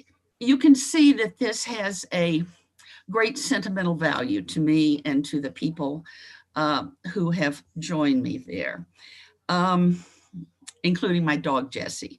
And they would say, bring Jessie anytime. And I met many dog walkers who came, would sit on the benches just to enjoy some quiet, particularly when there were a lot of people on Canyon Road. So it's very valuable to a lot of people, and not just those of us who are neighbors, but also my phone has been ringing off the hook for 2 days, asking me to please represent them, saying how important that garden is. And one particular phrase I thought was quite good. They said, Marilyn, if this is a, what is it? It's getting late, guys. It's a significant property. Doesn't a property include the garden? And I said, I really don't know, but I know someone on the H board will know. And but the idea is we feel it's a pretty significant garden too. So my concern, and their concern really, is any building, frankly. It isn't this. We know Jan, and he is a very competent and very much appreciated architect. It is the idea of the garden not being there. And the only remedy that I can see as a possibility would that maybe it could be a little bit back further to the property line at the rear. If it wasn't just up quite so close, if it could just move back maybe more to the rear, so that maybe there's a little more room for the garden. And also there are concerns that when the building is being done, is that going to take out all the trees? Is it going to take out all the heritage flowers, seeds? Those of you who knew Drew Bacigalupa, he and Olive were very good friends, and she gave him some rose seeds, little rose bushes and cuttings and stuff. And I don't know if you remember, but he had rose bushes all in Madam front. Chair, I just wanted to let you know that we're over. I was trying to be equitable in my negligence at the time. That was very thoughtful. Sorry. I will finish. Marilyn, if you'll just wrap it up. I'll wrap it up by saying, is there a possibility of moving what Jan has designed further back, away from the, as far back as possible from the main house? Thank you very much. Thank you for your I comments. appreciate your help. There appear to be no other people from the public wishing to comment. So I will take it back to the board. And Nicole, you have your hand up. I only put it up for the time. I apologize for that. Oh, okay, that's fine. Board members, I would like to hear from you. Do you have any comments or questions? Anybody? Yes, Member Beachside. Thank you, Madam Chair. Yeah, I think it's really interesting that we've had two cases sort of back to back that involve spaces, and I feel like my position is strengthened by this discussion. This is a historic garden. It's typical of the period, the early 1900s. It obviously has a lot of meaning to the community that surrounds this building. You know, this project is different from the one that we just heard in that the addition of the new building doesn't impact the existing structure, but it does impact the space. And I mean, I would say that I think the Friends have been extremely good stewards of this property. And I think it's interesting to know that there's some discord in the, or disagreement about the way to proceed to develop the property. I have to say, I think that the stories of the garden that were shared by Ms. Raphael and Ms.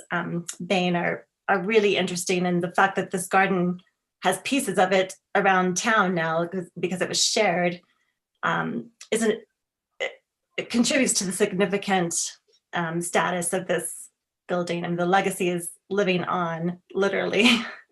So yeah, I'd be interested to know if the applicant has any thoughts about what this proposal will do to the garden and how he sees that impact being mitigated by anything he's doing.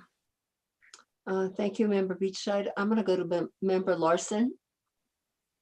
Thanks. Yeah, I just wanted to thank the public for expressing those stories and those histories. It really helps us as the board to have a more informed discussion and make you know, the best informed decisions that we can.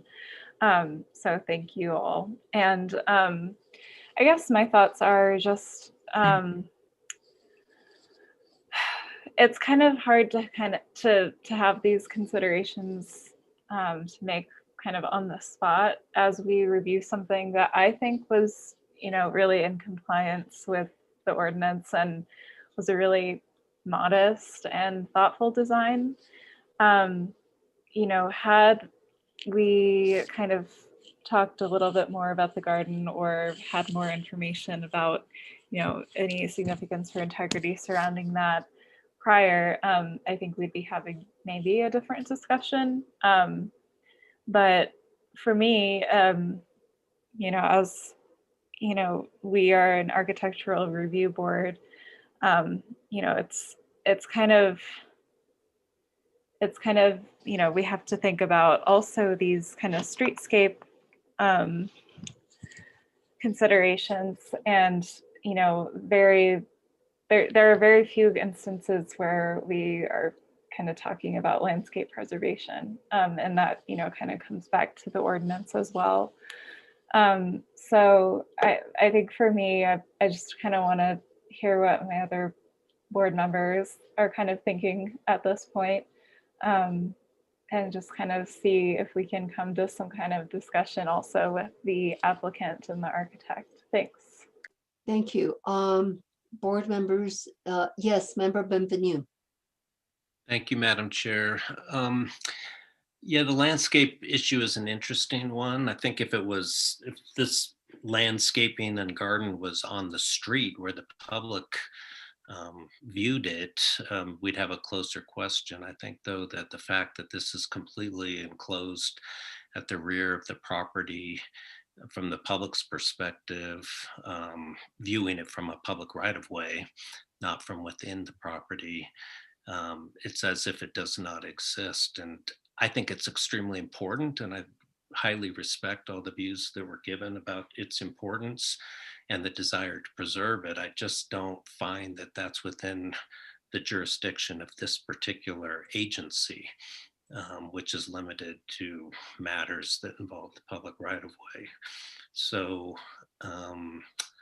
unless I'm missing something in the ordinance, it seems to me that those are all things that you hope that the applicant has taken into account to mitigate those effects to the greatest extent possible, that the members of the society are having internal discussions to reach a consensus that hopefully protects Olive Rush's legacy to the extent possible, and that there's discussion with other historically minded preservation people and organizations in town that don't necessarily have the kind of enforcement power this board does, but have just as much interest in preserving something that's not within our jurisdiction, but is certainly important to Santa Fe. Thank you, Member Benvenue. I'm going to go to Daniel at this time, then I'll go to you, Member Katz. Daniel? Yeah, thank you, Madam Chair. I just wanted to support Mr. Benvenue's view. As far as I'm aware, the architectural spaces that embody the status do not include non-publicly visible garden areas. That's the one thing I think that I think that the board would be hard pressed to find a code basis to say that this project would have any impact on the status of the structure. The second point is maybe also the applicant could flesh out. My understanding is that in principle anyway, the meeting of the Society of Friends operates in a very considered way, using a consensus-based method. Even if, of course, members of the public can and should express their views, the board should take into consideration that this is a multi-year process, not 3 years, more like many years, a decade or more, in which this concept has been gestating. And so that should be balanced. That should be kept in balance when hearing opposing views that are coming up in this short meeting. Thank you. Thank you, Daniel. Member Katz. Yes, thank you, Madam Chair. I would be curious whether they feel they could move it back 20 feet to preserve more of the garden space. Thank you. Architect, can you tell us how much, as you have your proposal right now, how much of the garden is being compromised? And also, do you feel that, as Ms. Bain stated, and now Member Katz, could you move your proposal further back to preserve more of the garden space? Yes. it's possible to move this building back, but the shape of the building is specifically designed to have the least impact, particularly on some significant trees that are near the building. And in particular, there's a large, I think it might be an apricot, I'm not sure, a large, mature, really quite nice tree that would be ruined. Well, it would just go away if we did move it back. That's that tree right there, I believe. I'm going to see if I can find a Google image to share that could give us a little more. Yeah. I have Google Earth open if you want it. Yeah, can you do a Google Earth, but the aerial view where we could see maybe? So you feel that where you have situated the building, that will be the least compromising to the garden? Is that what you're saying? Yes, that's correct, Madam Chair. So let's look at this Google Earth. So you see the winding pathways in the garden proper, and where the winding pathways terminate, that's where this building begins. And that large tree, yes, that large tree is the thing that I and the members of the meeting would prefer to keep. If you move one tree north, that's a not so large tree, but that's a juniper, less worthy of preservation in most people's eye. So that's why the building is located there.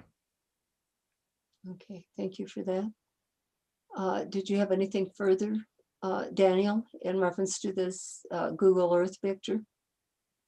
Just that I think it's important to register that this has been carefully cited in relation to the important elements in the garden, and that moving the house back will likely compromise this tree that the society is trying to preserve. Thank you. Board members and architects and other representatives for this project, if you have nothing further to say, I will entertain a motion at this time. Yes, Jan or John or Jan. Gosh, I'm so sorry. No problem. I've crucified your name. Jan Willem. Yes, go ahead. So a couple things. So yeah, the location was very carefully chosen in the location where there is actually only grass. So no plants that are of any historic meaning that are mentioned by Bettina Raphael are going to be impacted. The only impact will be on the junipers, like Jan Wisniewski said, and a few lilacs that are next to a juniper on the north side. If we move it more to the south, we pretty soon come into the setback on the rear of the property. And also, to keep the property on the southern end usable, we cannot squeeze that too much, because currently that is a children's play area, and for safety purposes and usability of that space, it is important to actually maintain somewhat of a space there. And you can play maybe 6 feet with the location, but otherwise you get into trouble on the back end. So that about that. And actually the most valuable part of the garden, which is actually in that 90-foot area between the old building and the new proposed building, will stay entirely intact, because we're going to actually only have an access pathway from the entrance to the front, in the front end, to the back, where we're going to over that pathway that you see there, so that the main garden can be entirely preserved and protected, and that only the vehicles that have to go through here, that will be very small pieces of equipment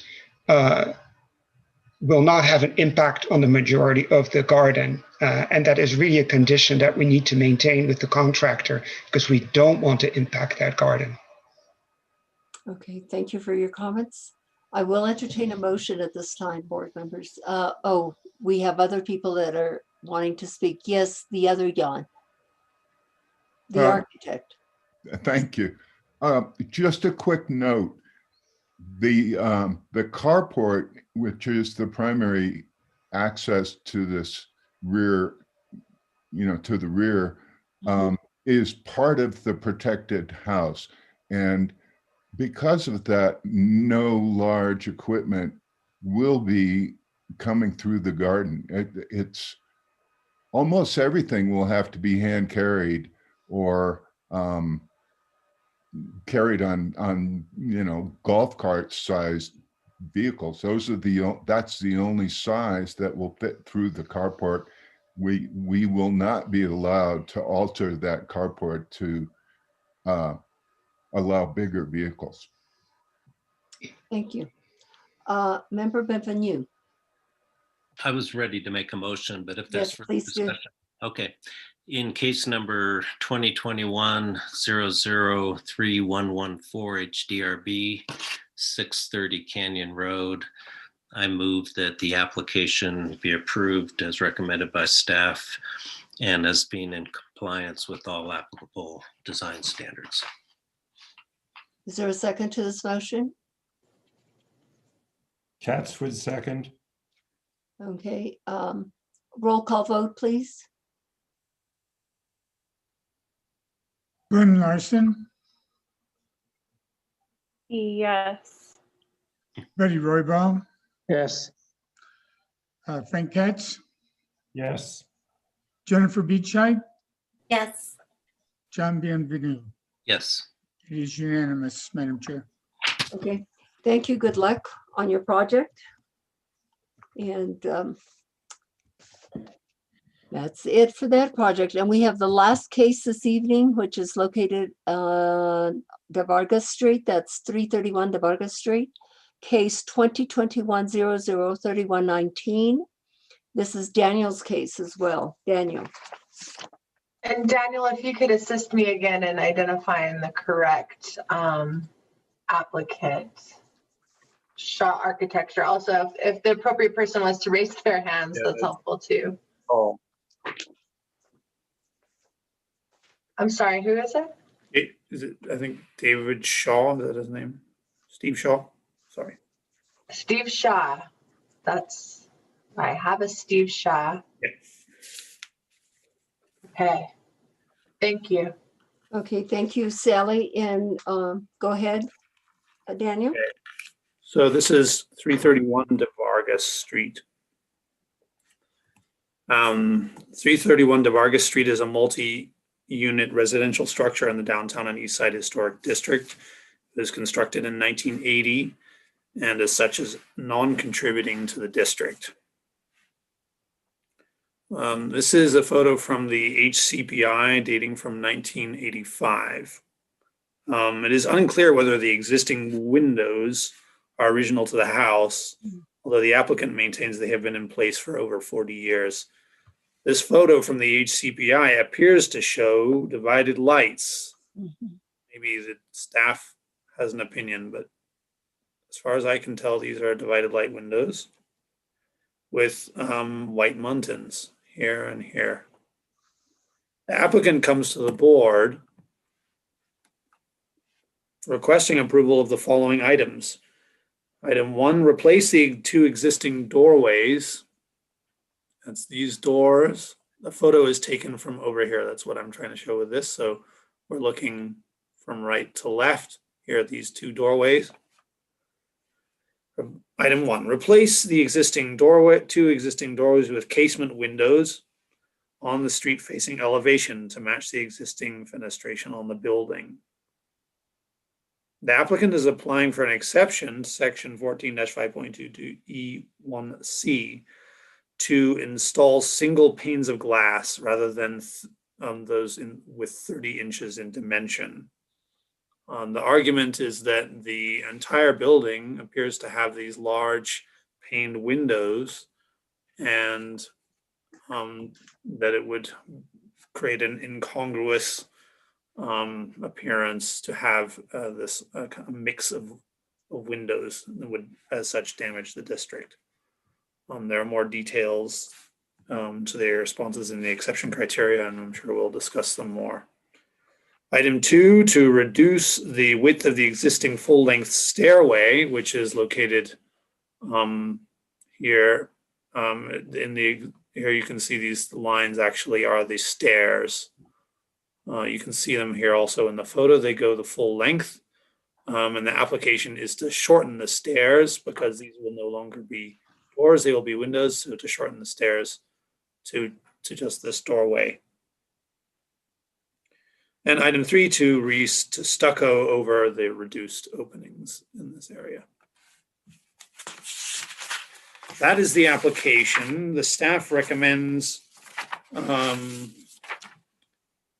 that the exception criteria have not been met, and the application does not comply with section 14-5.2 which requires that windows have 30-inch rule.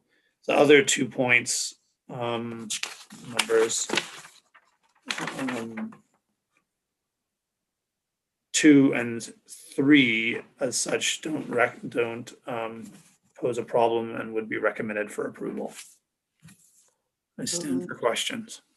Daniel, so is this the only elevation that's being impacted or changed? Yes, it is. And maybe I should ask this for Sally. We've been talking about conformity. Would you talk to us about the impact of the conformity standard in reference to this particular project?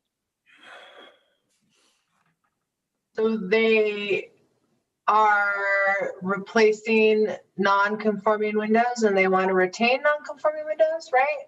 They want to add that the existing non-conforming windows will be left, and the windows that will be replaced, the application is to have them match the non-conforming windows. I mean, if you brought this 5.2A6 provision to sort of its final logical conclusion, I think there would be so many things on these houses. I mean, you can't really change every single non-conforming feature of a house every time they do anything, right? So there's got to be sort of a reasonable interpretation of it. And as I mentioned earlier, I've never in my 2 years seen staff or the board apply that provision. So, I mean, I'm not really sure. I think, ordinarily what I've seen the board do in the past is look at this more of an issue of, is the damage of requiring divided lights, is that like a worse outcome? And that doesn't fit real perfectly with our ordinance, but I think it's a really logical way to view it. So I don't know. I mean, they're not looking to change the non-conforming features. I don't know. I have to let the board debate it because I think it's a tricky question. Yeah, it really is a tricky question. And the argument is that by having to put in divided lights, they would create a totally incongruous overall image of the house, in which some windows are divided lights and some have these large panes, and they would prefer to have a more congruent view of the house in which all the windows were the same. Madam Chair. Nicole. So just so that I'm clear, so they want to replace some of the windows, but not all of the windows. Yes. And so only the windows that they are removing need to come into compliance, not the entire house. It is the things that are being touched. And so in the case of the wall was being touched, and that was kind of that reason why A6 may apply. But in the case of the windows, if they're if they're not removing a window, then it doesn't need to come into conformance until the point at which they're going to remove it and replace it. Okay. John, did you have your hand up? John Benvenu? No? Members of the board, do you have any questions for Daniel at this time? It appears, or comments? Nothing at this time. Would you please swear in Mr. Shaw? Yes. Carl? Mr. Shaw, please state your name and address. Steve Shaw, 1061 Bishop's Lodge Road, Santa Fe, New Mexico, 7501.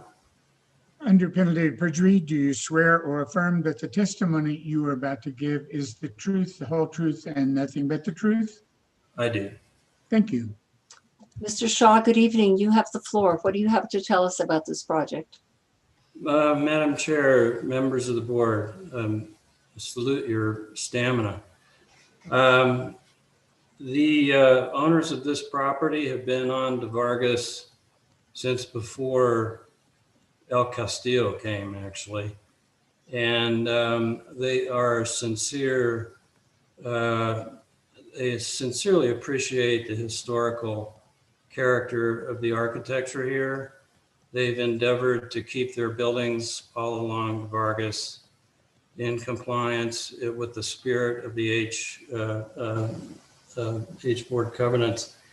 And they want to make sure they were going to do the right thing.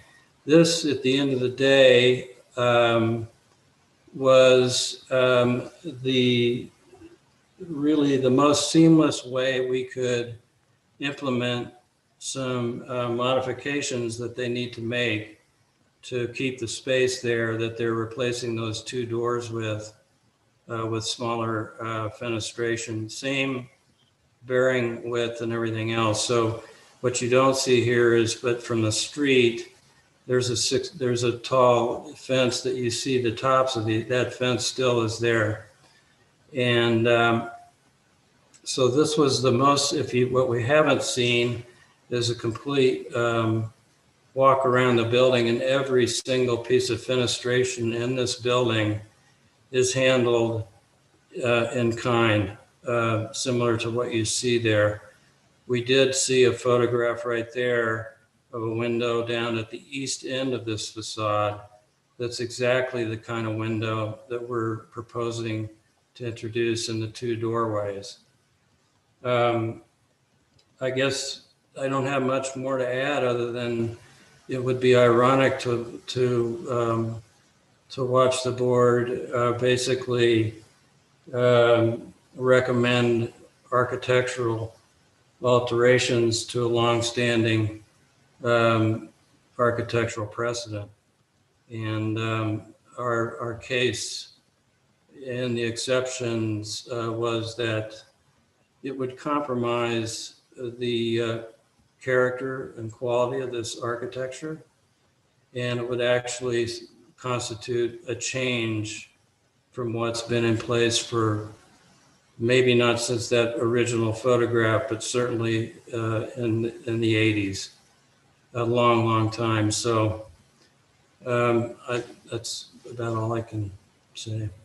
Okay, thank you, Mr. Shaw. Let me see if any board members have questions for you at this time or comments. Member Katz.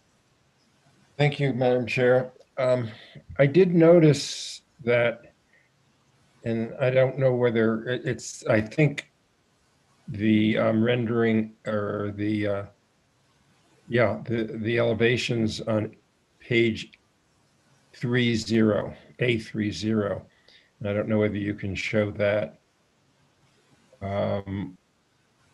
But they have a large window to the right of the sort of the entryway that has fake muttons in it.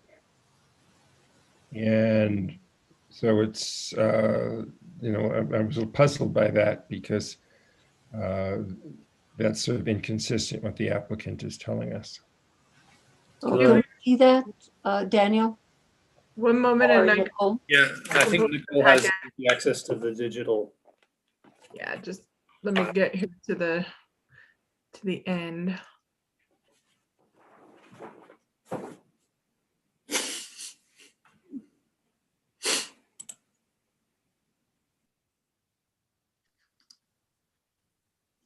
Okay.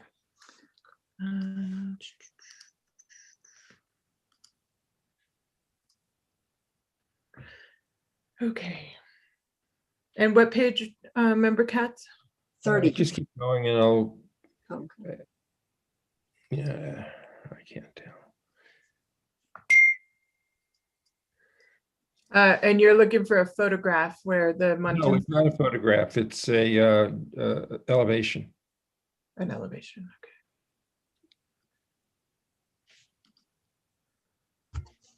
That may be it. Yes, right. To the right of the doorway. Here. Entrance there. Yeah, to the right. Those large windows.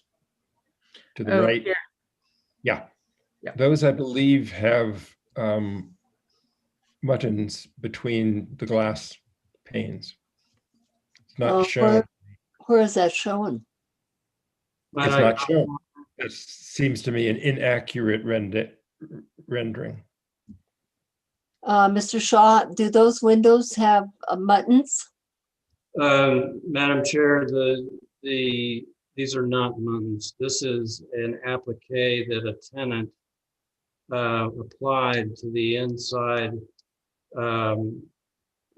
face of the windows. I don't know even if they're on the windows per se, but it was an applique spontaneously provided by a tenant in that space who apparently thought they'd prefer to have divided light windows, quote unquote, but those are not in any way, shape, or form architectural or even bad facsimiles of divided lights that some window manufacturers provide.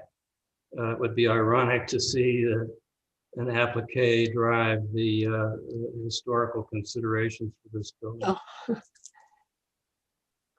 Okay. Any other questions or comments at this time? If not, I'm going to open it for public comment. Stephanie Benenato. Stephanie Benenato, PO Box 1601, Santa Fe.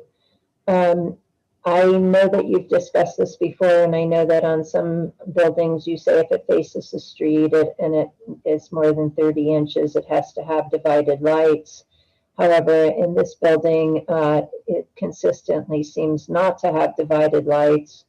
I think not having 3 doors in a row is just better, a better design, probably gives more security to that residence. And is probably much better for feng shui not to have so many doors. And I would urge the board to approve this.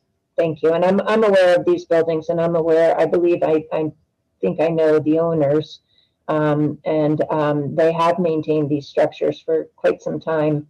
I think they were bought by their father and then inherited by them and maintained by them. Thank you. All right, thank you. And I don't see any other hands for public comment. So I will go back to the board and see what they have to say. I don't see anything else. I do want to say that in my experience on the board, there have been numerous, or anyway, some applications that have non-divided lights, and they come to put additional non-divided lights, and because the board feels that it's more appropriate to continue with the same type of windows, they approve the non-divided lights. Food for thought. Member Larson.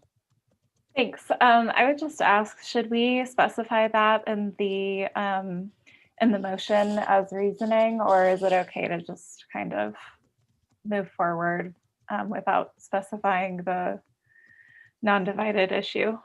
I think that because staff was recommending not approving the exception, is that correct, Daniel?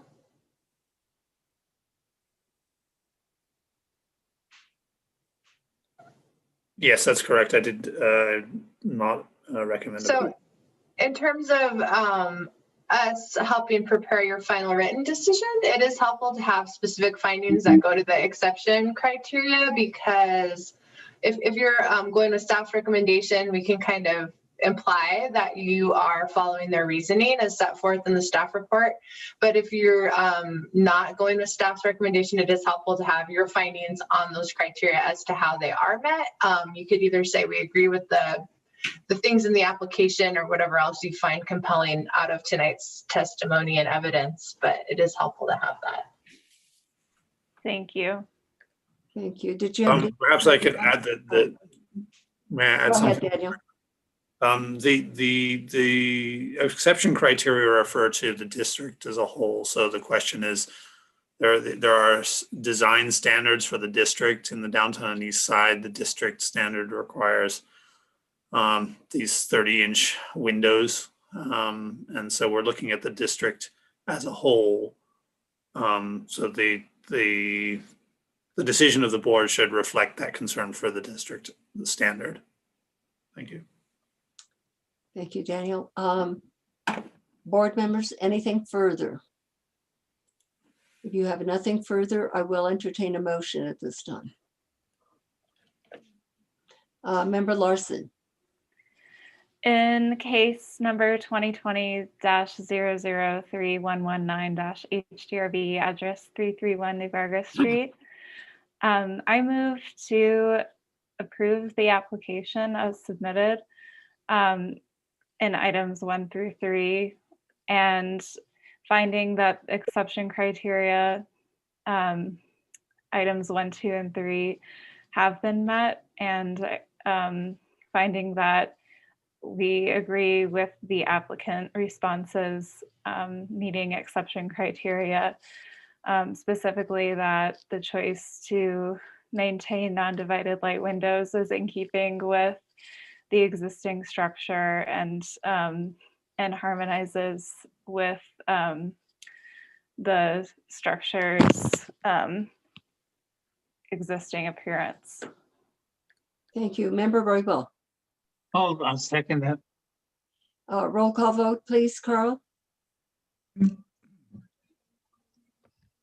John Benvenu, No. how do you vote? I'm sorry, am I on? No, for the reasons set forth in staff's recommendations. Okay. Flynn Larson, Yes. Buddy Roybal, Yes. Frank Katz, No. Jennifer Beachide. Yes. I think that did not pass. Is that right? It's I 3 to believe 2. we had a pass of 3-2 with Larson, Roybal, and Beachide in favor. Right. And Okay. So it passes 3-2. yes. Thank you very much, and thank you, applicant. Thank you, Madam Chairman. Do we have anything under discussion items? Staff or board members? Yes, I do. Are we going to move for matters from the board or discussion items, Member Katz? Or does Well, it I'm matter? not sure what's the difference. Yeah, that's what I just said. Does it matter? Yes, sir. You Probably have the we would enumerate like sub items under discussion items. So I would recommend going with matters from the board Right. probably on this one. Okay, Yes, I'll wait. Member until- Katz. What I wanted to bring to the attention of the board is the fact that there is a project going on at the PERA building to install solar collectors over the parking, a portion of the parking area. And that will be pretty damn visible.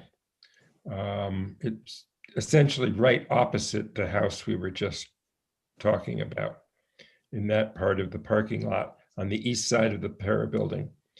And I wonder to what extent the city has had any conversation with the state on those, and whether any conversation would be possible. You can go online and look at all of the wonderful canopy solar collector structures over parking lots, and they pretty much all look the same. They're variations on the theme, but they're just, a couple of posts in the ground and then a structure on which the solar panels are placed. And I don't know how people feel about it. I think there probably are some things that could be done to do a bit of shielding of the panels. And I'd be curious to hear probably the next time from staff whether they've had any talk with the state folks who are doing this, and from the board what their thoughts are. I would point out that there probably is a very good basis for the state saying this structure is not covered by the H ordinance. And I think technically they'd probably be right, but the whole purpose of that is to just allow conversation between the city and the state as to perhaps how to make it fit in a little bit better. Board and member Katz, I haven't had any contact from anybody. And usually the individuals that do the maintenance on the PERA building are communicative. And so maybe there's been a staff change or something. And I'll get Sally's opinion here too, but we could certainly reach out to them and ask them to come have a conversation with the board. Yeah, I mean, I agree with sort of the general idea that it's probably not required for them to consult with us in this situation. I did review the portion of the historic, oh man, I forget what the whole statute's called, the Historic Districts and Landmarks Act or whatever it is. The state law that speaks to this is Section 322(6). Talks about our ability to apply our ordinance to the renovation of state buildings. It does define state buildings in a way that I think probably excludes solar collectors in the parking lot. It talks about construction or renovation of the exterior envelope of a building and then defines a building as a building. So I think with more words. So I do think, it would be more of a friendly request to collaborate, which I agree is within the spirit, certainly, of this statute and also our ordinance paragraph M that speaks about capital outlay projects and that sort of coordination. So I think it's certainly appropriate for Nicole or someone to reach out on behalf of the city and see if we can initiate an opportunity to provide input. Thank you, Sally, for that. And yeah, I agree with that. If you approach me on a friendly basis, we'd like to discuss this with you. I don't know what in the big picture, the purview of the board of the city plays on a state property, but I think that if people are open-minded, and especially in this city, to talk to a very important board or a preservation board, I think that would be appropriate. Yeah, I can do that. I can reach out to them. Thank you. Sally, did you want to tell us anything about what the latest scoop is on field trips?